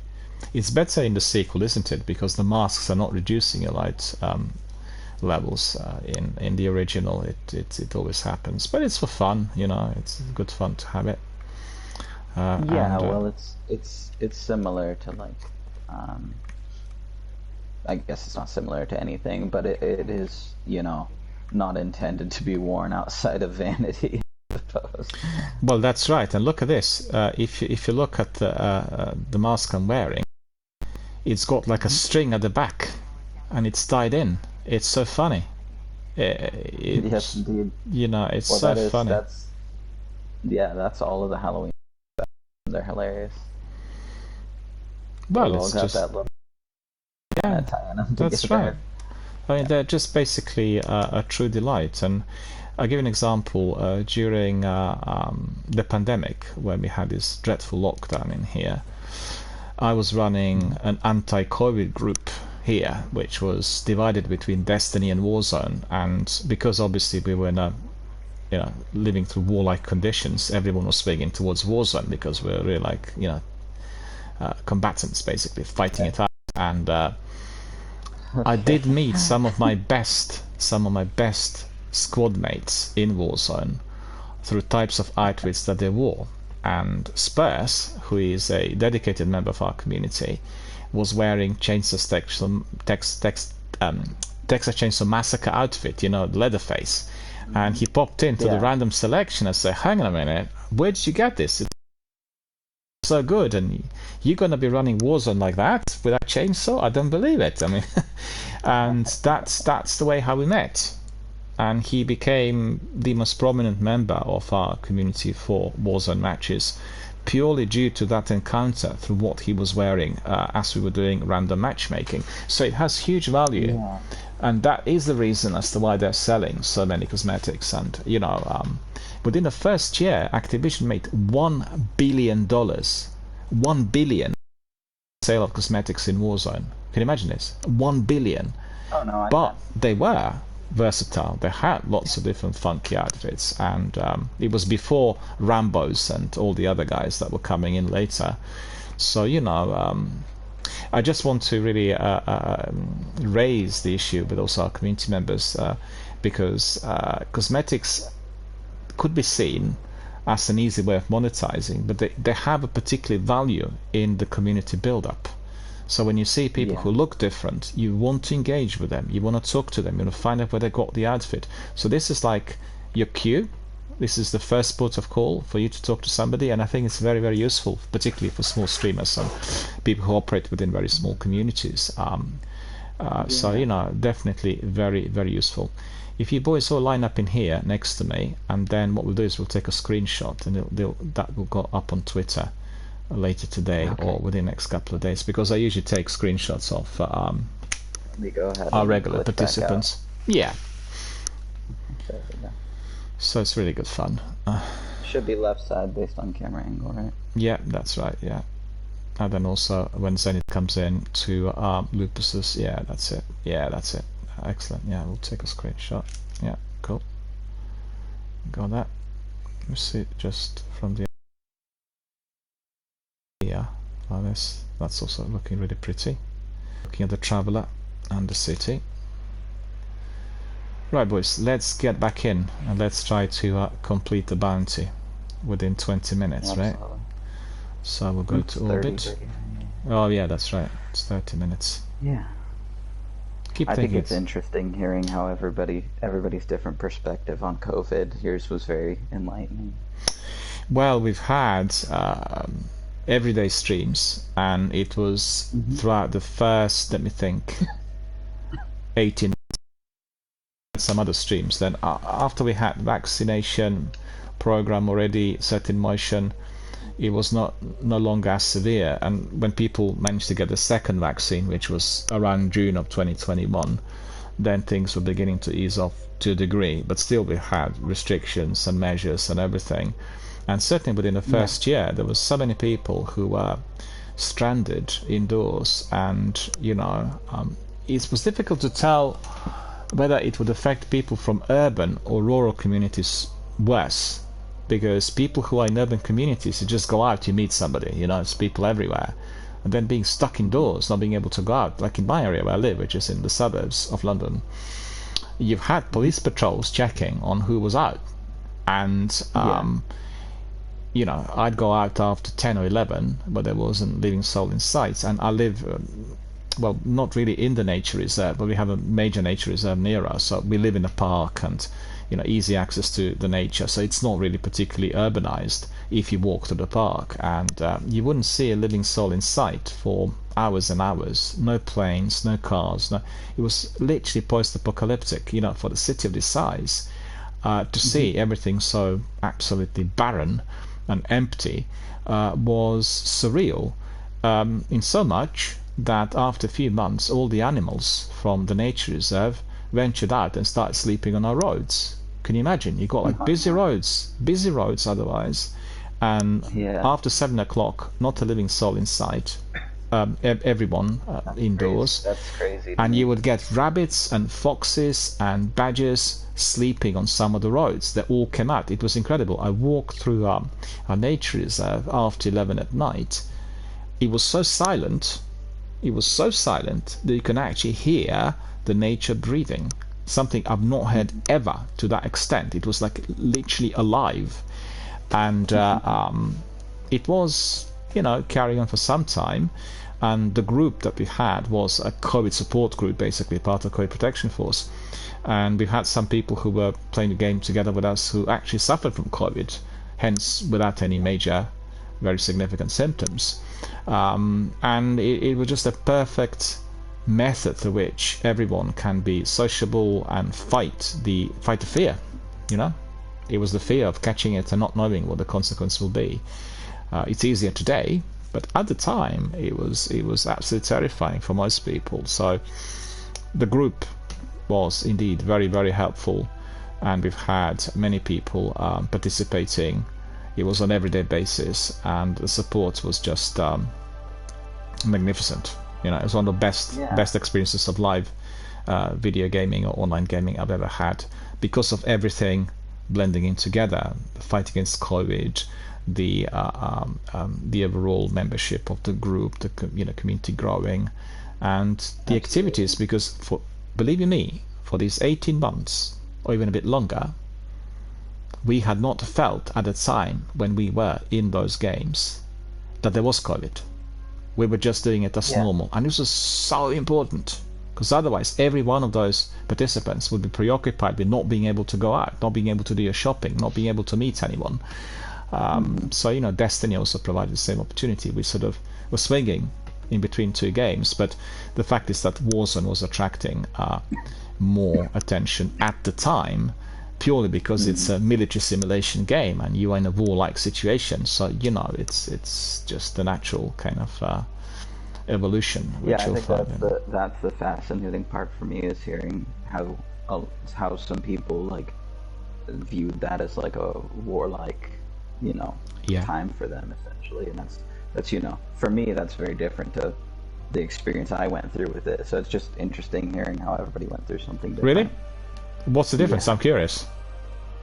So I was in the military during COVID. Okay. And I worked military medical.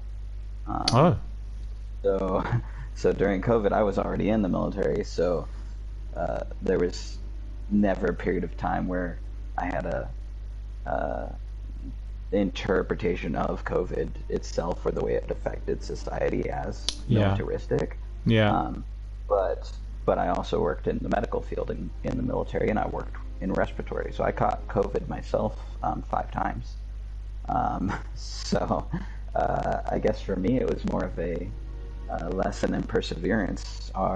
My work was more than any other time while I was in the military. I mean, excluding when I was working in one specific technical field, but yeah, no, hours were long, days were long, lots of patience, lots of restrictions from COVID for sure, but most of those restrictions just revolved around like wearing masks and whatnot. Other than that, I had to go to work, I had to go home, I had to take care of all my personal and work related things. I had to study on COVID and study on the vaccinations we were giving and study on the differences between the different vaccinations. Yeah. Oh yeah, no, absolutely. And I personally myself have a chronic cough, respiratory issue that I have. So COVID, like taking the vaccine for me was, my doctors wouldn't let me do it for a long time. And so there were a lot of restrictions as to like potentially life-threatening. Then I guess you must have been really worried that if you catch it. Yeah. For periods of time, absolutely.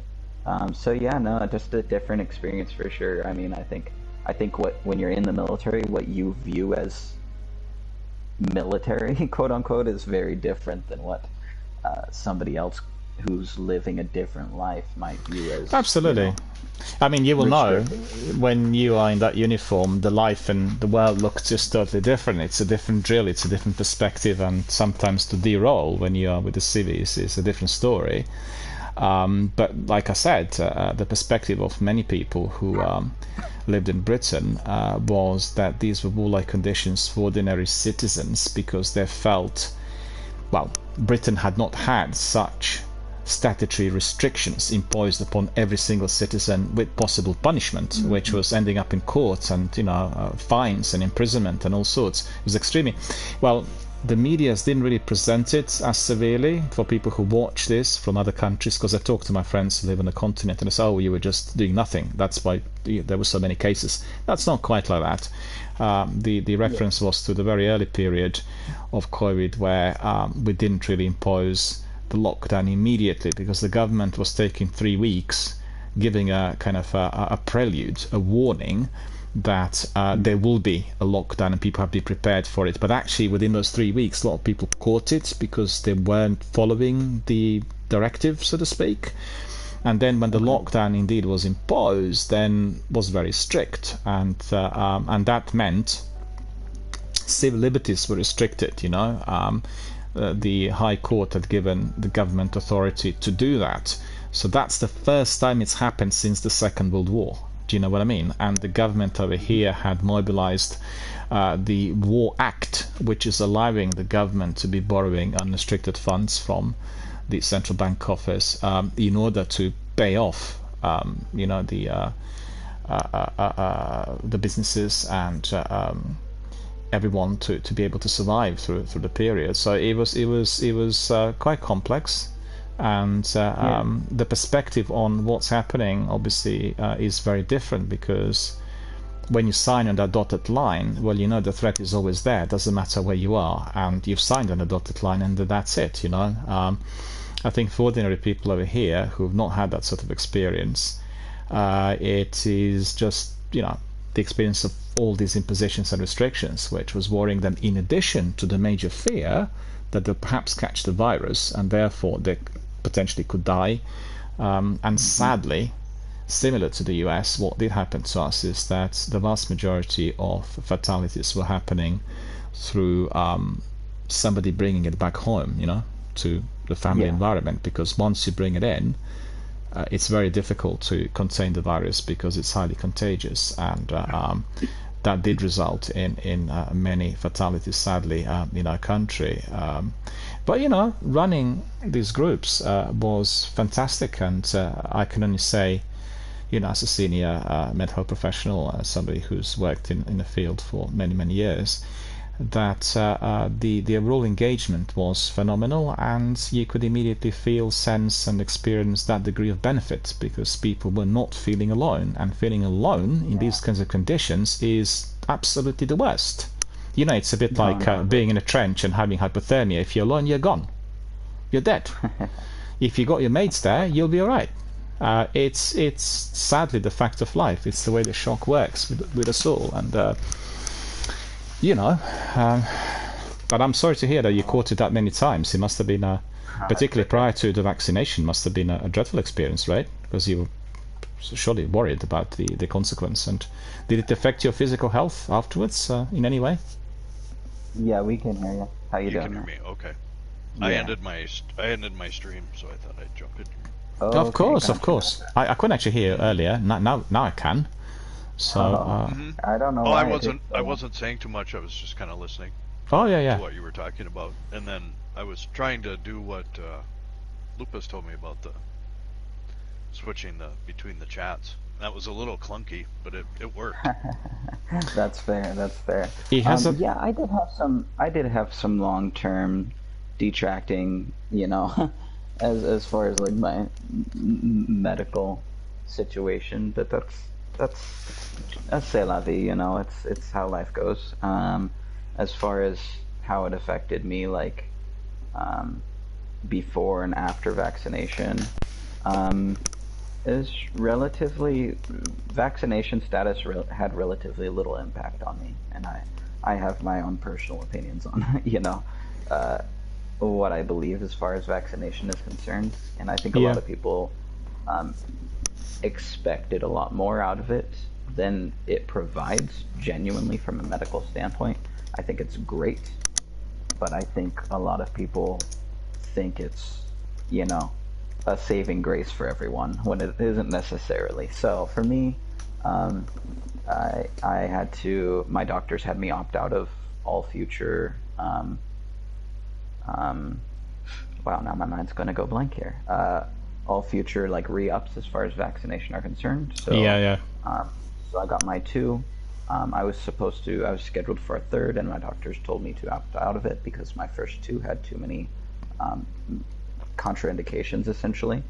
But yeah, no, I think it can be great, and it can definitely help people. And I think there's situations where it's not always as all important as just taking care of yourself and being healthy, and that's right. Hopefully be, Well, number one is, first of all, like you said, a lot of people, because of their, I guess, natural resistance towards being in that position, being told that they had to be doing this, were not following the health instructions, and like wearing a mask in public places, not being in immediate contact, etc., which actually really helps.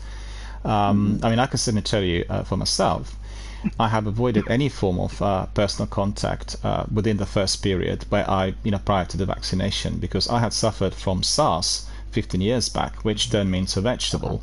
From being AAA military fitness, I've gone down the route of not being able to get out of bed and developing chronic fatigue syndrome and all sorts of associated ailments and illnesses, which are basically post-viral neurological. So I knew what this could be like, and I never fully recovered from the collateral of what had happened then. So obviously being extra careful, having that kind of condition, and being very vigilant and adhering to all measures and everything. But I've seen other people disrespecting it, thinking that in psychiatry, you've got the term in jargon which is called reaction formation. Don't know whether you're familiar with it, but what it means is people develop this sort of infantile assumption or idea that if they do something which is dangerous, they're actually not afraid of it, but they're doing it because they're extremely afraid, and they will be in fact thinking that they're invincible. Do you know what I mean? It's just doing something which is highly counterreactive and counterproductive, and endangering themselves, because at that point they develop this sort of manic defense. I'm above all, I can do it, I'm not afraid. Well, it's not the question whether you're afraid or not. This is deadly, and you've got to be very careful before we get some further knowledge on how dangerous this is, because initially we didn't know very much at all. It was just, as we trickled along, we got more knowledge. A lot of people were not careful enough, and I had not had COVID literally throughout the whole of the pandemic, and I've been triple vaccinated. I managed to avoid it, have relatively, I should say, very strong immune system, and the only time when I caught anything which was based on virus was that dreaded SARS, and I caught it when I was airborne, right? It was I caught it when I flew to Italy, and I didn't even have any symptoms. It didn't really affect me at all. It was only about 2 months later that I had that post-viral syndrome, and then they detected, you actually did have this before, and this is the post-viral syndrome which people can have. But the actual virus, SARS, I had no symptoms of, it was nothing. With COVID, I didn't catch it at all through the whole of the pandemic. I've gone to see my family at the end of last year, after not seeing them for 2 years due to COVID. Have some very old members of my family as well. So I didn't want to accidentally bring it in without actually developing the virus myself. And guess what? Yeah, of course. I was with them, and then I caught it. And all of us caught it, because one of the family members brought it in. And he brought in the most contagious, the most virulent strain of COVID virus that there has been altogether. Do you know what I mean? Yeah. Like the worst. And we were all having it within less than 12 hours. None of us had any serious symptoms or any major problems health-wise. Which is fantastic, considering that several of my family members have very serious medical conditions which indeed could be affected by the virus, thanks to the vaccine, and thanks to probably the fact that the variant already was different compared to the very initial stages. But I'm assuming you had the Delta variant. Well, it's hard to tell which one it was. One of the family members went to see a band at a major concert, and he caught it there. It was already assumed that. I was just assuming that because you said it was the most severe of all the variants, so I was assuming you were talking about Delta. Probably Delta, Omicron, one of those, or one of these very contagious ones, because we all caught it, and with myself in particular, it had very, very mild symptoms. It was just even less than a sneeze, less than a runny nose. I did have a bit of temperature one night. It was all gone within 24 hours, so it didn't really affect me at all in any way. Others with a variety of symptoms. My younger brother, he had very severe sinusitis and very nasty cough for 2 weeks, and he has a serious health condition which I was very worried about at the time, but it didn't really affect the actual the base of the health condition that he has. And with others also it was fairly minor and mild. But the reason I'm describing it is, it's interesting, isn't it? Because I had lived and I have worked, or I have sort of gone through the environment which had been highly contagious and contaminated in a major global capital with many people, and obviously I was keeping myself to myself and away from everyone, and they didn't get it. Even when I went to shops or supermarkets or any places, I wore mask at all times. I was keeping the social distancing and everything else. But as soon as I went to see my family, as a closely knitted family unit where it's very easy for the virus to spread, I caught it. So that sadly was the means to which the virus was spreading and attacking many different people. And like I said, a dreadful experience really for everyone. And I'm just hoping that none of us who had it would have had any other less visible collateral which will emerge in due course, so which is hard to tell, sometimes.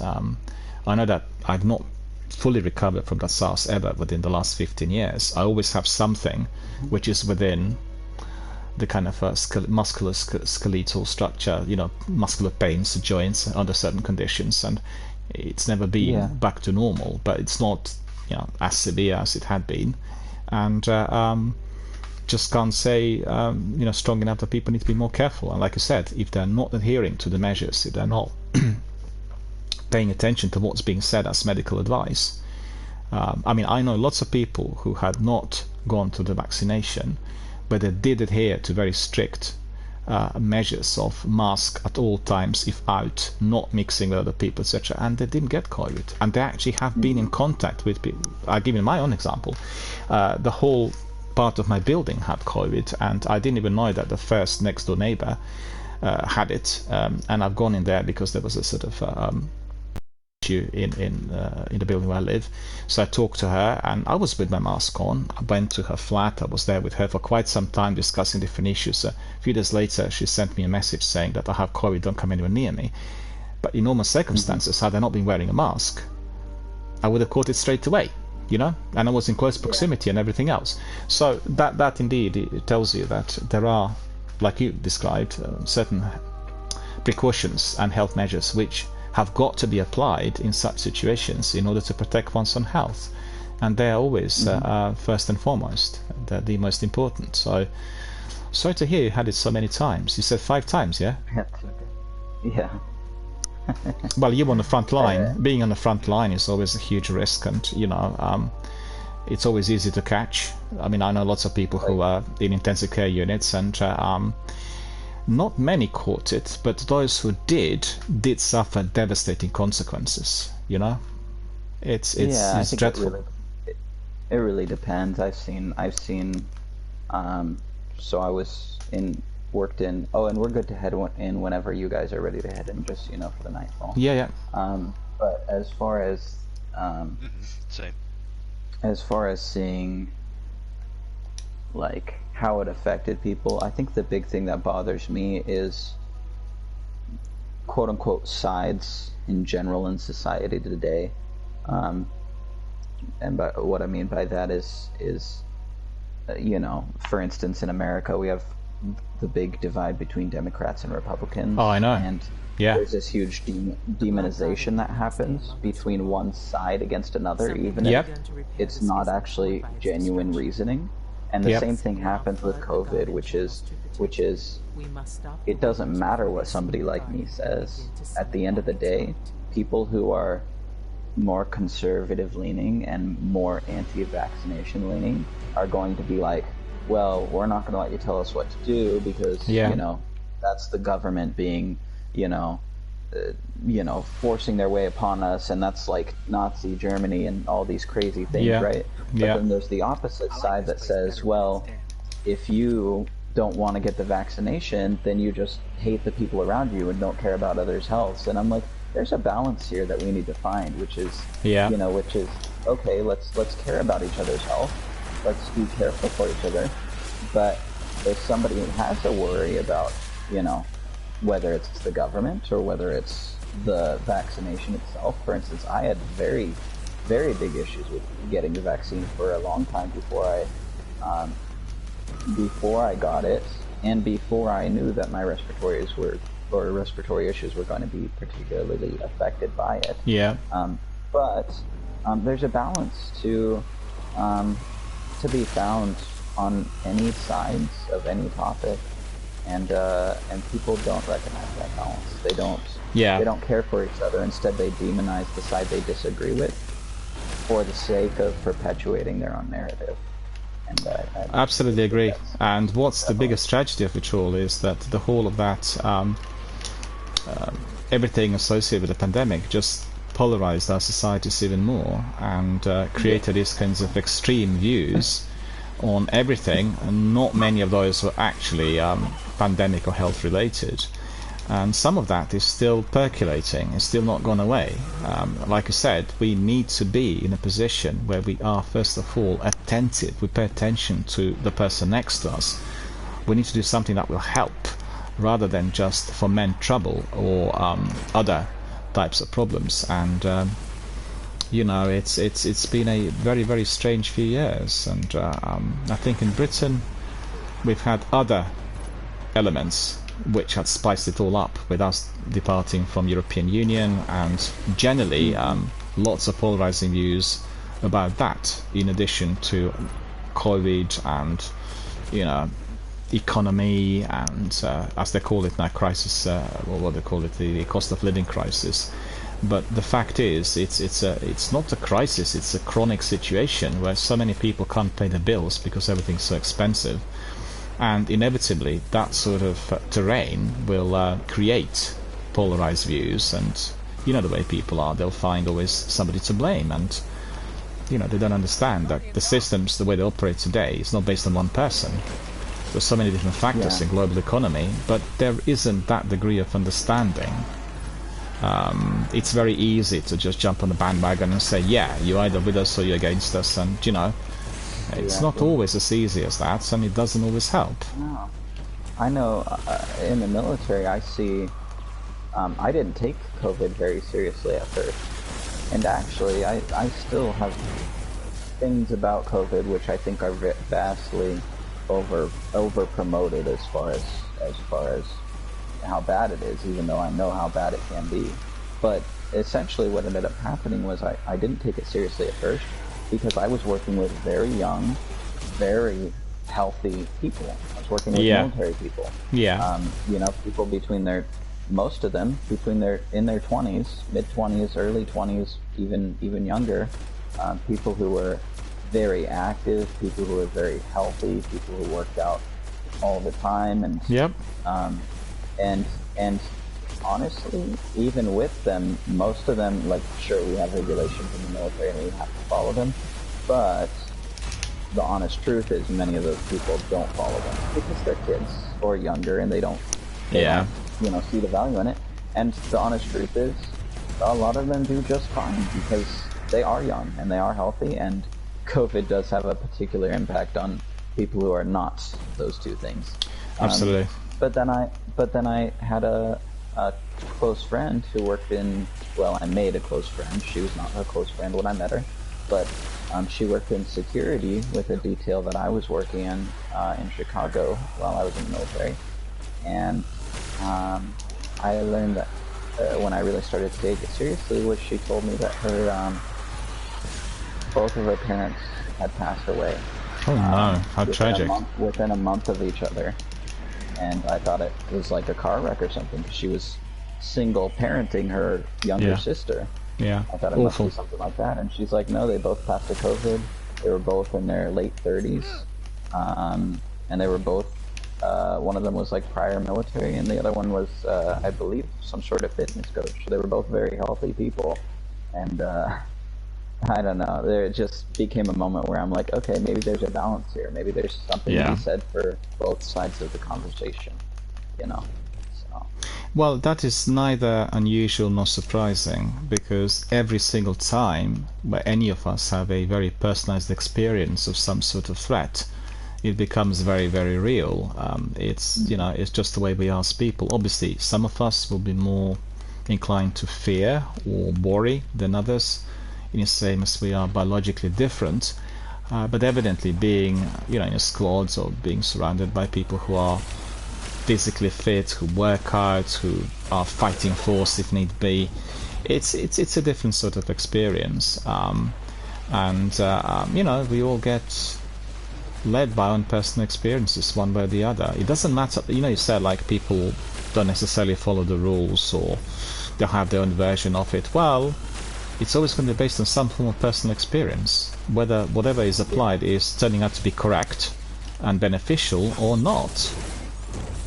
I mean, that is very much the case in the military. I mean, you will know that from your time there, that if you have the rules which turn out to be completely a fluke, where other things could have been and should have been done, and there are casualties and fatalities, well, there will be some afterthoughts about that, and there will be personal blame attached to it as well. So,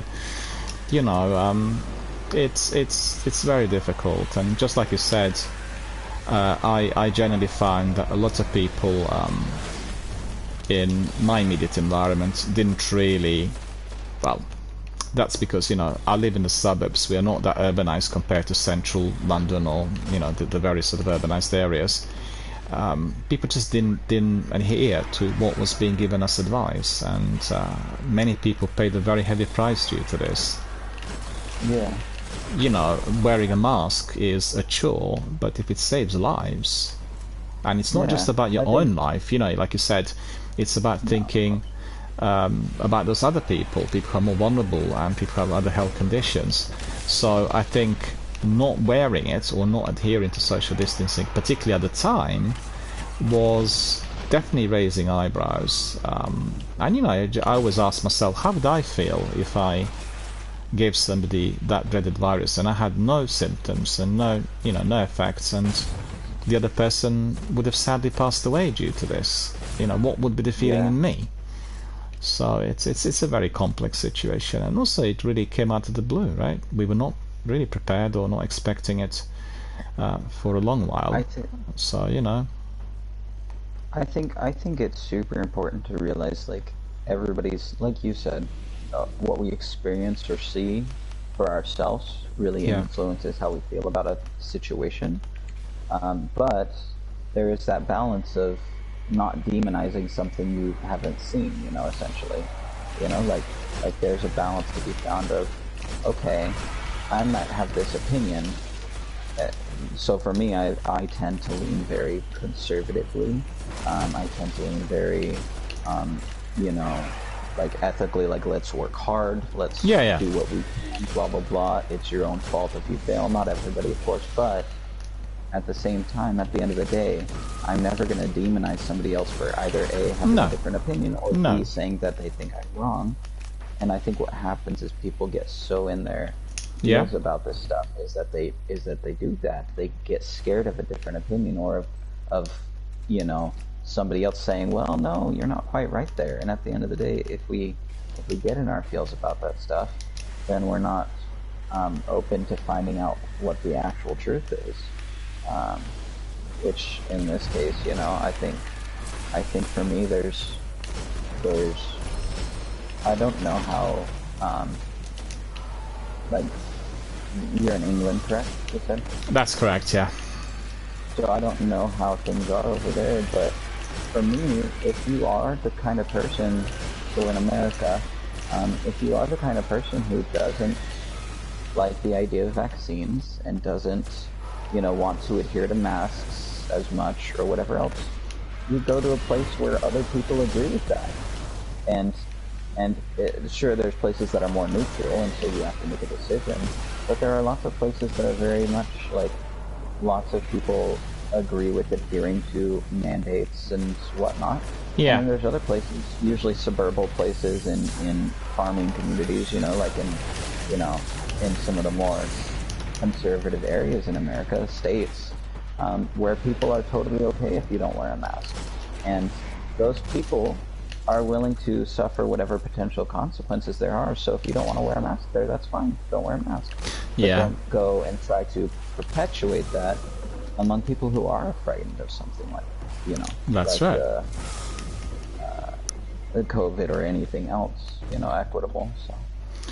Obviously, there are other viruses and other illnesses as well, and people forget that because, like you said, people get bogged down into this discussion which is swinging towards extremes, irrespective of what the topic is. So when somebody gets into that mindset, they could be talking about football, and they'll come across the same sort of attitude, you know.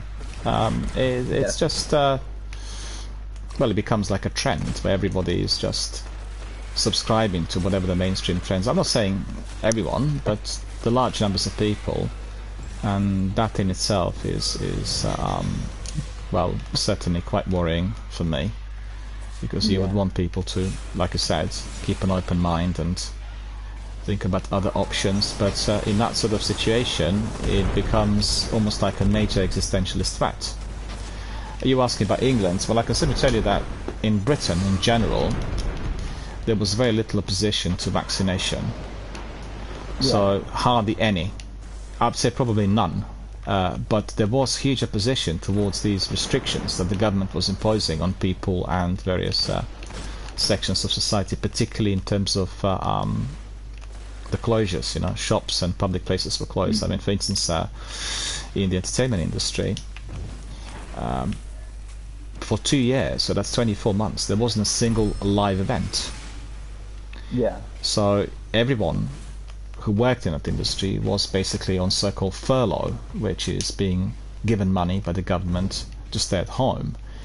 And there was huge collateral, and it was considered that such events, like live events, you know, gigs, rock concerts, would be spreading the virus the most compared to some other activities, and that was the sole reason as to why everything was shut for so long. But there was that degree of opposition related to these government restrictions, because people are not used to that generally, and that's been the main issue, really.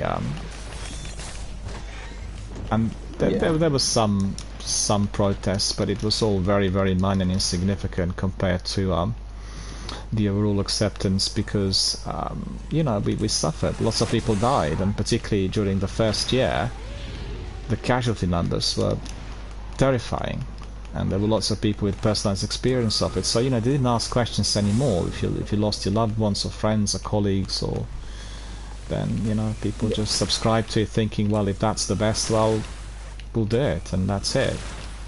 So I guess quite different to the US, in fact, in view of what you described and what I've heard from other friends and colleagues. Well, yeah, no, it's definitely different, but at the end of the day, it's you know, societies are different. People have absolutely what they pull from, and but people are still people. You know, there's still commonalities between any given group, and important to just, you know, keep your eye on what's important. You know, what's real, what's genuine, what do you care about. Well, it's very interesting, because generally, on one level, people are exactly the same everywhere, you know, the way we are. But on the other hand, the environment and where we live, with all of its factors, is blending us in to the degree where we are distinctly different through our behavior, thinking, cognitive functioning, and, you know, various other elements. And it's fascinating to monitor and observe this, because I'm sure you had this also part of your training. If you're observing these survival techniques in a military environment, you're being brought back to the basics, like how people survived in a Stone Age, right? And you need to know what the skills are in order to survive in a hostile environment. And at that point, we are no different to anyone else. We are just the same, because we got to do exactly that in order to survive in whatever appears to be very hostile to us. But then, you know, in other settings, it's a different story. Yeah. And we all get molded and, I guess, guided by certain opinions and views, our needs. It's interesting, isn't it? When you think about hostile environment, the only thing you think about is surviving. There isn't anything else which is important. But, you know, in other set of circumstances, that's not the priority. People think of yachts and holidays and bikinis and you name it. So,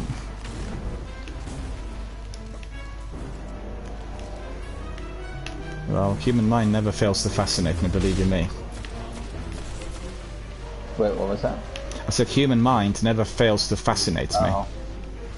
Same. It's always very interesting. I always like to say to some of the people I've worked with that it's my favorite puzzle.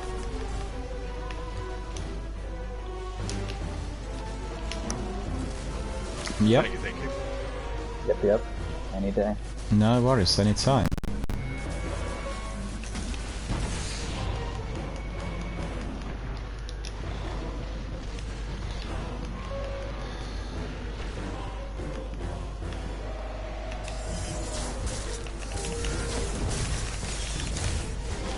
I'm a bit exposed in there. Well, a bit more than a bit. It's the boss. That spotted me. That'll usually do it. Yeah. Well, I was trying to resolve all these Vex there at the very bottom and No, absolutely. I get it. forgot about my tail end, so the boss realized they bit me rather hard. Yeah.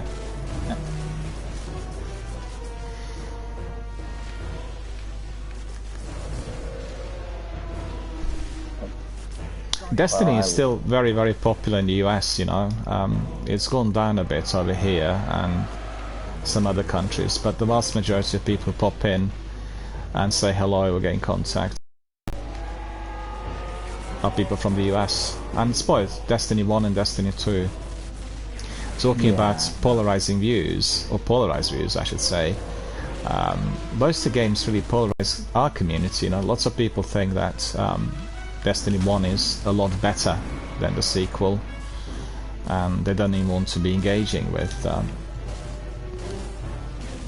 the new game or the newer game, and you get others who say, well, not really, it's just it's a different sort of game and we play differently. Destiny 2 is like several games in one, but people can be very, very categoric about it, you know? Yeah. Well, I actually think it's very similar to the topic we were already speaking on, which is, I think it's something that people will frequently demonize one because they love the other, or because they adhere to the other, whatever it happens to be. I have opinions on why I think one is better in a lot of ways than the other, but I also have the realization of what, you know, what makes D2 good in a lot of ways and what makes D1 good in a lot of ways, and I don't pretend that one is just a atrocious game with an atrocious community just because I like one more. Yeah. Well, you'll find sometimes that people will be inclined towards the difficulty levels because the original game, this game, is more grindy and there are parts which are more difficult to complete. On the other hand, when the sequel came out, there was this opinion that Bungie just wanted to monetize, and they improved the game tremendously over the years, but initially it was just not really as good as it should be. So that's the other, you know, that's the other factor in there for people who are dissatisfied. There were here quite a few members who played Destiny 1 with me live online, and they were absolutely categoric about never ever wanting to go to the sequel because it's all about the money. But I think the games are very different, you know. You can always play one of those games with a specific aim in mind. So if you want to help others, to grind, to get pinnacle weapons, to get through some serious difficulty levels like with Nightfalls and Sivas or Raid, you'll come to the original game. If you want to get variety, so there are many things on offer suited to your, you know, particular emotion, the way you feel on a particular day, then obviously the sequel provides it. No, there are many more options for people to enjoy or to choose from, and I guess that's the main difference. Yeah, I think there's quite a few things that I think a lot of what makes D2 better in certain ways are fairly basic quality of life changes, whereas a lot of the things that are make Destiny 1 what I would consider better is a very different subset of the game. It's a very different piece of the game. It involves more of the content provided and the methods in which it's provided or displayed. I'm just going to paint this down as I can. Well, boys, we succeeded this time. Still 8 minutes to go, right?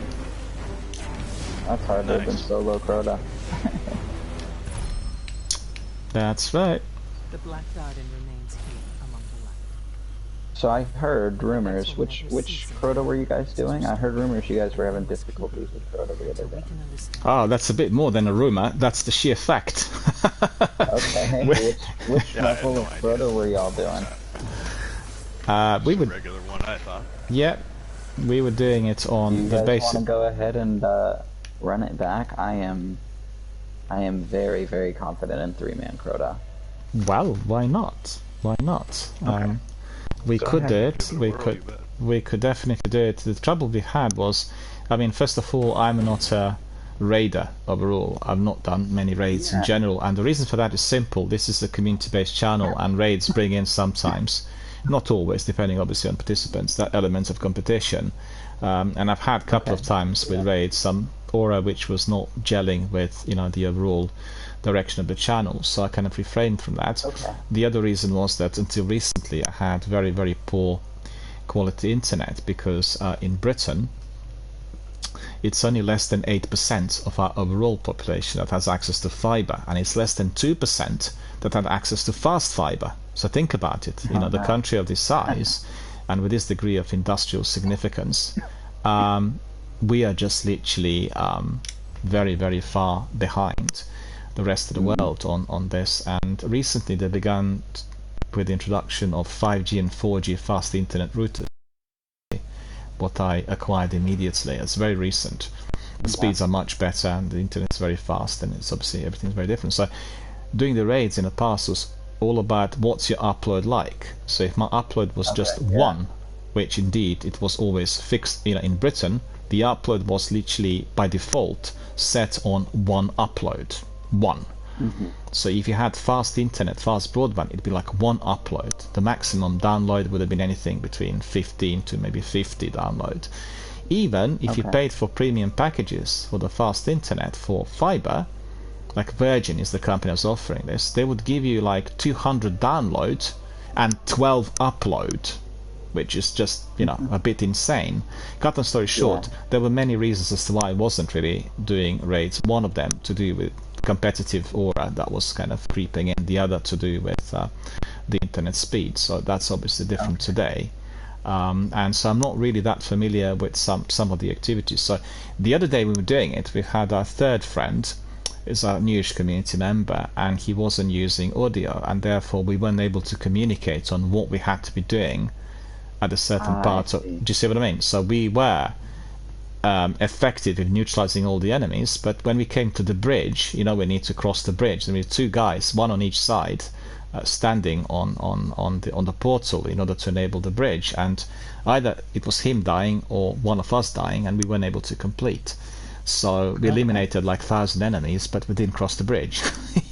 So it was hilarious. We sort of died trying, and he was so funny.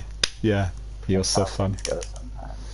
We can. Well, we won't have that. No, we won't have that much difficulty today. We can try it, and we can do it. No big deal. Let me see. Hands on. I got super energy unlocked now on my helmet, and I've got some extras in there. We'll do this a bit later. You guys don't need to do any admin or so we can just literally dive and jump in. We are going to be increasingly popular because for many years very many community members and other people who just popped in from various ends always asking, we want to do raids. I say, okay, we'll do it in due course, and where's this due course? Why is that happening? And at the moment, you wouldn't have picked it up today because I've not talked about it at length. I have basically aligned my channel with the good causes and with various charities. So at the moment I'm running. You've seen, the charitable campaign is for it's for Mind UK. Mind is a charity that deals with people who are experiencing any form of medical, anything, and it's a charity that is well established, it's been around for a long time, and they operate from high streets, from offices with professionals and volunteers, and offering services free of charge. lengthy waiting lists for people to come in. But like any other charity in Britain, there's a huge financial pressure in view of the way things are. So the idea is to raise the profile, first of all, of the charity, to get people involved, to talk about it, to post some news, and do some stuff on various social networking platforms, and also to generate funds. So basically, it's a fundraising campaign. But Tiltify is the platform that does it, that provides the the facilities for fundraising to be done, and they have really massively improved the way they do it. So they created like a gamer-style environment for the fundraising. I give an example. The target is £1,000 for the charity. So for each 100, we are getting to a milestone, and every milestone's got special activities attached to them. So for instance, I thought, because this is obviously for the noble causes and people like raids, what we'll do is every single milestone, when we reach this number, 100, 200, etc., we'll have a specific community event which is based on our participation, and the vast majority are linked to raids. And prior to these community events, which are separately scheduled, we have quizzes and polls through which community members can be deciding on how we're going to do it, like what weapons we'll have for the raid, what armor, which is useful because frequently people are. So it's a very interactive type of playground through which we are going to be doing it. So I thought, well, it might be a good idea for me to do a few raids before I do that, because if we get the donors and people who are very involved in fundraising, and then I don't know what to do, to say that'd be embarrassing would be a bit of an understatement. So it'd be it's the idea to try it a few times and do them. Also, some raids have got to be done with a few more people than 3, right? Kreuter can be done with a smaller number. You can do it. You can technically do every raid with 3 people, but as far as efficient and naturally doable, I'd say there's 2 raids that are fairly solid to do with 3 people, and then the other 2 are a little bit more on the quite a bit more difficult. So those 2 would be Kreuzer and Vault of Glass, right? And then Wrath of the Machine and the other one. No? Actually, they would be Crota and Wrath of the Machine. Vault and King's Fall would be the more difficult to do with I see. 3 people. Okay. So, but yeah, I guess we can always try. We can always attempt to succeed. And, well, I'm far from the best player in the game, absolutely, but I am one of the most experienced players in the game. I have about 15,000 hours in the game. 15,000 hours? Yeah, and I've raided a lot, so... well, we can't have a better teacher than you then. Let's face the facts, 15,000 so I'm hours. happy to learn and teach with the people I'm with, so yeah, absolutely. Just bear with me, I need to grab a drink before we do that, because we've been talking a lot and my throat is... experiencing some strain.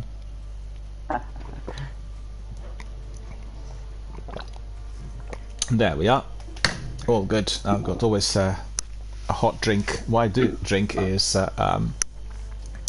chamomile with freshly squeezed grapefruit juice and apple juice, and then you get some turmeric and cinnamon on top. So it's like hot tea. I love myself some just plain old chamomile. Yeah, that is one of my favorite teas. Well, that one, and then chai with cream and honey. That's probably my favorite. Oh, that sounds good. Well, chamomile is great for anything to do with respiratory. It has a calming effect. It cleanses. It's a natural antiseptic. There can't be just better drink than that, I drink it all the time. I put also grapefruit and apple as like literally a top up, because they also have medicinal qualities, and then cinnamon and turmeric together, I'll tell you, this is a fantastic combination of spices for your immune system, and it's been used for centuries, like in China and India, in order for people's immune system to be boosted. A few years back, and I've got to tell you, it does work miracles, and it's not just about immunity, it is affecting the overall rehydration that we have, and skin conditions and the way the skin is. So it's really very, very good and positive. One shouldn't drink it too hot, you know. You make it hot and then you allow it to sort of cool down by 50%, and it's a refreshing drink, but it does have that sort of quantity. I don't really use spices more than once, approximately twice a day, because they're significant spices and it's small quantity. And obviously, you know, if you, I don't know, make cinnamon pancakes, you put a lot of cinnamon, you eat them, and that's it. But you don't actually use half a bottle every single day. And because I drink it every day, then I use kind of moderate quantity. And my most typical drink for health and maintenance and daily routine is definitely I'll just do like hot water, and I let mine cool down too, but hot water with honey and lemon. Just super basic, super good for your. I sing a lot, so super good for your throat. And I don't know. It's, if I'm sick, it's good. If I'm healthy, it's good. It's just, there's never a period in time where it doesn't feel like it's the best drink available. So well, I used to drink it all the time myself, but I've changed that with this drink. I kind of upgraded it, you know, because the first thing I drink when I wake up in the morning is a pint of cold water with lemon. So that's every single day. I don't drink coffee, caffeinated drinks, or anything of that sort. So for me, drinking cold water with lemon, usually half a lemon squeezed, is a perfect refresher. Completely rehydrates, and you know, it gives you that sort of kick when you wake up. Doesn't matter what time you wake up, but it does have that very pertinent effect, and also it's stimulating immunity, and you know, the immune system is definitely massively encouraged and replenished with the regularity of that kind of intake. Like you said, with lemon and honey and hot water, it's even more pertinent because hot water metabolizes quicker. So, you know, sadly, cold water in the morning, I used to drink it every morning to wake up and really help start my day in the right way, especially when I was in the military and doing dive work. But post a lot of my issues and medical conditions, it actually really aggravates my cough, my post-nasal drip. So I usually save it for after I've been up and moving, and I usually take an ice bath, well, not really an ice bath, an equivalent to cold bath, early-ish in the day after I've worked out, and then after that I'll drink cold water and whatnot, but but I can't start my day with it anymore. No. Well, I mean, it's a good alternative, and it works. And you know, I think I just want to really share with our viewers as well. What we are talking about is a variety of different drinks and I guess intakes that will be increasing, well, helping our health generally. And it's very important for everyone who's a serious gamer to be adhering to a healthy day-to-day routine, because gaming is incredibly positive, healthy and therapeutic if applied in reasonable quantity. And I talked at length in my podcasts and various other streams in the past about why, for instance, there's this misconception about gaming in media and elsewhere, and I think it's always very important for people to focus on the maintenance of their health, because without our health we can't do anything. I think for us who have gone through some form of illness, some of us have gone through sort of serious health conditions, we know how first of all, we know how important it is for us to maintain our health. Secondly, we know what this is like, where all of our abilities and everything we've had in the past is suddenly taken away from us, and there's little that we can do but actually attempt to maintain the health through certain steps where nothing else matters. It's all about wanting to bring it back. The reason I'm highlighting this is that I know that there are lots of gamers who play PvP and then do like all-night sessions, and I've seen, for instance, surprisingly so, not sure whether you've come across this, there are companies, even the charitable fundraisers, which really shocked me, that we encouraging people to do like 12-hour, 24-hour streams.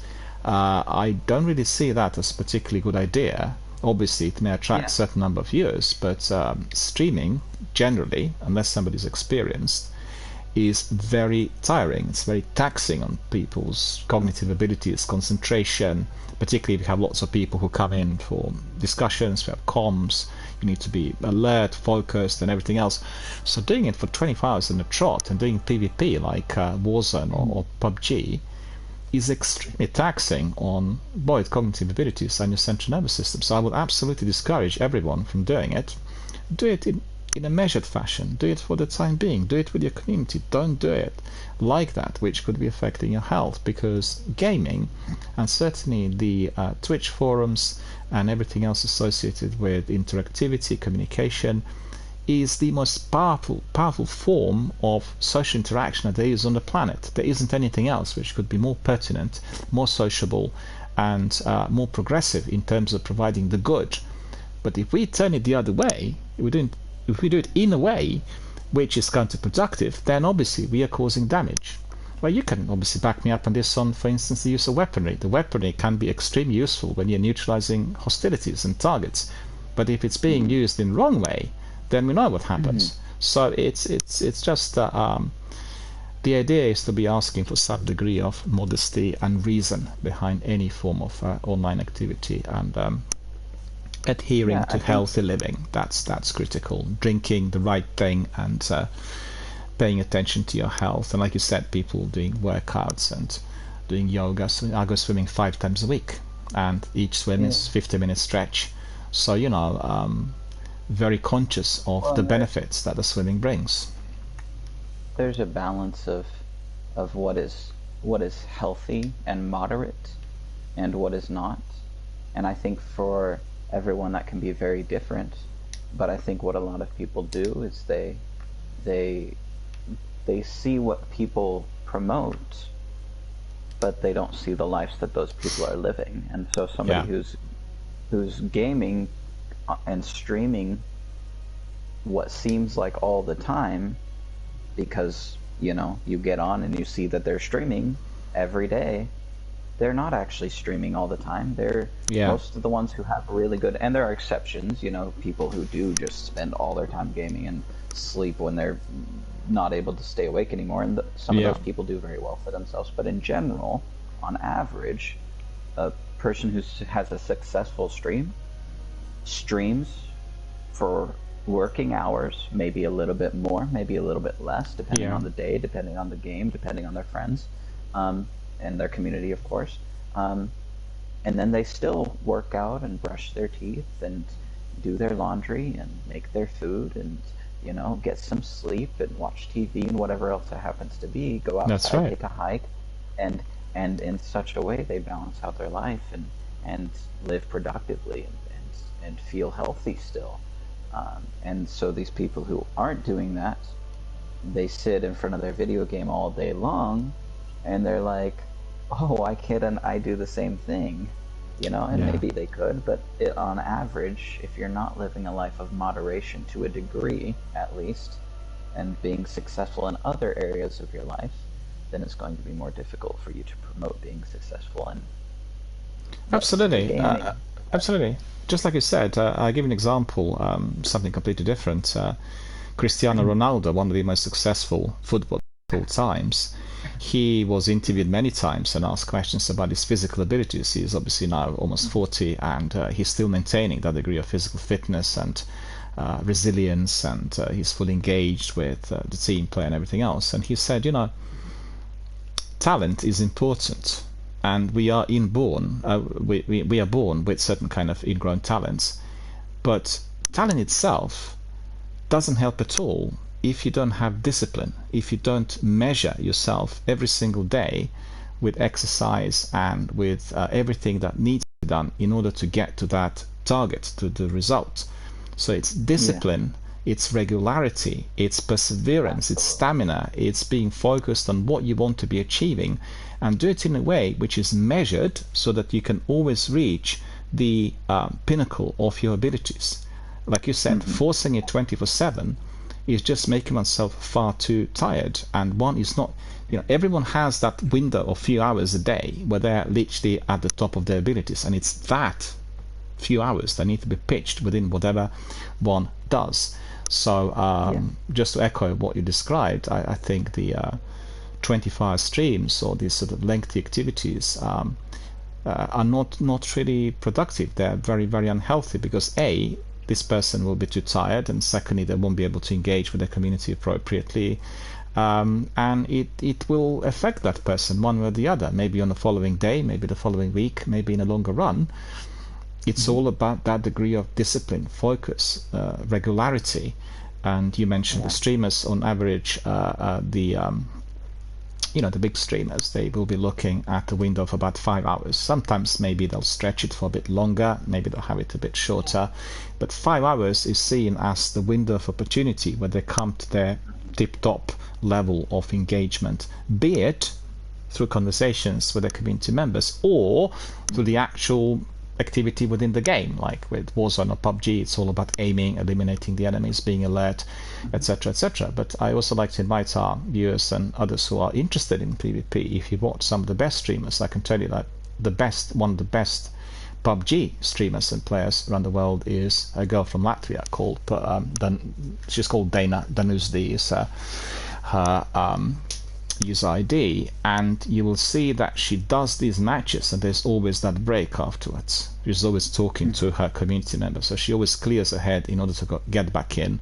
And it's that degree of discipline which is so visible from everything this streamer does, from the way she comes across, to the way she runs the streams, to the way her room's organized. Every single thing does display that degree of discipline. Discipline is critical towards anyone's success in any areas of life. Everything else is secondary, because without the discipline, it's a bit like, I really don't feel like exercising today, I really don't want to do it, but I will really do it because I've got to do it, and I'll do it today, I will do it tomorrow, I'll do it the day after.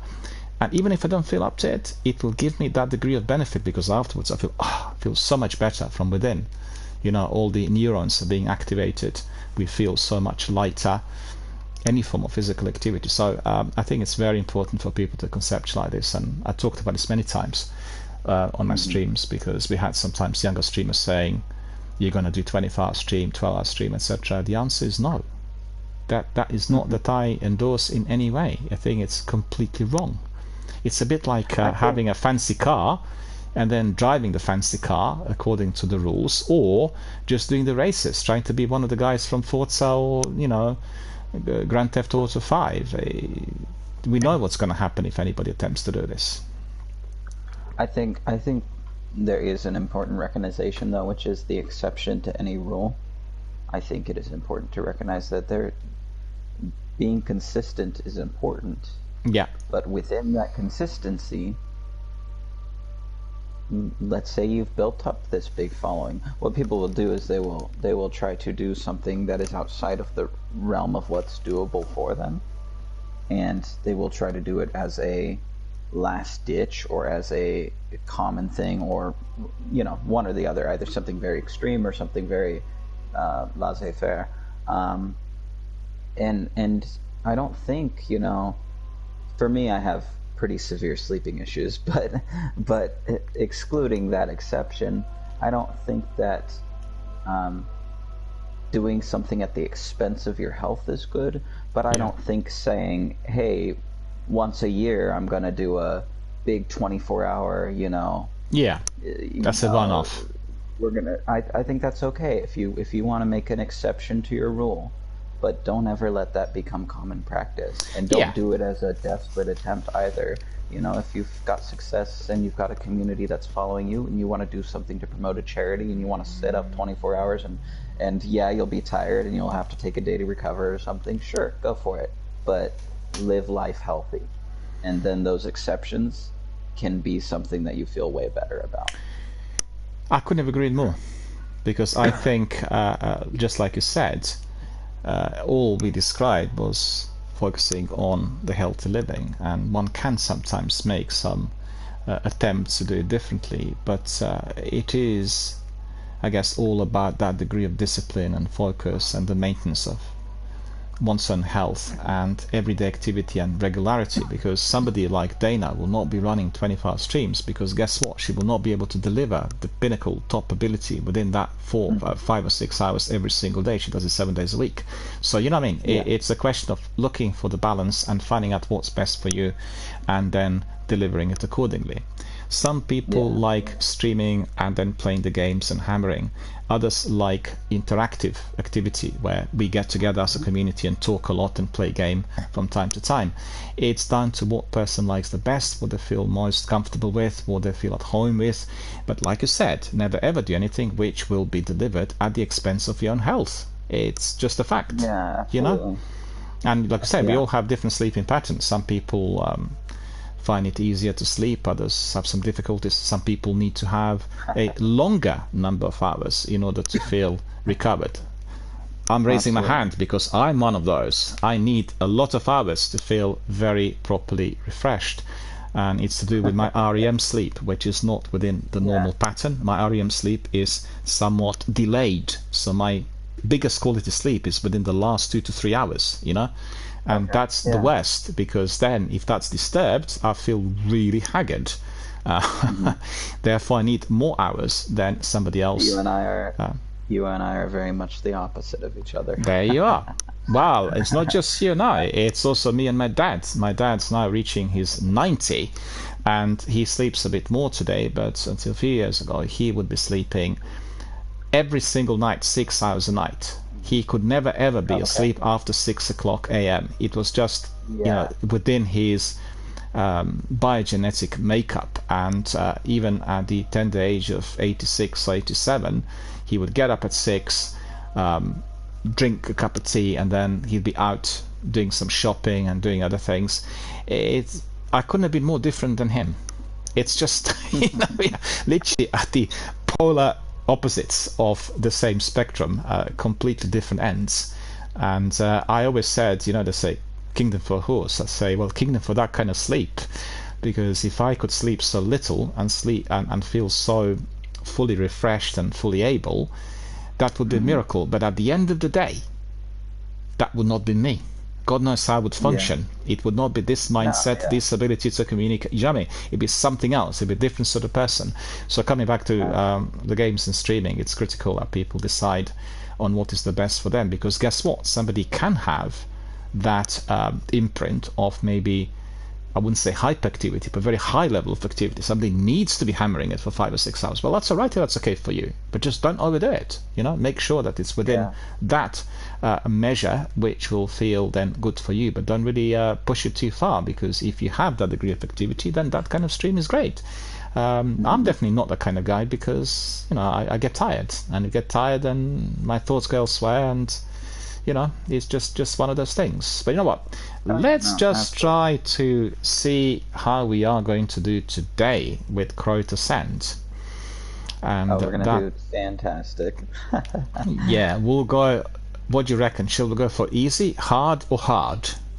Let's just go ahead with easy, since you guys didn't get it the other day. We'll do it simple, and then next time we can go ahead and jump into something a little bit more. Yeah, that's exactly what I had in mind, because we can simply attempt to complete and then learn from your expertise. 15,000 hours. That is near that. Yep, I'm at like 14.7, something like that. Well, let's not really pay attention to the detail. That's just that just seems to be irrelevant. Whether it's a few hundred hours here or there doesn't make much difference to me. It's a fantastic commitment to this Bungie's masterpiece, and well, I don't sleep, so that doesn't hurt.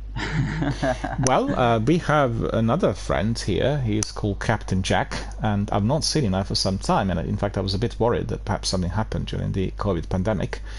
But because he said exactly the same thing. He said, I do not sleep at all. I live in that Destiny universe. I play Destiny 24/7. And it's interesting that anytime I streamed, he was 9 hours back. Also he's also in the US. He was always online. He would always pop in and say hello. And if you're watching, Captain Jack, you must say hello again, because we've not seen you there for quite a while. And would you like to start in this encounter, or would you like to start from the beginning? From the beginning. To me. from the beginning. Okay, let's go ahead and go back to orbit and reset it. Okay, so we've done something wrong, right? Yeah, all it is when you go to the raid on, like you're about to click on it, or maybe it's after you've clicked on it, you have the option to hold square to reset. So it won't put you where you've been before. It'll just start you from the beginning.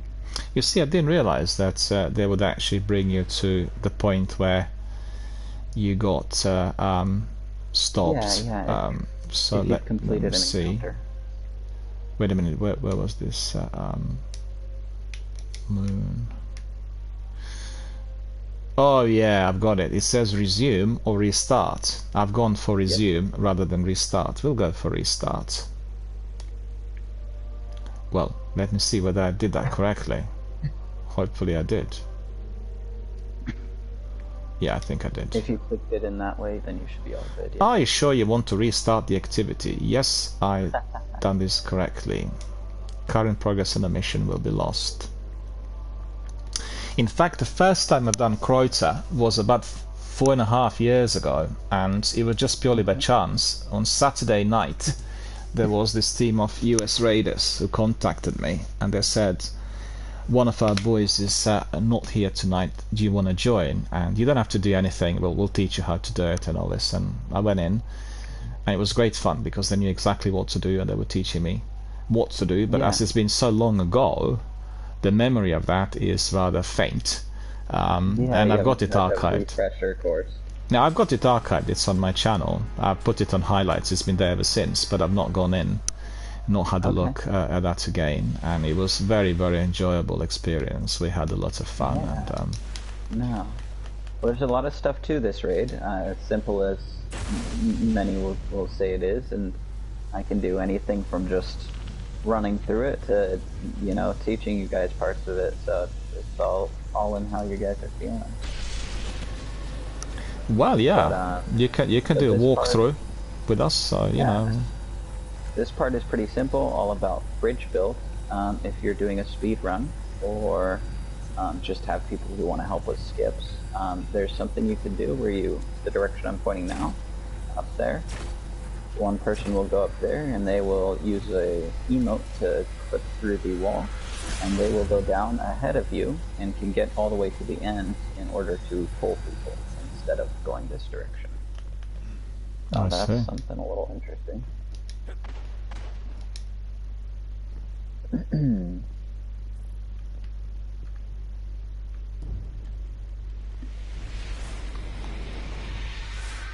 And you're a hunter. You mostly play on hunter right now, you said, because you're getting all that stuff leveled up.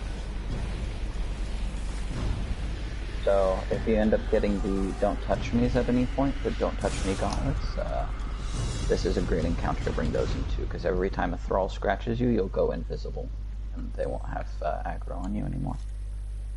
Hey Zenith, what's your oh, there you go. I just noticed you had darkness over your head. Are you at 0 right now?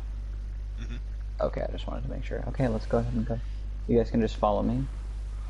The only thing that's a real threat are the curse skull. I'll try to take those out first thing.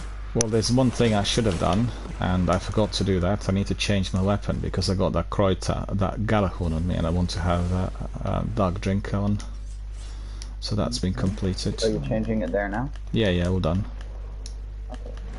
Hang on, I need to follow you. Don't run. Now I have a build that's I very got good killed. for this. But alright. Not sure what happened. I'm just. I believe it's probably safest for us to run ahead here. Yeah, it's probably rather than come back for you, so the we beacon. don't get too much weight effect.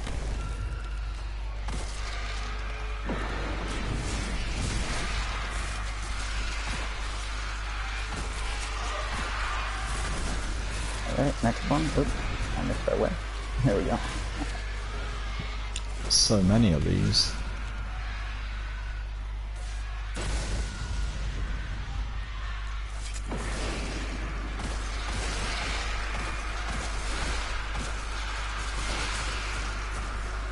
I'm gonna go ahead and kill that first. First of all, what's your weight of darkness at? Where do you have to go? 0.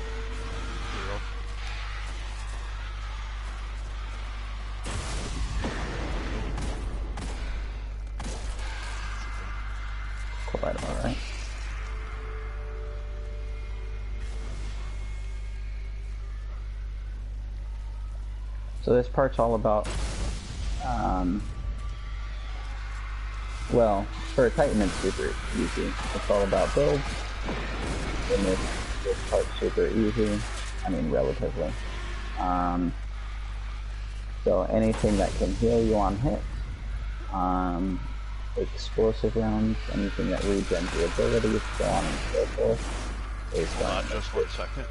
I'll be right back. Yeah, you're all good. It's going to make this encounter super. But I think you've got to be running from these beacons from one to another within a certain period of time, right? You shouldn't be left behind, because I was a bit left behind and then suddenly died. Yeah, so the beacons will turn red, and once they've turned red, they're close to exploding. So I you just see. can't let them explode. But every beacon does have the timer is long enough for if you do have... Oops, I went the wrong way because I wasn't paying attention. That's quite alright. I'm gonna hide behind this, so when it explodes, it's still all good. All that means is that I need to go real quick. So I'm at Weight of Darkness 10, right? But the nice part about this encounter is that all of those things that you go to, they have exactly enough time on them for you to reach Weight of Darkness 0. So, Okay. as long as I don't die while I'm sitting here, I should be all good to get all of my Weight of Darkness off.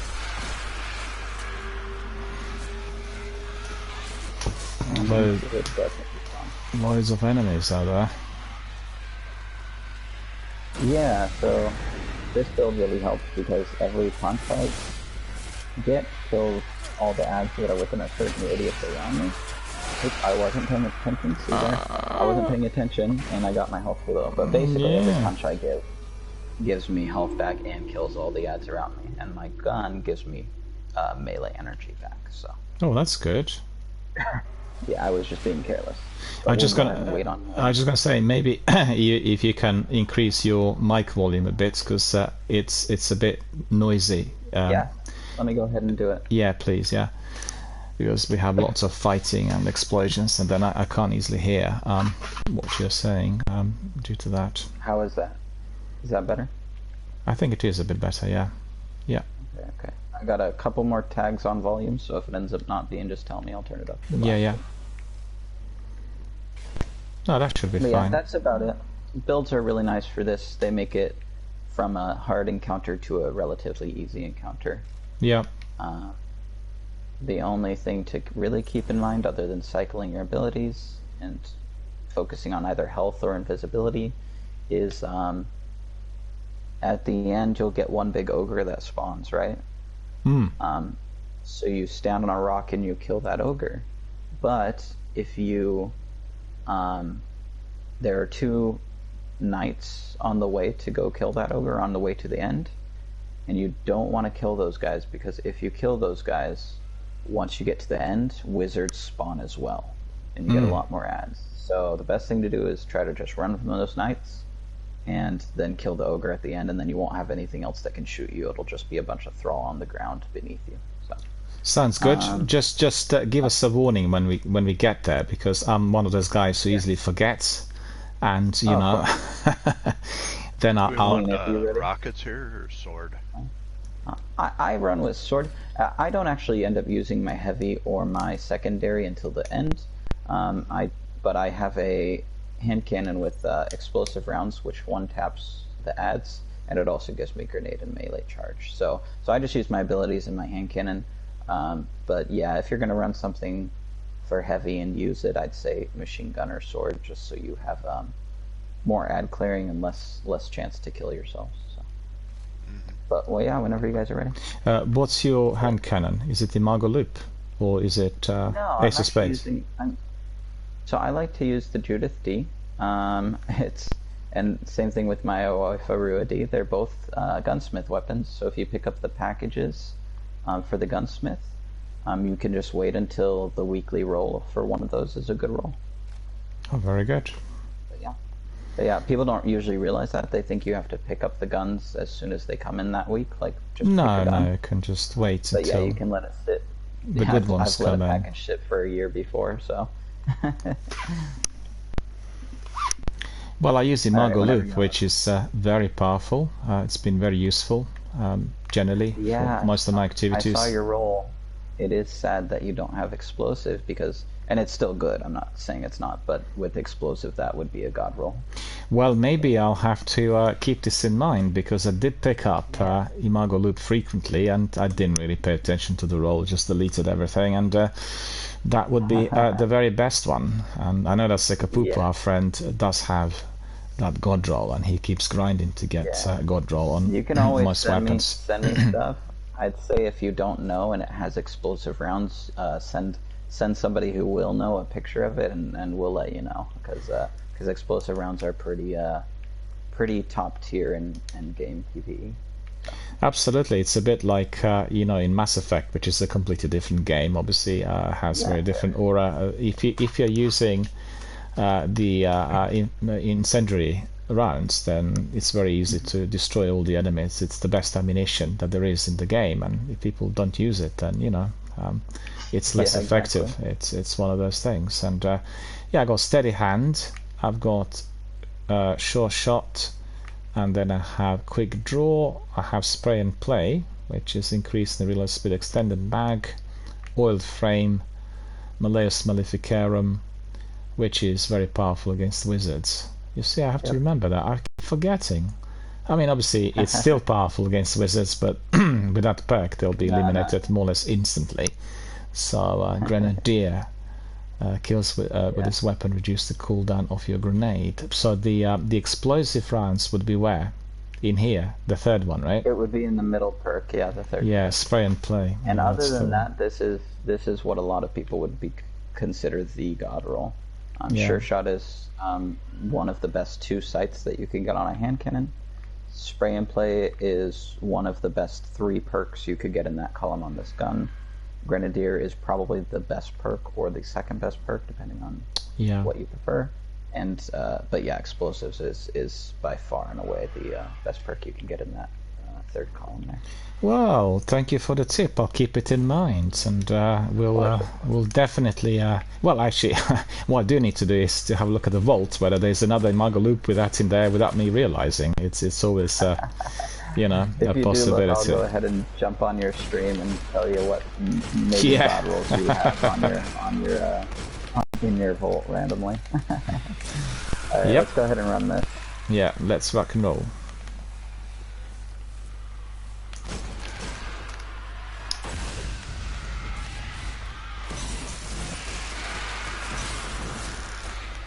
So yeah, we just sit here.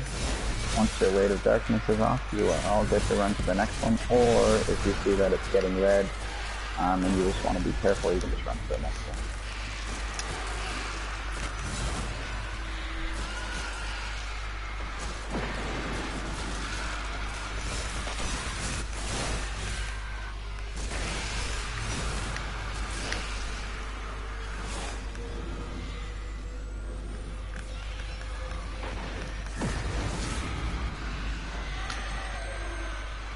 It looks like I was late. Alright. I was busy neutralizing all the ads, trying to find out I'm gonna go ahead and come back here. where you What I were. would do is try your best to keep an eye on me and pace yourself off with me.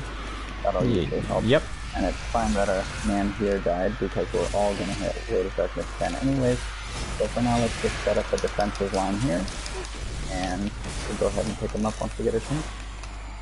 And then we'll just all slowly walk to the next one. Oh, Watch out. Oh, I didn't see no. anything. Hull. I didn't see anything. No, it's the hull. It's the hull. Alright, perfect. Gives us time to build this first roll. Okay, Well, it's easy to dip in, you know. sometimes you can't see anything. It's very dark, yeah. I was not thinking. Oh, 10 of them jumped on me. They didn't really die after the spin. Well, at least one of them survived, so... It's quite alright. Once I hit 30 darkness here, I'll go ahead and pick you up.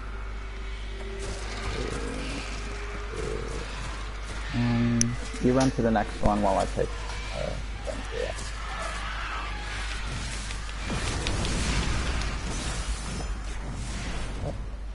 Now we'll just head this way. Ah, hole! Alright, I'm gonna skip him. I I'm gonna am leave you be this time. devastated. It's so dark, you know. I'm going to admit I do have my light very high up on my screen, and it still is pretty dark sometimes. Yeah, we're fine. Well, I don't like constantly readjusting because, you know, No. it's a major bother if you're a streamer. They're constantly changing, so I don't like it. Anyway, you just carry on to the next checkpoint, and then I'll respawn in there, because otherwise it's too much of trouble going all the way back. Oh yeah, we'll do. There are holes on the way, so watch out for that one there. You should start on your way now. Yeah, the holes are really well concealed if it's very dark. You can't easily see them. It's a bit like the strike with Alak Hul. It's so dark in there you can't see a thing. Admittedly, I am activating these before you have a chance to get there, so you're not going to lose much way to darkness. But I will kill everything if you start walking my way every time. I'll kill everything behind you, I'll just kill it. So you'll be walking, but I'll keep you alive as well as I can.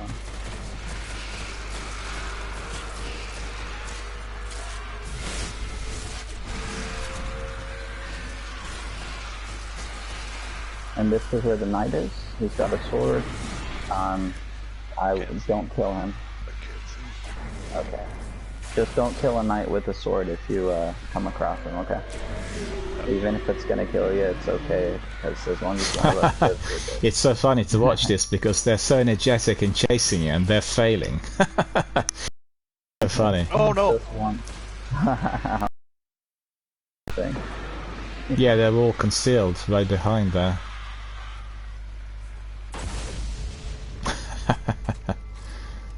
Slipped right into that hole.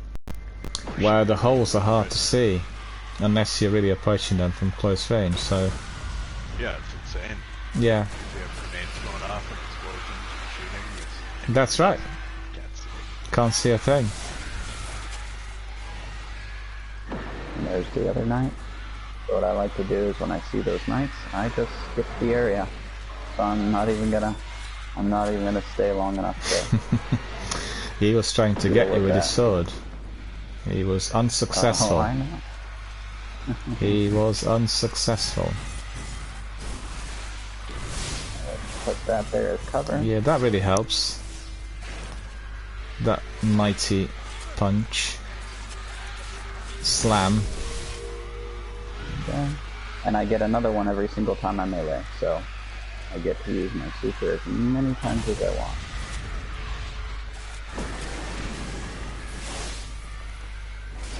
And that's just because of the way the spell works. Makes it very nice. And this here is the end. So what we do at the end here is you hit the that platform there. So many So of that them. starts activating. Yeah. And then you stand on this rock because the edge of this rock is hidden from this, even though you might not realize it. So you won't explode, it won't blow you up. There you go. And now I'm just going to look out into the distance for that ogre. Ogre's there. There we go, he's down. And because I haven't killed any knights, and Watch I have out that you touched got that exploding thrall behind you. plate, he won't explode on me. I mean, I could still kill him, but he won't explode on me. You're pretty much perfectly safe up here. Oh, that's good. That's a good spot, right? It's like a sweet spot Yep, for... there's this spot to be. The only time you want to be in a different spot is if you are like solo speedrunning. You will actually get all your weight of darkness down, and you will jump up here. And then you will do. Have you ever heard of a power slide? No. Okay, it's basically when you're using your slam ability, it's a way of canceling it in the middle of it, so you get all the momentum from your slam carried into movement. So that'll get you all the way from here, all the way to the end of the encounter. So many things to remember. Well, that's all for speedrunning. I'll tell you speedrunning stuff, but that's not stuff you need to remember. It's No. kind of cool little tidbits. No, generally we don't do speedruns on the channel because, you know, it's like a learner's project, so people learn from our activities, and we always sort of try to help and teach everyone Absolutely. on everything that we know. So that's the idea. Because speedruns are really for very advanced players, and people will get to. We had actually one chap. Just 1 second. I just want to say this. We had one chap who was an expert in hacking the game, so walking through walls and getting to the destination within no time. And I'm not really that keen on it, but we had one session where he was teaching some of our community members on how to get to the end of a particular strike by walking through various walls and caves, and it was incredible because he was able to do that so fast. He was suddenly right at the end. What did happen, which was hilarious, he was teaching Sekapupu how to get into Katie's cabin, you know, the postmaster, and then Sekapupu got in. He walked into the cabin, so he was on together with Katie inside the cabin, and then he couldn't get out. So there was no way through which he could actually get out of the cabin. So we said, we're gonna leave you in there, you be the postmaster for the rest of the game, as long as the game's out there and you can't get out. And it was so funny. And there was also it did happen times when they were trying to walk through a cave and the boy got stuck in a wall and couldn't get out. So it was very funny. It's highly entertaining for everyone who watched, and you know, absolutely, really good fun. So actually, what I'm going to have you do here is, since I am not a warlock, we're going to have to go to orbit, but we will come right back. Oh, you want to change, yeah? And that is because no. I'm going to stay on Titan, but it is because both of the ways to do this part with 3 people require me to do a glitch. And one is on a warlock and one's on a Titan. But the warlock, the Titan, we have to go to orbit and then come back. So, but I'll also show you guys how to do the encounter normally. But that's probably why you guys were having issues 3-manning it the other day, is because you were trying to do it legitly, and it does require a little bit of subterfuge. Oh, really? Well, that's probably the reason why we couldn't complete. Exactly. Most likely. But as I do it the tricky way, I'll go ahead and tell you guys how you would usually be doing it, and just give you guys a refresher course. But yeah, whenever you're ready, you're good to take us to orbit. Oh, we go to orbit, yeah? Yep. Okay, we'll go up. And then we can change, we go back in. All good. But yeah, no, for me, I think there's a good balance to be had in any given community, which is one of getting to see other communities. And what I mean by that is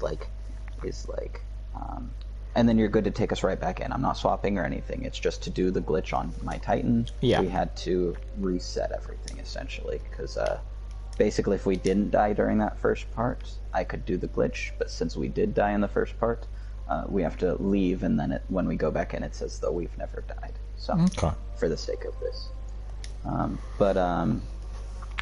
but basically, there's communities that are built around, you know, like for instance, do you know Say Wallabra?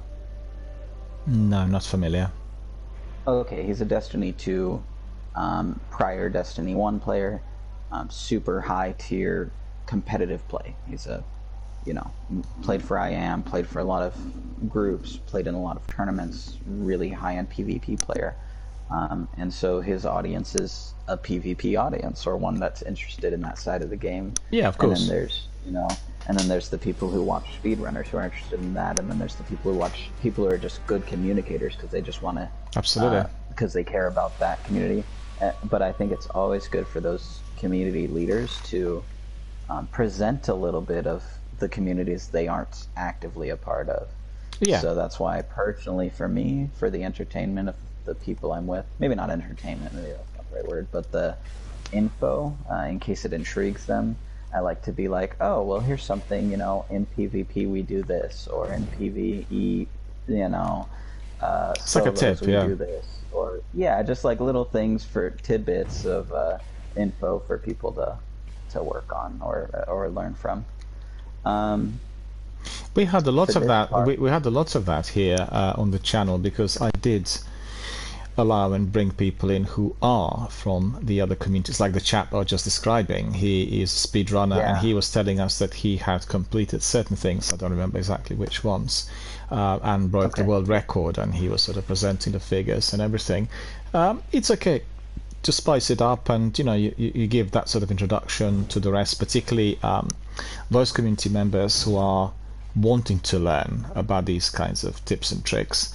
And as I said, you know, like what you described, one has got to have this awareness of what people really want within their communities, and the channels are run differently.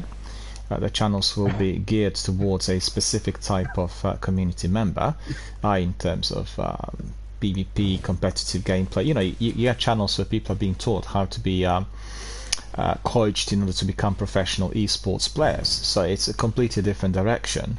But it's always good to have a look, and I mean, I watch quite a few of those guys, and I'm always amazed by the ability and the speed. And sometimes I can't work out whether these guys are as fast as they come across, or whether it's to do with the actual internet speed, because some of them, you know, people who are doing it on the top pro level, they will have always like 1000 upload and download, and when you watch them on slow internet speeds, it looks like they're massively accelerated. So for instance, Danus, the girl who does PUBG, when you watch a stream, it looks like she's not even looking through her SUSAT. She's just like bang, bang, bang, bang, bang. And it's to do with internet speed rather than her gameplay. Do you see what I mean? Because she's so incredibly fast that she is coming across on slower speeds as somebody who is just literally walking through it. And it's that setup that she has. And, you know, it's always interesting. So anyway, let's crack on. Yeah, no, absolutely. So for this part, I'm going to give you guys a little rundown, and then I'll go ahead and do the glitch. Okay. Oh, and just so you know, just for your information, before he, you know, before you see him again, because he's pretty humble, and or at least from what I've experienced. So I'm a pretty, I know everybody in the community, not everybody, but the vast majority of people in D1 who are playing actively. And I know anyone from speedrunners to competitive people, but I don't like to say I'm the best at anything. I have experience in everything, not the best at anything. But Ali God, I don't know what he's told you about himself. Has he told you much? No. He is a new member of our community. He popped in, I think, last week or so, and we had a few gaming sessions, and a new community member, basically. He's not been talking. Pretty humble. He's not talking live on air. Oh yeah, sorry. Okay, gotcha. He's pretty humble, but just so you know, for your own information, he's a world record holder in several raids historically too. So he's a fantastic PvE person to keep an eye on and learn from as well. So just putting that out well, there. that's certainly fantastic bit of news, because I can ask him to run certain coaching sessions when he comes up, because it will be of tremendous benefit to some of the viewers to learn, you know, on how he is completing certain tasks. And like I said, he is low key, and despite the fact that he holds the world record, he's not going to big this up or talk much about it. And I think that's always the very best sign of the greatest gamers and players, who are just aware of their abilities, and they're also prepared to help others. That's of tremendous value.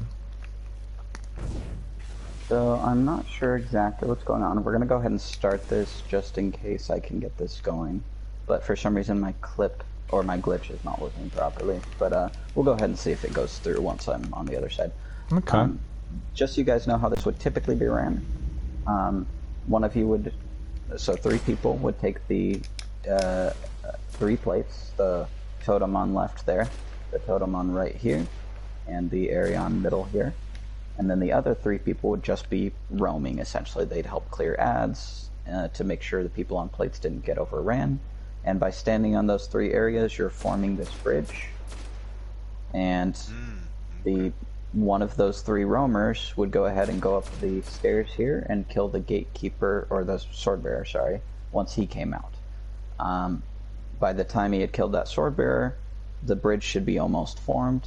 He would go ahead and walk across the bridge because it's formed, and you see that red glowing up from the bridge, all that fiery stuff. Yeah. That's essentially an aura that you can only walk through without dying if you have the sword. So he would get the sword, he would walk across, and on the other side there is a gatekeeper. He would kill the gatekeeper with the sword because that's the only way to kill it, and then he would just roam and clear ads, essentially. The 3 people on this side would stay on their plates. The other 2 roamers would go ahead, and one of them would take down the next sword bearer, cross, kill their gatekeeper, so on and so forth.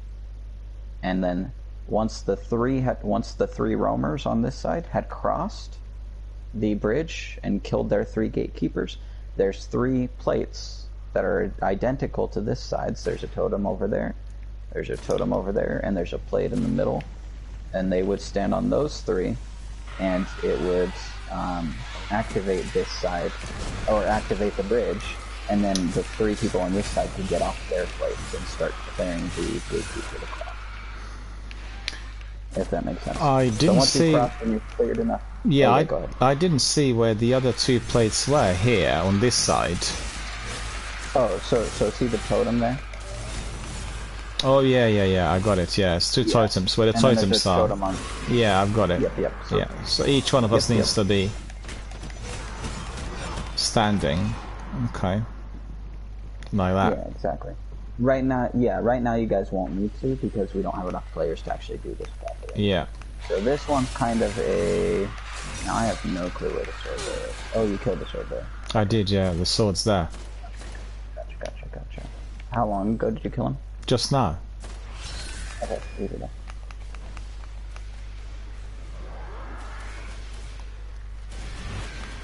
Well, Hopefully I have enough time. I'm out of ammunition. Should be alright. Should be able to pick up. Yeah.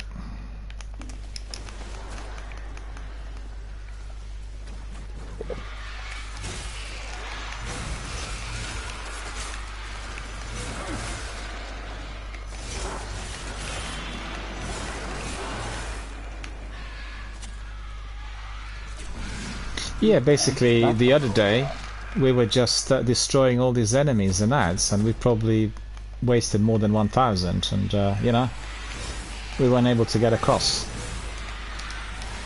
Yeah, no, that would definitely be why. Do I deal with that sword bearer now or not? No. What we're gonna do is, can you go ahead and promote me? Would you mind? Yeah. Of course, we just get away from the ads.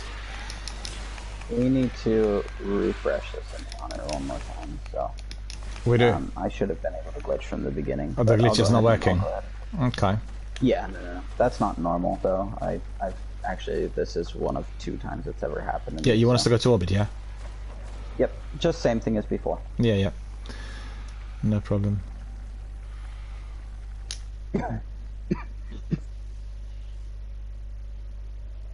Those thralls. Loads of thralls, yeah. Loads. So the fun part about this encounter, well, not fun, the nice part about this encounter, and you're good to just go ahead and restart it. The nice part about this encounter is that if somebody's glitching it, you guys don't have to do anything. So you guys can clear ads or whatever, but if somebody knows how to glitch this encounter, it's pretty Easy peasy. pretty simple. Yeah. Yep, pretty simple. Well, our friend was trying to get across with a sword bearer sword the other day. That's the way, but it's not quite the method. he was able to get across, not every single time. He was jumping, okay. and then I could see that he was waving the sword and did manage to get across, and he was dealing with the sword bearer. something happened across that I couldn't really see too well because I was busy destroying the ads, which indicated that he was killed. And after the umpteenth attempt, he decided to call it a day, and we carried on. We carried on with our destruction of all these ads, but we couldn't work out what to do next. We weren't resorting to. No idea. No, we weren't resorting to walkthroughs or watching videos because we were just, having fun. It's the trouble that our friend didn't have the comms, because with the comms he could have told us. He said that he doesn't have a headset. Then obviously we would be able to talk live online and be a lot easier to guide us, But Yeah. it was good fun, really. It's it's all in good faith. We weren't doing it to win the world record or anything like this. So we probably actually, Sunny, we probably did break the world record with the number of ads that we eliminated, because we were doing it for several. Kills without completing the Yeah, we were there for quite some time. It wasn't just like for 10 minutes. I've not looked at the numbers, but I'd say the numbers were very, very formidable, almost staggering. Yet the bridge was equally staggering us. We couldn't cross it, so tough. That's fun. But I've seen some people really, chasing it and being very angry when things didn't work out, and I think that just kills it all for me. It's just good fun, learning, and I like it's really what makes for myself the game very enjoyable.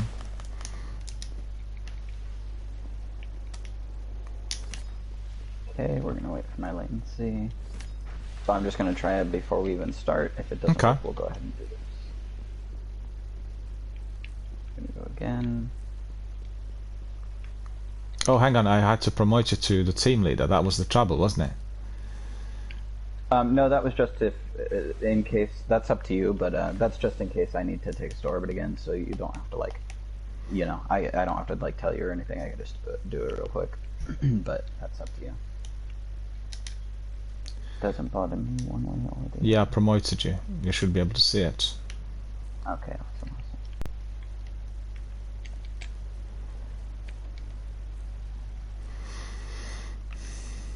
Interesting. Okay. It's not working, but maybe it has something to do with my lead. I've literally done this hundreds of times, and I had it happen once where I had to go to orbit and come back. Well, maybe it was No reason. maybe you had to be the team leader for that to work. That's what I'm It is wondering. possible. Usually solo is, so I don't know how things work when it's not that way. I mean, I don't usually solo it. I'm saying when I don't have 6 players to do Yeah, it yeah. all together, then I'm usually soloing it. Well, no, it's no big deal, really. We'll get it to work eventually. Or if we don't, I'll just invite friends. I like to teach as many people as I can who are open to learning, and a lot of those players are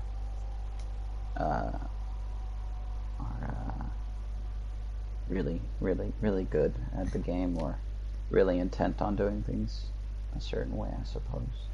So most of them don't talk on comms. That's the crazy part. I used to be one of those players who was very like, you have to have cons if you're gonna raid, and Well, do you know the main reason for that? Why is it that people don't talk? The main reason is that they're usually in a family environment. They are with other people, and they just don't use anything in order to bring in the sounds of their either children or relatives or anybody else who is in there. And very, very common with lots of different games. I've had many people tell me that they are there with their family, and therefore they can't talk. Yeah, I have a couple. For me, I actually have a lot of people I've taught who are disabled in one way or another, and so a lot of times that's actually the reason. So really? 2 of the players I play actively with are deaf, so they can't hear or communicate with us other than via messages. So yeah. So I love doing that though. I love learning what somebody's specific issue is with completing something or learning something, and then finding Absolutely. the best way to cater. No, that's fascinating. That's fascinating. I have to say that, I mean, I have quite a number of people who have various disabilities in my community, but I've not had an active game where somebody would not have ability to see or hear, and so it's a completely different type of experience. And interestingly enough, a few weeks ago they had on Xbox podcast there was an interview with, I think he's one of the team leaders working for Forza, and he's actually blind. He's blind, and he was able to do the game. He worked as the major consultant in dealing with some aspects of the game, and he was able to do everything through this sort of new system which they applied. So it was incredibly fascinating just to listen to him. I've not watched the video, but just listen to what he had said, just to conceptualize that somebody who actually cannot see at all is able to play the game and complete the game successfully, which is a driving game. It really is something most interesting, and I want to look into this, as they will be presenting the next Forza, I think it was the DLC, within the next few months, and that will be an integral part of it. So really, really, truly fascinating to see that video gaming is opening up these possibilities for people who suffer from very serious disabilities, which is incredible. As well as the accessibility controller that they invented at Microsoft, which has been very, very useful for particularly people who suffer from cerebral palsy or certain degree of immobility due to accident. So that's really it's incredible really how things are progressing. Yeah, no, that's absolutely awesome. In case, I don't know if you saw that, but in case you saw me disappear there, I'm guessing you probably realized that had something to do with the glitch. So that part's working at least. I had to use a different emote than I usually would, but yeah, it's to do with you needing to be the team leader. That's the sole reason as to why. I think it might be to do with my timing. I think I might be off a little today. Usually I'm not, but it's still not working on the other emo that it wasn't working on a second. Oh, really? So, yeah, and that's not normal. So maybe I'm just having the wrong day.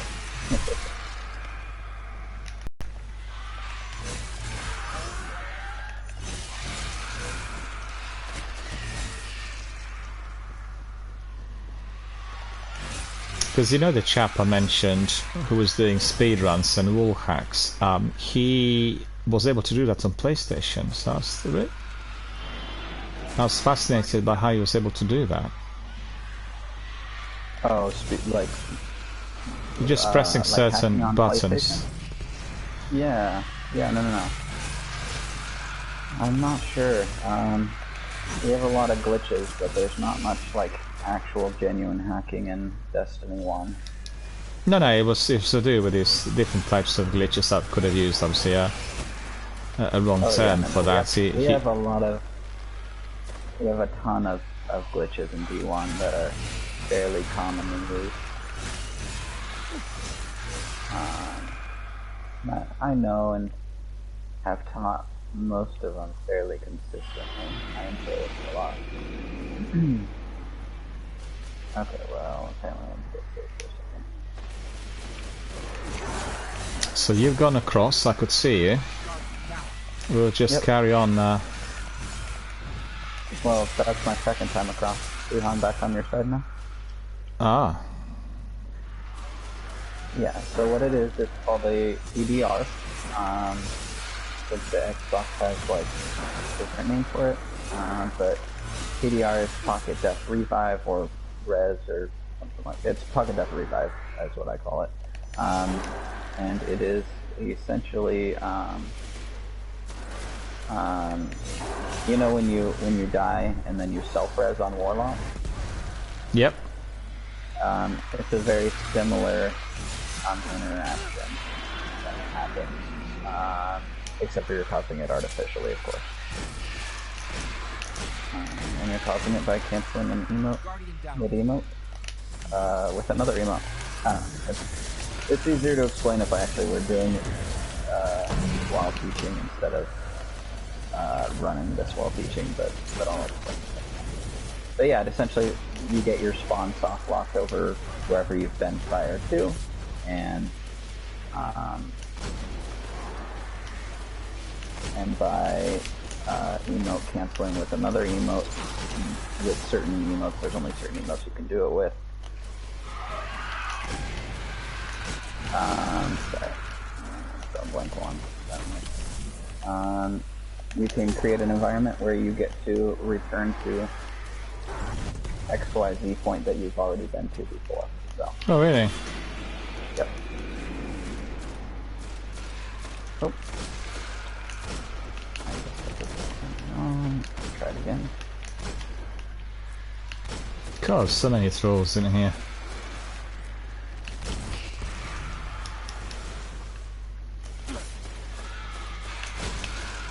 Oh, well, that's not good. It's okay. Still got a chance. I just gotta slow it down. Down switch, there it is. That's fine.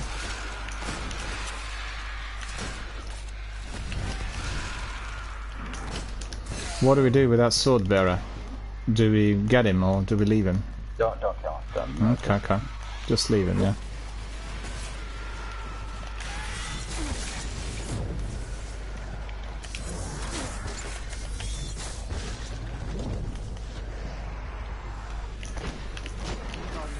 There we go. Okay, good. I thought I didn't have enough time, but apparently I do. Where's he at? You guys can go ahead and kill him now, or I can kill him later. Okay. The sword bearer can be neutralized, yeah? Yes, indeed. I got him. You got him, yeah? Okay.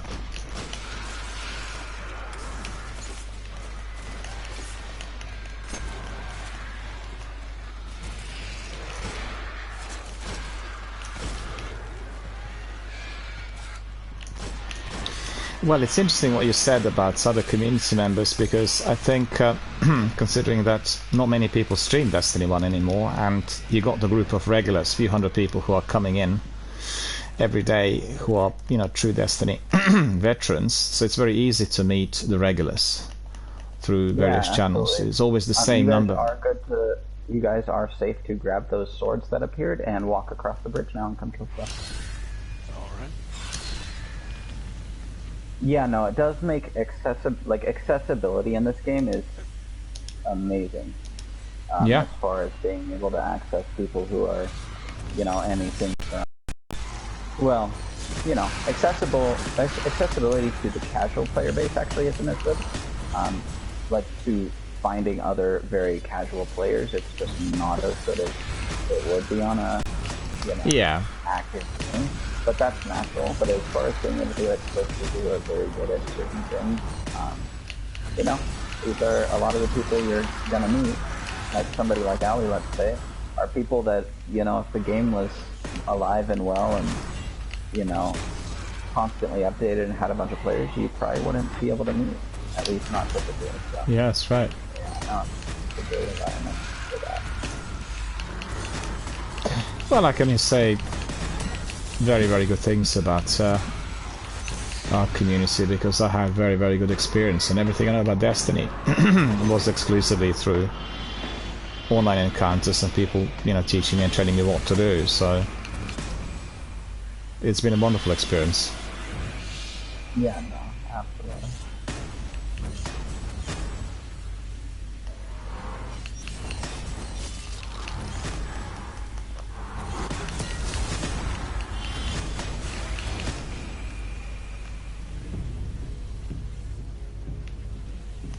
Alright. Radiant energy. What is that stuff? It's so this is the easy mode, so you don't get max gear from here. Like you can get stuff that can get leveled up all the way to 400. So radiant energy is what allows you to level the gear that you get from this to its max level, which is only like 170. So the gear from here won't be useful for you. That radiant energy probably won't be something you care too much about. Lots of us use it to, you know, Prison of Elders. Yep. There's some cool guns you can get from there for like PvP and private matches. Since they're low-level guns that weren't carried on, a lot of them are actually kind of OP in non level enabled content, and so a lot of people will upgrade those to their max available, which is like 170. But other than that, it's not useful for anything else. Okay. Okay, this next part. Let's see. I can't see it actually. Where do you go? Oh yeah, now I can see it. Let's see, I have my shotgun ammo. Do I need shotgun ammo? I'll stick with shotgun ammo. Okay. This next part is the thrallway. It's just a run. Just run and kill everything. There's a bunch of thrall, there's a bunch of thrall, there's a bunch of everything like that. But it is literally just a run. And filters, but also the filters.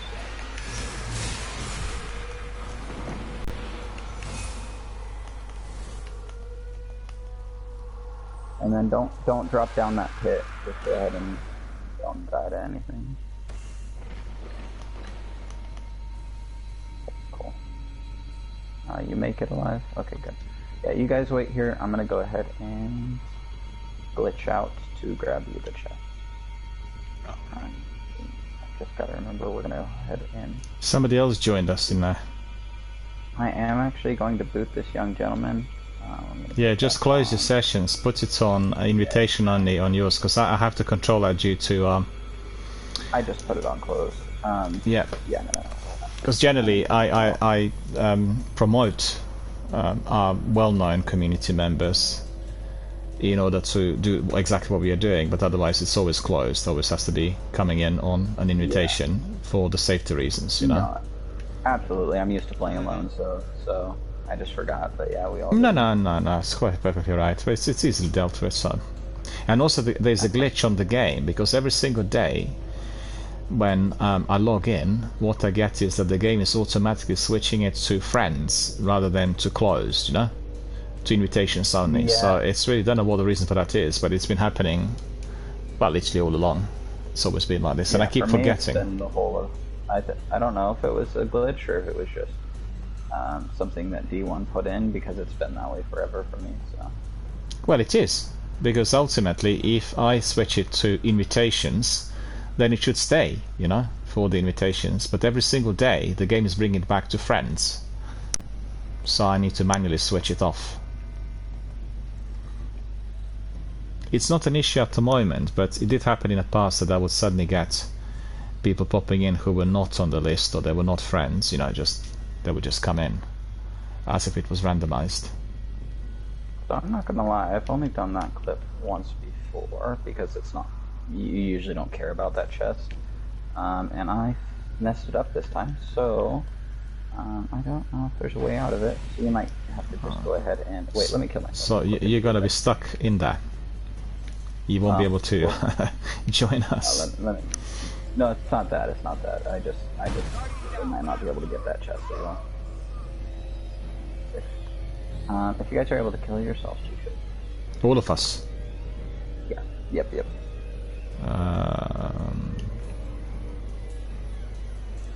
Hang on a minute. And you'll actually want rocket launchers on for the next part anyway. So. So we'll change and put the rocket launcher on. Yeah. So.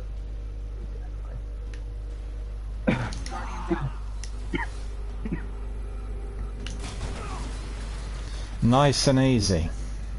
We all gone. We all gone, man. We gone. That's so funny. Oh, you guys are carrying me. Okay, so basically we just don't get that chest, but usually it just gives you like primary ammo synth or more radiant energy, so it's usually not that important. Okay. This next part's pretty easy the way we're going to be doing it. I'll kind of just run lead. You're basically just ad clearing. The goal is you need to kill those two knights up there, right? And then you go up both staircases on the sides and kill the knights on those sides, as well as a shrieker on each side that pops up. Once you've killed those shriekers, there's going to be a witch in the middle that will become available for you to kill, along with her knights. And you just go ahead and do that, and then the encounter's over. So you guys can either follow me, and we can just all do one side so you can see how it's done, or you guys can the best way is probably just you guys go on one side and clear all the ads on that side, and I go and do all the ads on the other. But either way's fine with me.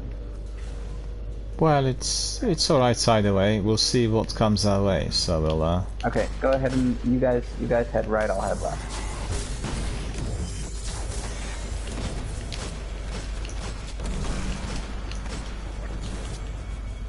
That was easy.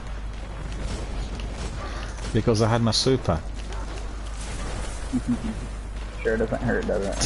Tether is my favorite in the game because it's so well adjusted to the community spirit. It's so useful to tether many ads where you get other other teammates coming in and dealing with them if need be. So that's very good. Yeah, no. It is very useful. What's your favorite super? Golden Gun, maybe? On Hunter? Yeah. Or across the game? Well, on both, Hunter, actually. Yeah, on Hunter it's, I mean, I enjoy the tether abilities overall, but super-wise it's gotta be Golden Gun because, just because it's the most, valuable in endgame content. But I enjoy the tether super the most for sure. Yeah. Although I like Arcblade and PvP, admittedly. Don't tell anyone. Alright. Alright, did you guys kill the Shrieker on your side yet? If not, go ahead and just head inside and you'll see a Shrieker in there. There you go, I just heard Yeah, that. yeah, the Shrieker's gone. Alright, now our job's just to kill the witch. Kill the snipe too, why not? There we go, good done. Alright, that's the end of that encounter. If you want to call it an encounter. Yeah, but that was quick. Yeah, that was really So a lot of these, well not a lot, a lot of things that are fairly simple encounters in raids are way more of actual encounters once you get the challenge versions, which are available when it is the weekly raid. So there's basically a different version we would have to do where we have to like collect a sword and kill the witch within a certain amount of time and blah blah blah. But, Oh, it gets more difficult. Yeah, it's time limiting, Yeah. isn't it? Yeah. Yeah, time limiting and action limiting as well. So, all right, let me go. And that's just when you get it on the weekly raid rather than the actual hard difficulty level. Yeah, so hard difficulty just changes like ad levels and stuff like that. The number of them, yeah. Yeah, but challenges change the essence of what you're doing sometimes. So. I got it. Alright, I'm gonna change my abilities. I real will quick. keep an eye out for this Bubble. because it will be obviously fun for some other chaps to be trying out when Crota is your weekly raid, and it obviously pops up Oh, yeah. frequently, right? So it's that degree of challenge. Yeah. I guess better done than in a team of 6, right? Then it's a lot more difficult. and- Yeah, no. Most of us don't do the challenge. Well, actually, a lot of us don't do the challenges at all because you don't have to do them when it's weekly raid. You Yeah. can still just do it the normal way. Yeah, But it's optional. You know the ornaments for your armor. Mhm. You get those and the exotic guns from doing them the challenge way. So difference. All right. What's my super at? Quarter. We can wait a second more and then go. Oh wait, I haven't run through this encounter with you guys yet. Okay, so what's gonna happen is we're gonna start out here. The windows are gonna pop up just like when the witch was here and we couldn't get through before we killed the shriekers. So the windows are gonna pop up. A bunch of ads are gonna spawn on this side and this side. We're gonna go ahead and clear out all those ads once the windows go down. Crota is gonna be up there in the front, like up where that where the oversoul's hanging over that little fucking. Sorry, excuse my language. You won't see it yet, but it'll form into little spires like a horn. Okay. So you're gonna go ahead and clear out all the ads on both sides. Once I come over here, you guys will follow me over here, and we'll head outside. Once you've headed outside, you guys, let's see, you're on tether, right? And you're on Warlock, that's right. Okay, so y'all are gonna come right over here somewhere. Usually you'll have people stand in the back. This is usually the safest area, but That's anywhere right. from here to here, you'll go ahead and Use when I rockets give you on the boss. countdown, Yeah. Yep, once I give you the countdown, I'm not even gonna give you a countdown, I'll just say shoot him now, and then I'll wait until I see your rockets. You guys will shoot him with your rockets, that'll take down his shield, and then I will be able to take a sword and damage Finish him him with off. the sword. Hmm. Yep. You know what? I remember this I- bit from the last raid that I've done all these years ago, because I remember Yeah. the chap saying the only thing you need to do is you need to stand here, and it's this spot, exactly this spot, and just fire off Yeah. all the rockets. And I said, well, that's nice and easy. I actually understand this. All the other things I forgot about, but that I do remember. It was so funny. Yeah. And there's a lot of other stuff. afterwards, I said, and I said, oh, you've done beautifully, so good. The only thing I've done in the whole thing. I said, oh, thank you, that's really great. I said, thanks for coming and joining us. I said, well, you were the best raid team I've ever kind of worked with. I did the first raid in Destiny. It was hilarious. I mean, I recorded it, so I got it on highlights. It's very funny. Yeah. If either of you are particularly interested in learning how to do the sword part, I'm happy to teach as well, and you guys can run it instead. I can just pop bubble and tell you what to do. So, but that's up to you guys. If you want just easy mode, I can go ahead and do it. So.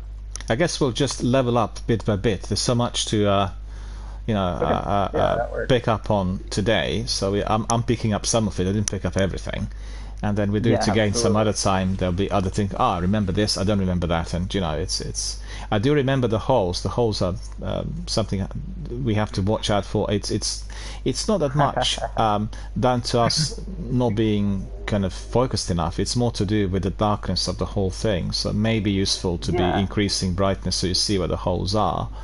That's certainly possible. But I don't really like doing it because then I get in a muddle with the change of settings. It took me a long while to get the right settings for the stream, audio-wise and picture-wise, and then it's remembering the whole thing. And if you have a team of 6, it's easy, So I would say,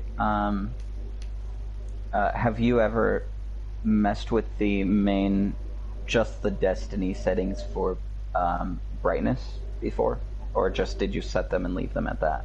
No, I've played with everything on the settings many times and get the Yeah, right I mean, resolution and so. That's the only encounter in the whole game, basically, bar maybe one, that's going to be consistently difficult when you've got low lighting settings. Yeah. So if you play it enough, you'll get used to where the holes are. I've gotten completely used to it. I can run it with. Wow, it's a bit like when you're cycling somewhere and you know where the potholes are, and you've done a million times and exactly where to jump and what to do. It's that sort of thing, and you still from time to time, if you don't see, you can get caught. Still. Yeah, now and then I'll hit it. Yeah, it still can happen. You reverse and that's the hole. Oh, how could I forget? And but that makes it all even more entertaining. And absolutely. Yeah. I'd call this like an evil eye, wouldn't you? This thing which is above there, it looks really very, very evil. It's called. It's very similar. It's called the Oversoul. The Oversoul. You can think of it, the best way to think of it actually is, us Guardians, we have our ghosts, right? Oh, yeah. It's very similar to Crota's equivalent of a ghost, because if I wasn't going to take him down in just a couple sword swings, the whole thing would light up insanely. It lights up really bright into this bright green moon, essentially. And we have to shoot it a bunch in order. That's why you would usually have a Celestial Nighthawk hunter, but you have to shoot it a bunch in order to keep it from killing you. So it's basically his not really his well, technically it is where his soul is, so but yeah, so it'll protect him, it'll kill us all. Well, we learn something every single day, right? Yes, indeed. Alright, you guys are good to head here whenever you're ready to start. I think we are ready. Do you guys both have Gallahorn? Yeah. Calhoun's on, yeah. Let's just go back And do you guys have 1 or 2 ammo each? Got 5 rockets, but I'll be able to Oh, that's perfect. get another that's synth. Synth will You do. don't need- Let me you just don't double even check need to. before. Hang on. Just let me check before you start the whole thing. Yeah, synth is to be used, so it is enabled. Because I basically loaded it earlier, so I got it all set Yeah, up. no, either way is fine. We'll only need a total of at most 4 rockets here, so it'll be fine. Well, Okay. we'll probably have 15 altogether. If Go need ahead and be. stand next to me. Now, when I tell you to do that, no, like next to the crystal here. That's how we start it. Where? Which crystal? Where? There you go. No, that's it. You just gotta be close enough for your screen to be glowing green. But yeah, once I tell you to shoot him, just shoot 1 rocket each at him. That should be enough. You guys can take out the ones on the left. I'll take out the ones on the right. Okay.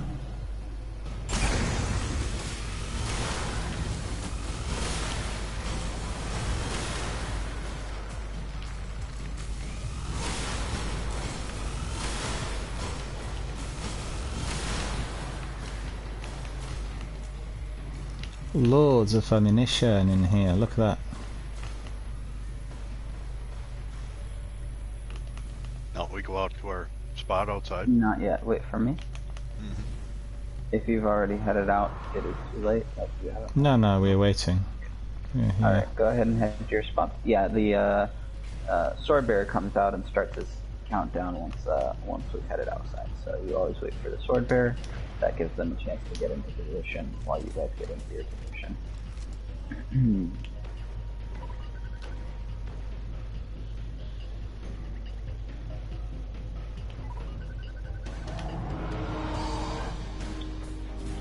Alright, go ahead and down him. Shoot more, shoot more. There you go. Alright, go ahead and down him again.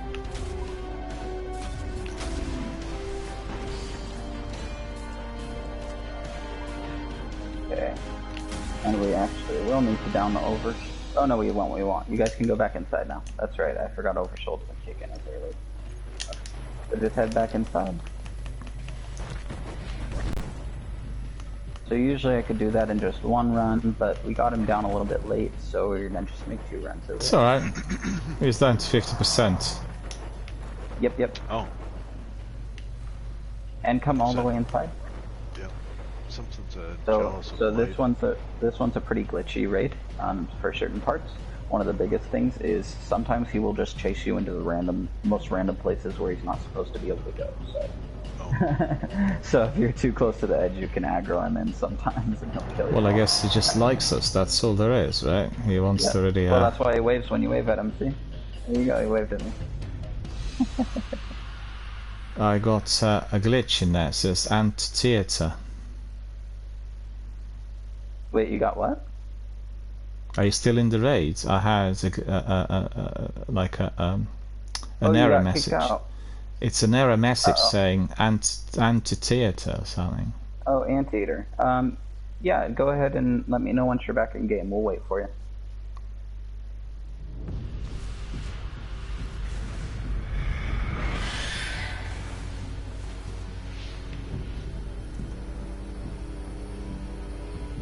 How It did you looks like- die? I didn't die. No, not you. It's the glitch. Oh, it is the glitch. Okay, we're also contacting the servers. So I'm just gonna go ahead and are you getting contacting Destiny servers too, Zenith? No. Okay, good. No, take Chalice of Light. What was that? You're back. Wait, no, that's fine. Are you back in game? Can you see us? Yeah, I'm here, but it says take Chalice of Light. Do I take that? What's No, that? that's mine. He's That's mine. holding I it. grabbed that. Oh, Yeah, okay, that's got it. something. Got it, yeah. Yep. That gives you your health back, doesn't it? Yeah, it does. Yep. So you guys should be good to go to head and step to that spot. If one of you does need the chalice, you can take it. I don't actually. No, it's all good. No, I'm No need. Okay. And then I'll go ahead and kill this guy.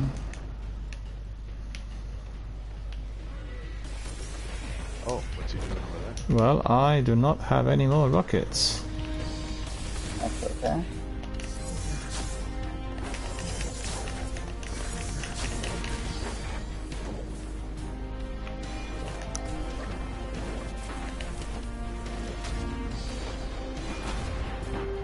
Finally, he's gone down. Alright.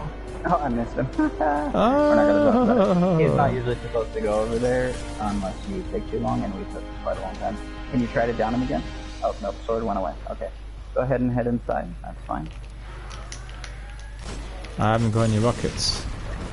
No, just head inside. It's fine.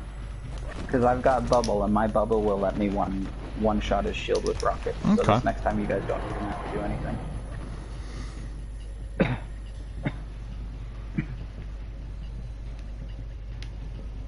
Nautic Could use the challenge for a Crota. second, I suppose. Yeah, go ahead and take it. You guys are good.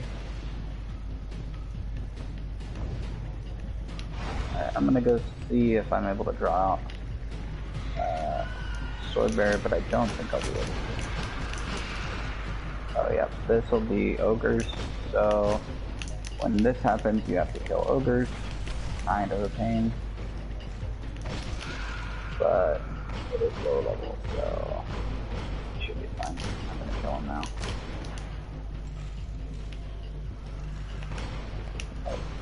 I'm getting the contacting Destiny favors thing again.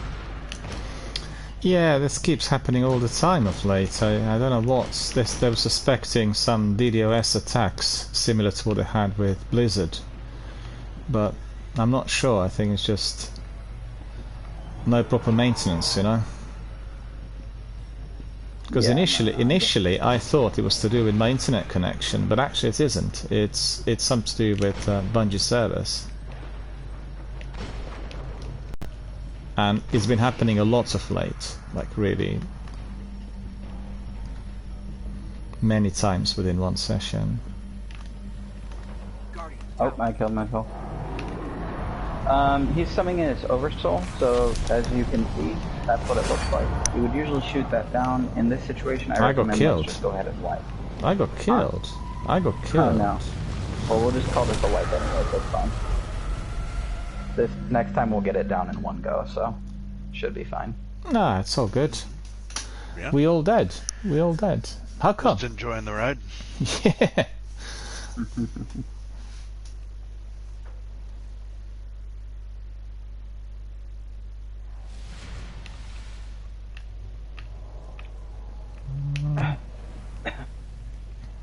Let me just grab some extra ammunition because I was out.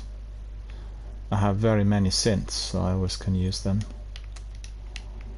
Yeah.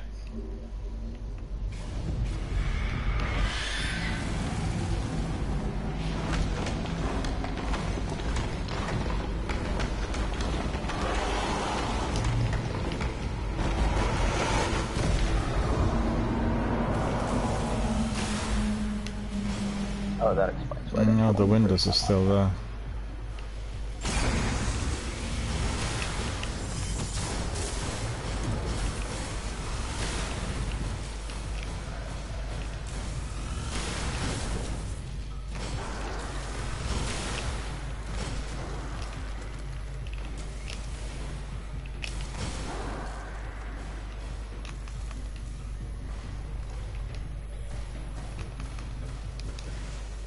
Well, apparently I can't hit any of my shops. We're not going to talk about it.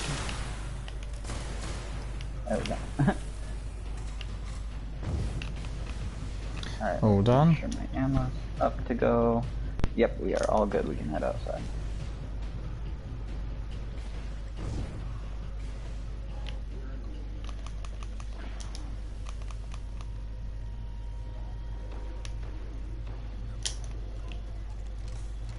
This time I will also be rocketing. When you see my rocket go, you guys can also shoot your rocket.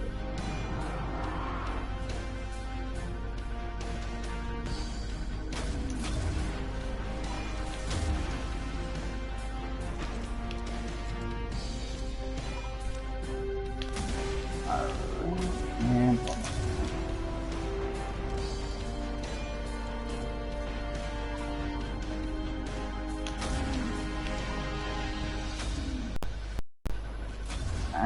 hide in a weird spot. Working on my norm. Okay.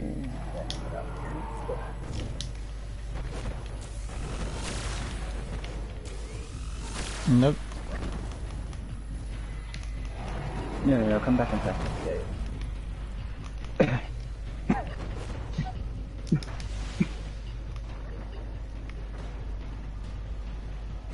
And you guys can grab the chalice.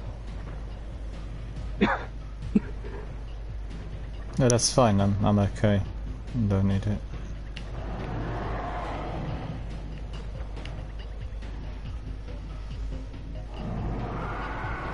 Oh, is that about 20%? Yeah, I don't know. Oh, that's right. Never mind. I know exactly why. Yeah, we'll be good here. And this time we haven't had a BC yet, so hopefully that means we'll be good to not lag while we kill him. Yeah. I remember when we used to pull the Ethernet on this guy. Pull the Ethernet cable and he would just let you sword him to death. Cool. We're good to go back outside now. Same thing as last time. Except for even easier, because now you should just take one sword basically, maybe two. Yeah, I don't have any ammunition anymore. No rockets. That's okay. I've got it. I've got heavy ammo. I have 5. Are you gonna shoot rockets again? Yep.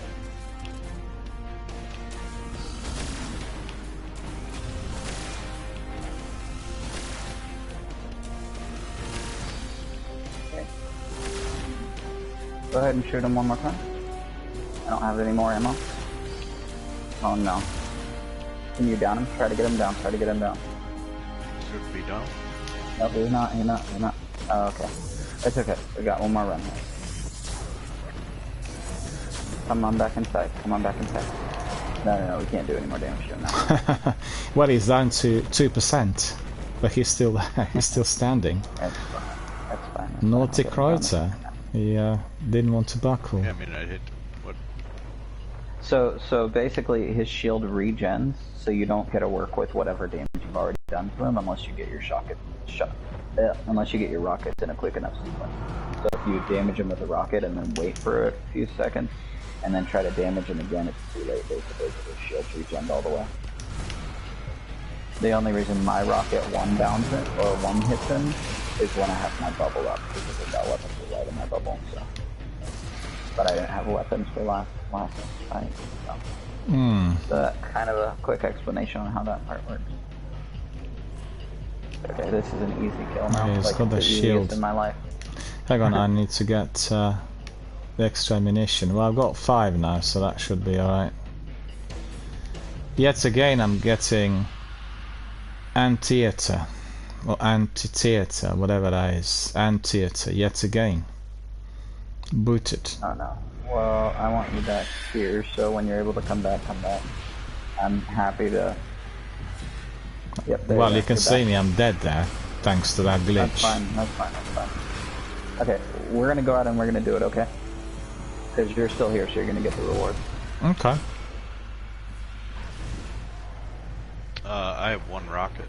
It's okay, I got 7, 6, Okay. something like that. Oh, I forgot, we get ogres when this stuff. Okay, we gotta kill ogres. Well, I never get this far, I'm not gonna lie. Oh no, I died. Okay. there is always time for surprise. We're gonna run this back. And Thank you. what we're gonna do is just same thing as before. Just go ahead and don't use rockets on anything other than Crota. And I'm gonna let you guys down him the first time. So that should let me stick with, well, hold on, let me see what my build is right now. Unless we get the glitch Okay. causing us the same problem. Like me, for I'm gonna try instance. something. I'm gonna try something a little bit different. Okay. No, got that's so good. I've About got... a minute cooldown on my synth. Don't worry about your heavy. I'm gonna take care of it, at least for this first. No, time. hold on. Just give us a second, because for whatever reason, due to that glitch, I've lost all of my ammunition. No. But what I'm saying is, so usually when I solo this, I can one phase him. Like it only takes that first 2 sets of sword.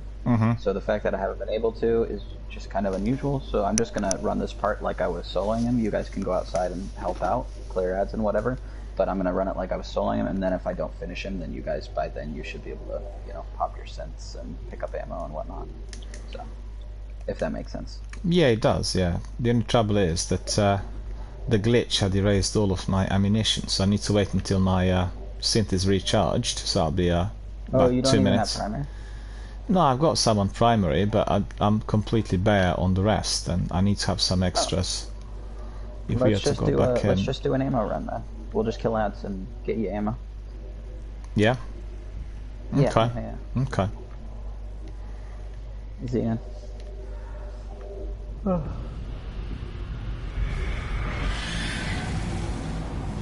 I'll go ahead and let you guys just kill ads and grab ammo, and then if you guys have enough that you're satisfied, you can go for it. If not, we'll go ahead and just slice.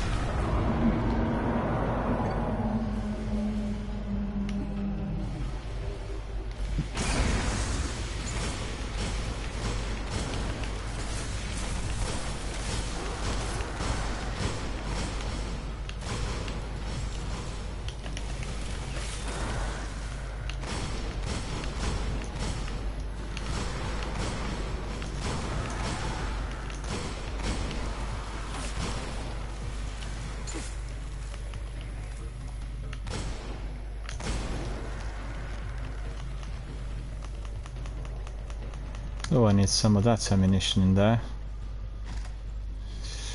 2 rockets. Ah, well, that's not that many. Thought there'd be a few more. That's okay. That seems decent, because then I can get this started. You guys don't have to shoot anything at first, and then by then hopefully you guys will have some more ammo. Oh, still that synth. I don't know what's going on. That's really annoying. I'm gonna go ahead and head out. Well, the glitch has caused this, I think, because I should have had a lot more to what I can see. You still need us to bring his shield down, right? Nope. That's what I'm saying. For this first part, I don't need you to. So, but then if I need you to in the second part, then you guys will be available.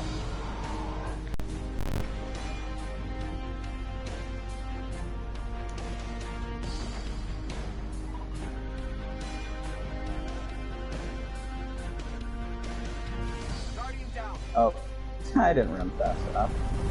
Oh, they got you. Yeah, he got me. I didn't run away fast enough. I tried to get more damage than I should have. That's fine. That just means it's an ammo run for you guys. Okay. 1 kill. I'm being carried right now. Yeah, it's all good. I had everything was erased for me in the last one, so got 2 rockets still. Okay. Nice. We'll run this one just by.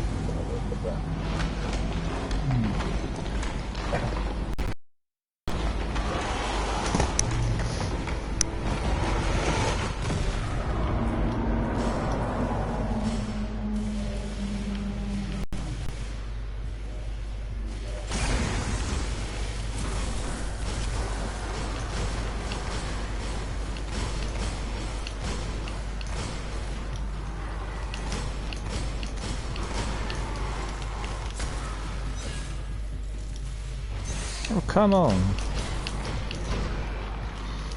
Look at that. Didn't really work. Any more ammunition in there, so or not really. Wait for half a second. Alright, and we should be all good to go now. Am I getting some extras there? Finally. It's taken forever.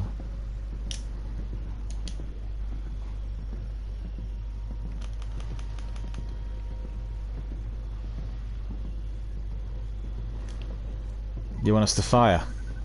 Or just to wait? Oh, when I get there? Don't do it the first time. Okay, I'll wait.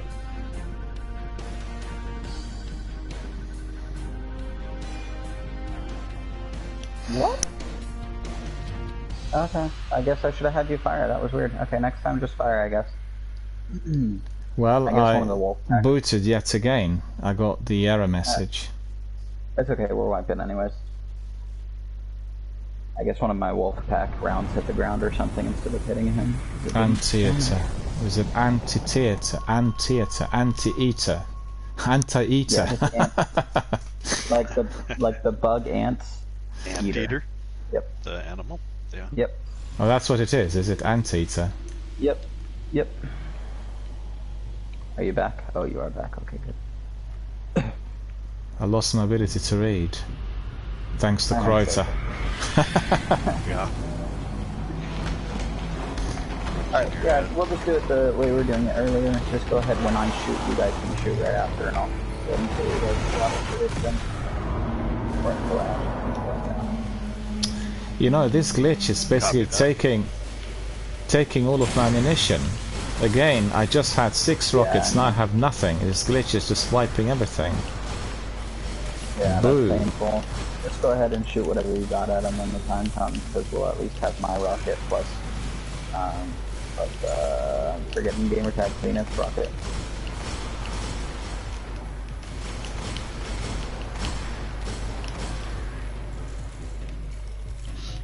Alright. Any ammunition in there at all? Nothing. Nothing. Ah, I did pick up some. Right. Well. Let's go ahead and do it. I have 5. Well, that's good. I have nothing.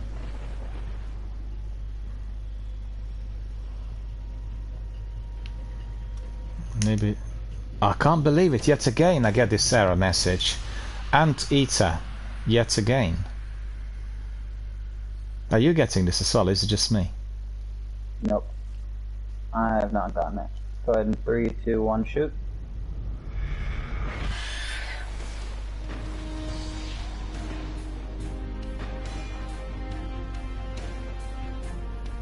Three, two, one, shoot.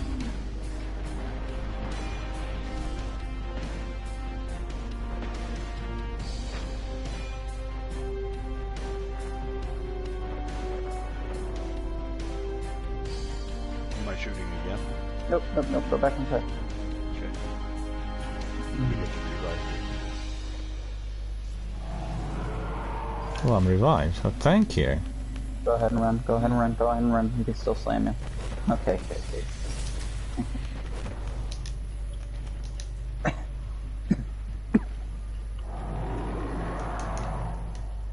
I finally got the cancels sprint cooldown artifact. Oh yeah, that one's shoulder, if I remember it. Right? I like that one. Yeah. That's definitely my top 3. Pretty good, pretty good. That's the one I usually use too. Let her borrow that. How dare you take my challenge? You can have it right back. There you go. The insolence of this fool. I just borrowed it. You Temporary. taste from the king's cup and say you just borrowed it. Off with his head. Third is the king here.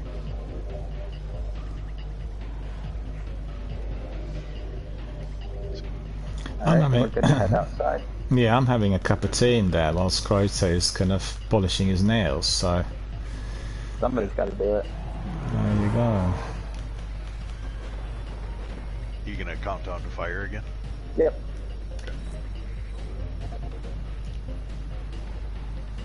You want me to tether him? Is that gonna help? No, just go ahead and fire what you got at him. Alright. 3, 2, 1.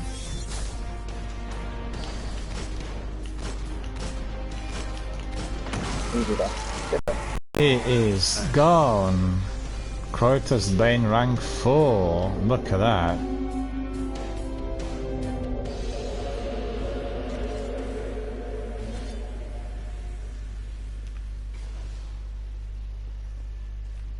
Do we need to go anywhere to collect anything, or is it just automated? No, it should be whatever popped up on the left of your screen when we downed him. Yeah, I did pick up a few things, yeah.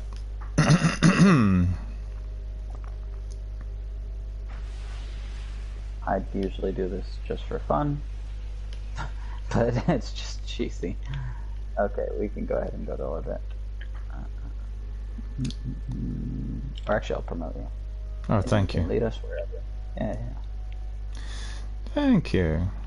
So what we'll do is we'll go back to orbit, and we'll go back to the tower. I need to do a bit of admin, and then I'll call it a day. It's been a lengthy stream today, so I'm really very grateful to you both for popping in and for being able to first of all complete the strike, the raid I should say, and thanks for teaching and everything, really appreciate it, and Yeah, appreciate it. let's do it course, again sometime, yeah, because the streams will be roughly absolutely. at the same time, which is I guess from like 1 to 6, 2 to 6, 2 to 7 UK time. So you are 5 hours back, are you, or 9 hours?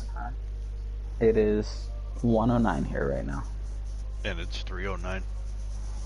Yeah, so you are then, well, 8 hours back, and But for what it's worth, I didn't sleep at all last night, so you'll get used to me being on at weird times.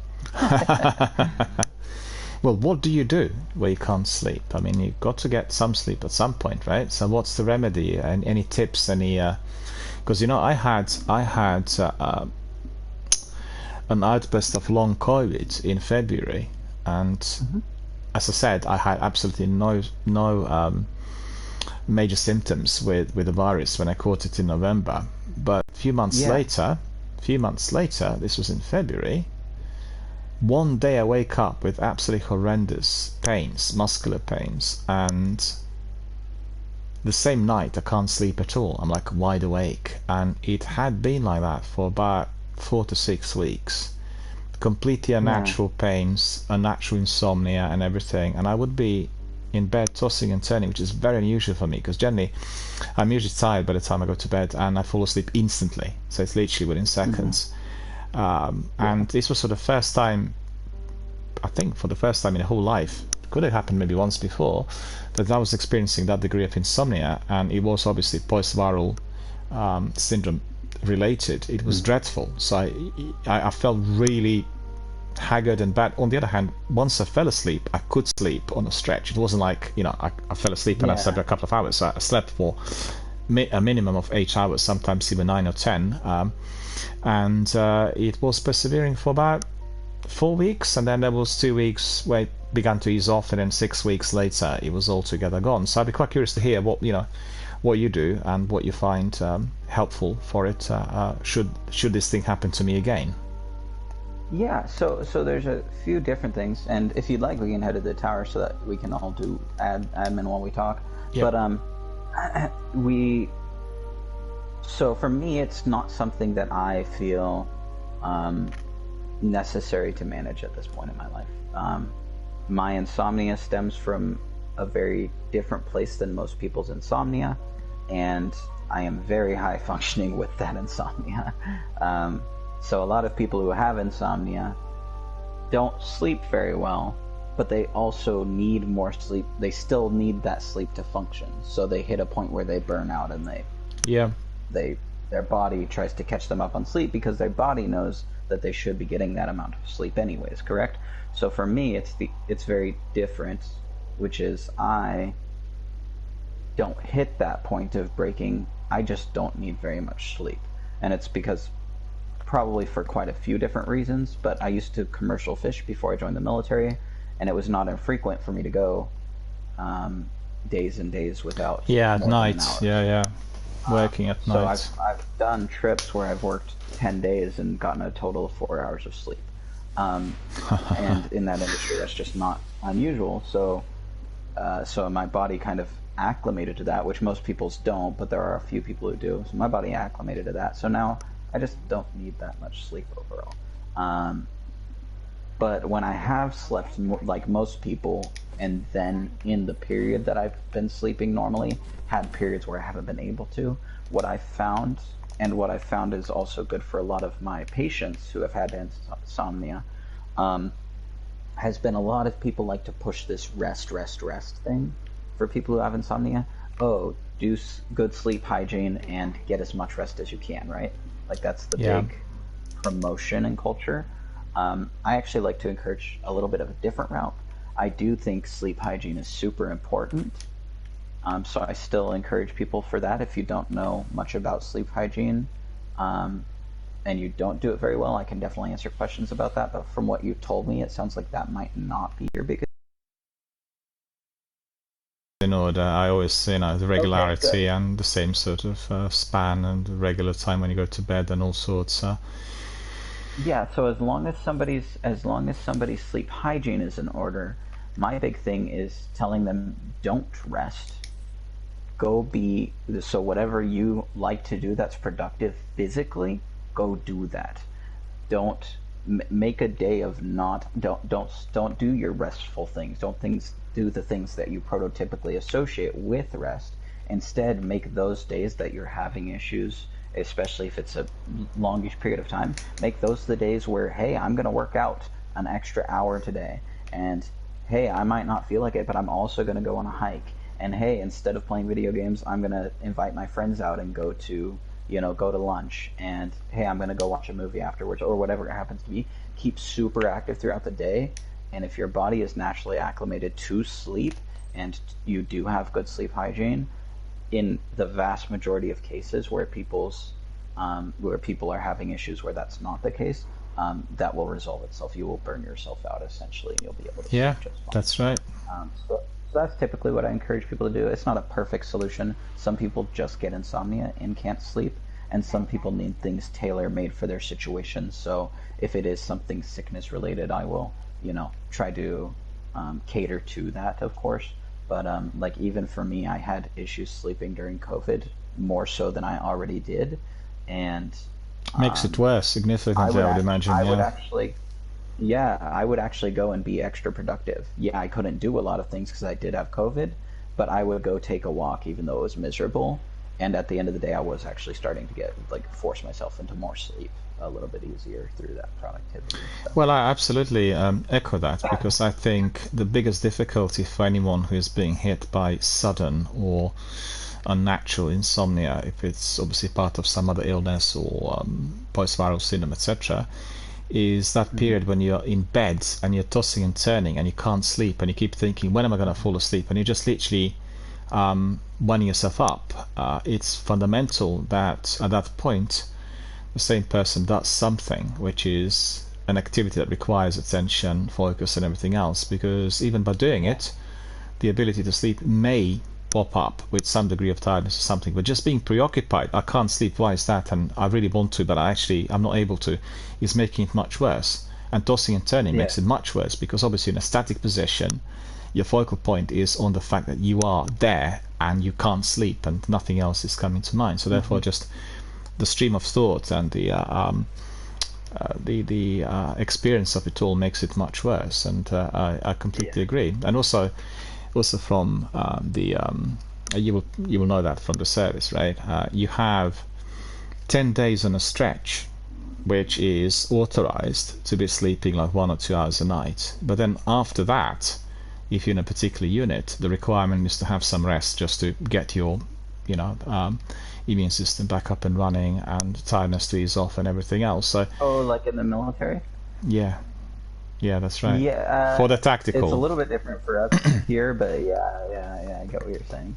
Well, the actual, if you are involved in some sort of maneuver, or if you are in operations, so 10 days, 10 days would be the cut-off point. You could push it maybe for a day or two, but the requirement is that you need to be kind of recharging after that period in view of all the other activities, because you'll know full well it's the work which is at night and carrying heavy weight and all other kinds of things which go together with it that actually are stimulating the adrenaline hormones and everything else. It's the constant activity that keeps making it, I guess, more of a possibility for somebody to be functioning to a certain degree. But the only trouble there is with that degree of tiredness after 10 days and sleeping a couple of hours a night, the dangers of injuries. And then when injuries spring up, if you are out there, then it's trouble really. And but like I said, it is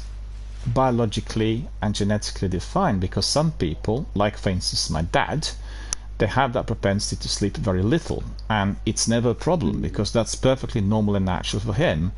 And there you have his son, i.e. myself, who if he was to be living like that for a week, I don't know, I'd be probably hallucinating. I'd be, thinking of some absolutely insane things, because my brain would switch into completely abnormal mode because I'm not getting enough rest, and there'd be a mixture of literally neurons and hypothalamus backfiring, and you'd have a situation that you do not want to see on the ranges when you're doing the tests and that, you know what I mean? So I feel like literally the rounds being fired all over the shop, and things not connecting because there simply isn't enough rest. So I mean, for all of the viewers and people who are obviously watching and listening to what we are describing, we are just touching on what it's like to be experiencing sleeplessness or insomnia in different conditions, and it's extremely important one is fully aware what appears to be one's own normal perception of insomnia, one's own normal perception of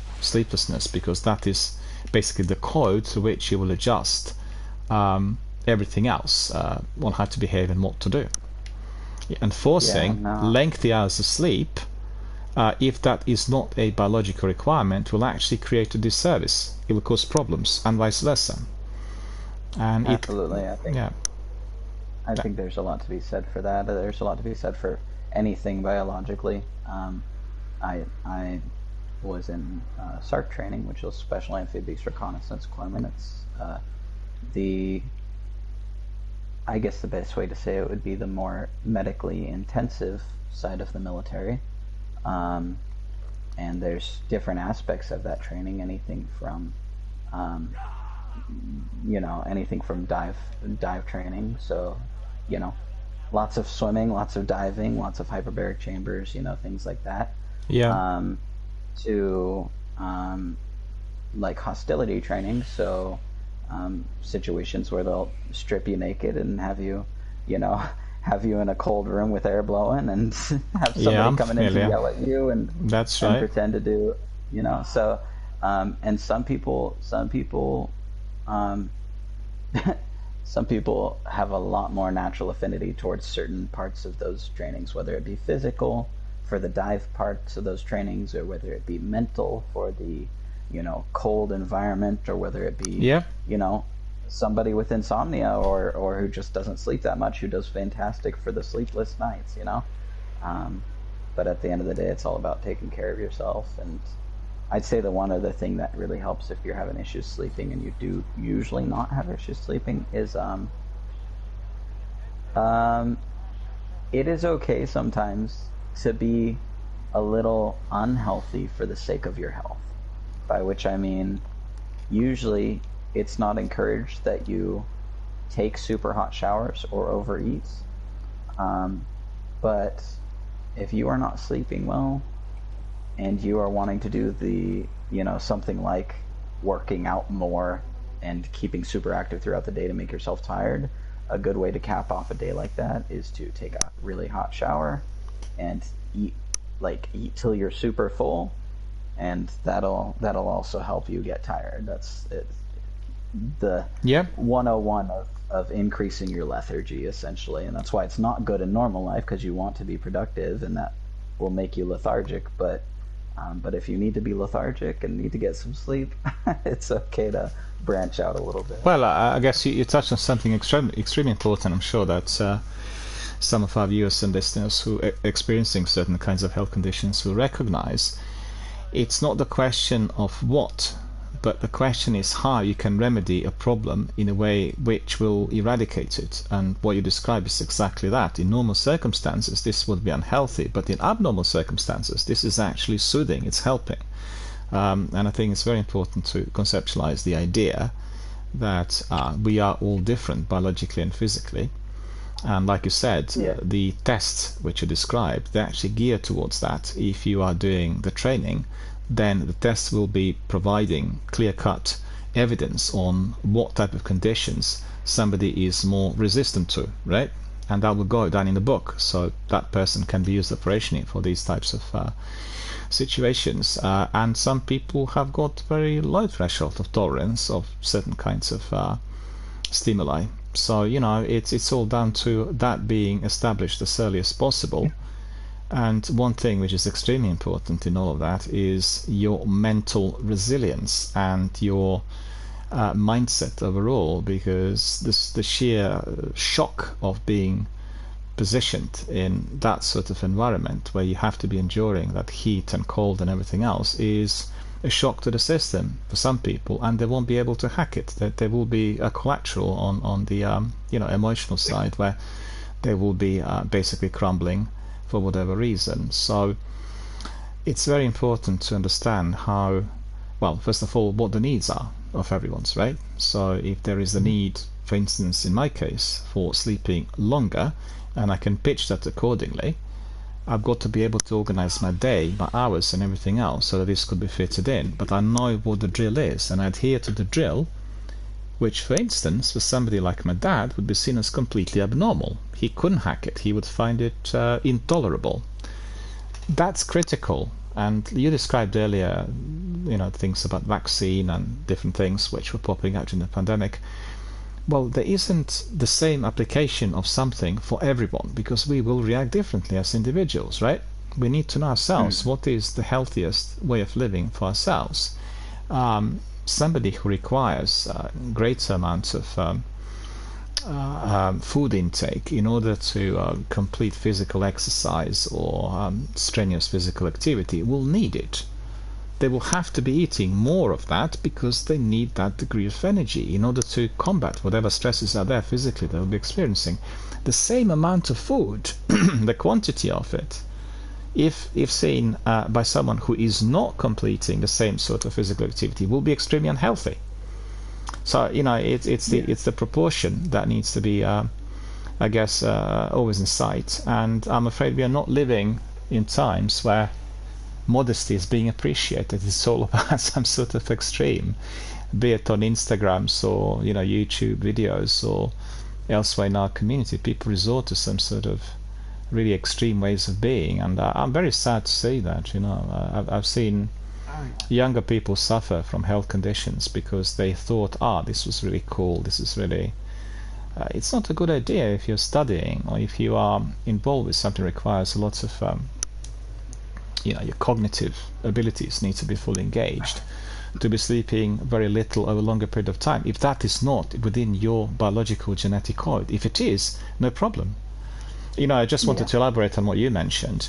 A lot of people don't realize that the reason as to why continuous change, continuous movement and continuous action within that sort of operational training that you described is necessary is that it keeps the level of energy up and up, so there isn't a need for the body to rest in normal circumstances. And evidently, if you carry a lot of heavy weight, if you do it on a longer stretch, you will need to be re-energized one way or the other.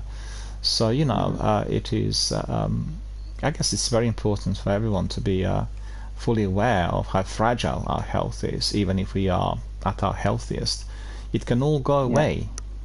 And you described catching COVID several times, and having additional health conditions and being concerned about this. And the fact is that I've known lots of people in my clinical practice who were perfectly healthy and useful and fit and everything, and then something happened that just eroded that health, and then various other health problems transpired. So being able to live healthily or adhere to a very healthy lifestyle, which is what this channel is promoting within the areas of physical, biological and psychological health, is fundamental, because living healthily, adhering to a healthy lifestyle will bring no harm. I think that's the bottom line, and we can adjust it and tweak it according to our needs. Somebody will eat a bit more, somebody eat less, somebody exercise more, sleep less, more, whatever. But knowing oneself in order to adjust one's activities is most important. And you surely will agree with me that when people keep pushing the boundaries, which is against the biological makeup, then that's where you get the real difficulties. Somebody wants to do something that he actually is generally physically perhaps not inclined to do. What I mean is doing it in an extreme fashion, pushing it too hard, in terms of blood pressure and everything else. So that degree of awareness is always greatly appreciated.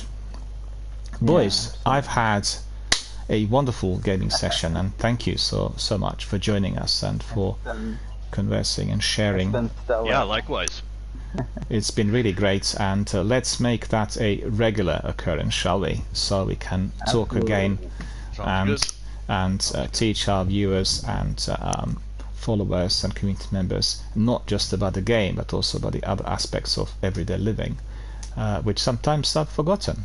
You know, today people strive towards success, career, achievement, which is brilliant. That's the way it needs to be. I wish that everyone would feel the same, but sometimes people resort to the wrong methods, pushing it too hard, too far, and therefore there's this collateral, and it pains me to see that. You know, I always like to see a sort of steady road to progress, and where people can be well supported and then achieving and then being recognized and appreciated for this. And certainly in this community we had many people over the years who were doing exactly that, and always ready and able to help others. And as I've just come back to my streams recently, we'll have many more people coming, and we'll keep the focus on the charities, the good causes, and psychological health, which is, I think, certainly very prominent here in Britain. The need for it, the need for these services, and the need for that degree of investment. And then we'll share our own experiences of life, health, occupations, professions, and that's always greatly appreciated by the viewers. You know, people like that degree of honesty, and people like learning and hearing about very important things through online activity, which in this case is video gaming. It provides us with a fantastic opportunity. I mean, I talked a lot. Yeah, I talked a lot on my streams, and can't remember her name now. The second in command at Xbox, she was taking part in the presentations recently, and she said, well, video gaming of today as it stands is the most powerful form of interactive communication known to man. And I agree with that. If you consider how many people gravitate towards video gaming, and they come to this forum for this reason alone, what we accomplished this afternoon, getting together, talking openly about serious issues, sharing that with the world, others coming in, engaging with us. That's the bottom line. This is not possible in any other forum, and we are truly global. You guys are in the US, I'm in the UK. We had other participants today popping in from other parts of the world. You know, I think it's the force that can change the world if applied appropriately. If applied appropriately. And if we strive towards the good causes, want to change things for the better, then indeed that is going to be the force of good. And if we do it the other way, then, you know, it's going to be trouble. Anyway, I've got to go. So thank you so much for joining us, and we'll. Sounds good. Thank you so much Appreciate also for absolutely teaching us how to do Kreuzer. Hopefully, I have memorized half of that. But I'm sure I'll turn out to be exactly the other way. But you know, when we do it again, we'll up the difficulty level. So let's see whether I remembered any of it all, and whether I'm going to dip in the hole. Somebody's picked up 2 things from any given raid, so we'll start with that and move up from there. Excellent. Well, have a good day, or I should say have a good night. It's already 9:30 over here, and we'll all catch up very soon. So take care, boys, and see you next time. Yeah. You have a good one. Good to meet you. Indeed. As well, you too. Take care. Take care. All the best.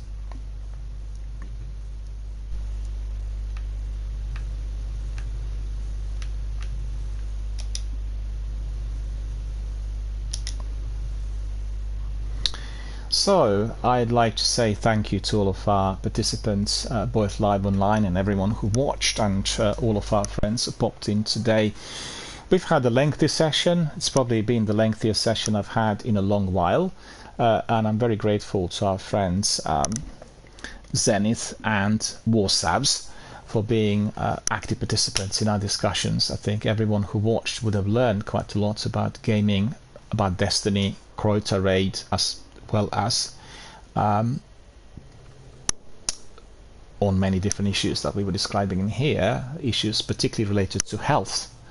We all shared some of our experiences of health, or the times where our health had not really been as good as we would have expected it to be, and we are going to be doing that again in the future. discussing things which are health related, both in terms of biological, environmental, as well as emotional and psychological health. So please do join us sometimes, and please feel free to share your experiences. All of that will be always appreciated, and as I said, this channel has been tied into the good causes. We are supporting charities, and presently we are raising funds for Mind Charity UK, and this is a UK charity that provides services for people who are experiencing some form of mental health difficulty, and run their services from our local communities, and served by professionals and volunteers. Anyone can book an appointment and get assisted and help. So we are trying to raise the funds, raise the profile, and get as many people involved as possible with the entire fundraising campaign, which is going to be fairly lengthy. I will be raising it for about 6 months. At present I have just one charity, but we will be adding some other charities to the list. The charities that I mentioned several times in the past, these are Shelter, Epilepsy Scotland, National Autistic Society, and Great Ormond Street Hospital, as well as St Jude in the US. The last two are the hospitals that deal with children who suffer from serious illnesses. So we want to be supporting as much as possible those charities and those services, because we believe that the future of humanity is in the maintenance of good health, and sometimes due to the current pressures and stresses that is easily forgotten. So we've come to the end of our stream for today, and we talked about literally everything, and hopefully our friends enjoyed watching it. We talked about many issues related to health and the maintenance of it. We've heard advice in terms of how to deal with insomnia or sleeplessness. We've heard as to why people can sometimes push the physical activity if they're finding it difficult to sleep, the reasons for that, and what the benefits will be. And as our friend described, sometimes some of those other options that are considered perhaps slightly unhealthy could be applied to those circumstances, and they will work, as well as everything else. We learned about Kreuter, we learned about Destiny, we actually learned just about anything today. So it's been a very fertile session. Look forward to seeing our friend Zenith and Warsav in the future, and we'll carry on with our discussions. So on that note, I would just like to ask you, if you liked what you've seen, you can tip, you can forward some shillings and pence to the channel, which will help me to pay the bills related to the internet connection and the providers of this service. And you can also be supporting our charitable fundraising campaign, and that campaign indeed is for the British charity called Mind, and as I described it, we are going to be doing the campaign for about 6 months. So please feel free to contribute, or if you have any questions, you can always ask them, approach us at any time. I'll be very glad to provide you with further information, tips, and indeed anything else which you may need. So once again, thanks for coming today. Thanks for watching Destiny Academy. It is called Academy because it's educational, and we want to have our community members here who will be able to actively participate in that educational content. We've had that today, we'll have it again in the future, and I'm very, very happy because I feel that the return back to Twitch and our Destiny streaming has been extremely successful. We also discovered a serious problem caused by the Twitch update, to which the new members of our community couldn't use the chat, and thanks to our friends we were able to resolve this, because this was not known to me and no one warned me from Twitch that this is what they were applying or inducing to the setup, and we had resolved this problem. So anyone who pops in who's new will be able to communicate straight away, rather than have this restriction of 30 days applied to their account just because they joined our community. And anyway, all of that has been resolved, and therefore we feel that we are progressing forward rapidly. We look forward to other sessions, other educational content, and further discussions. And on that note, I really have to get some dinner, need to have something to drink, and I shall wish you all a very good night, and I look forward to seeing you tomorrow and later in the week. Take care and have a very good night.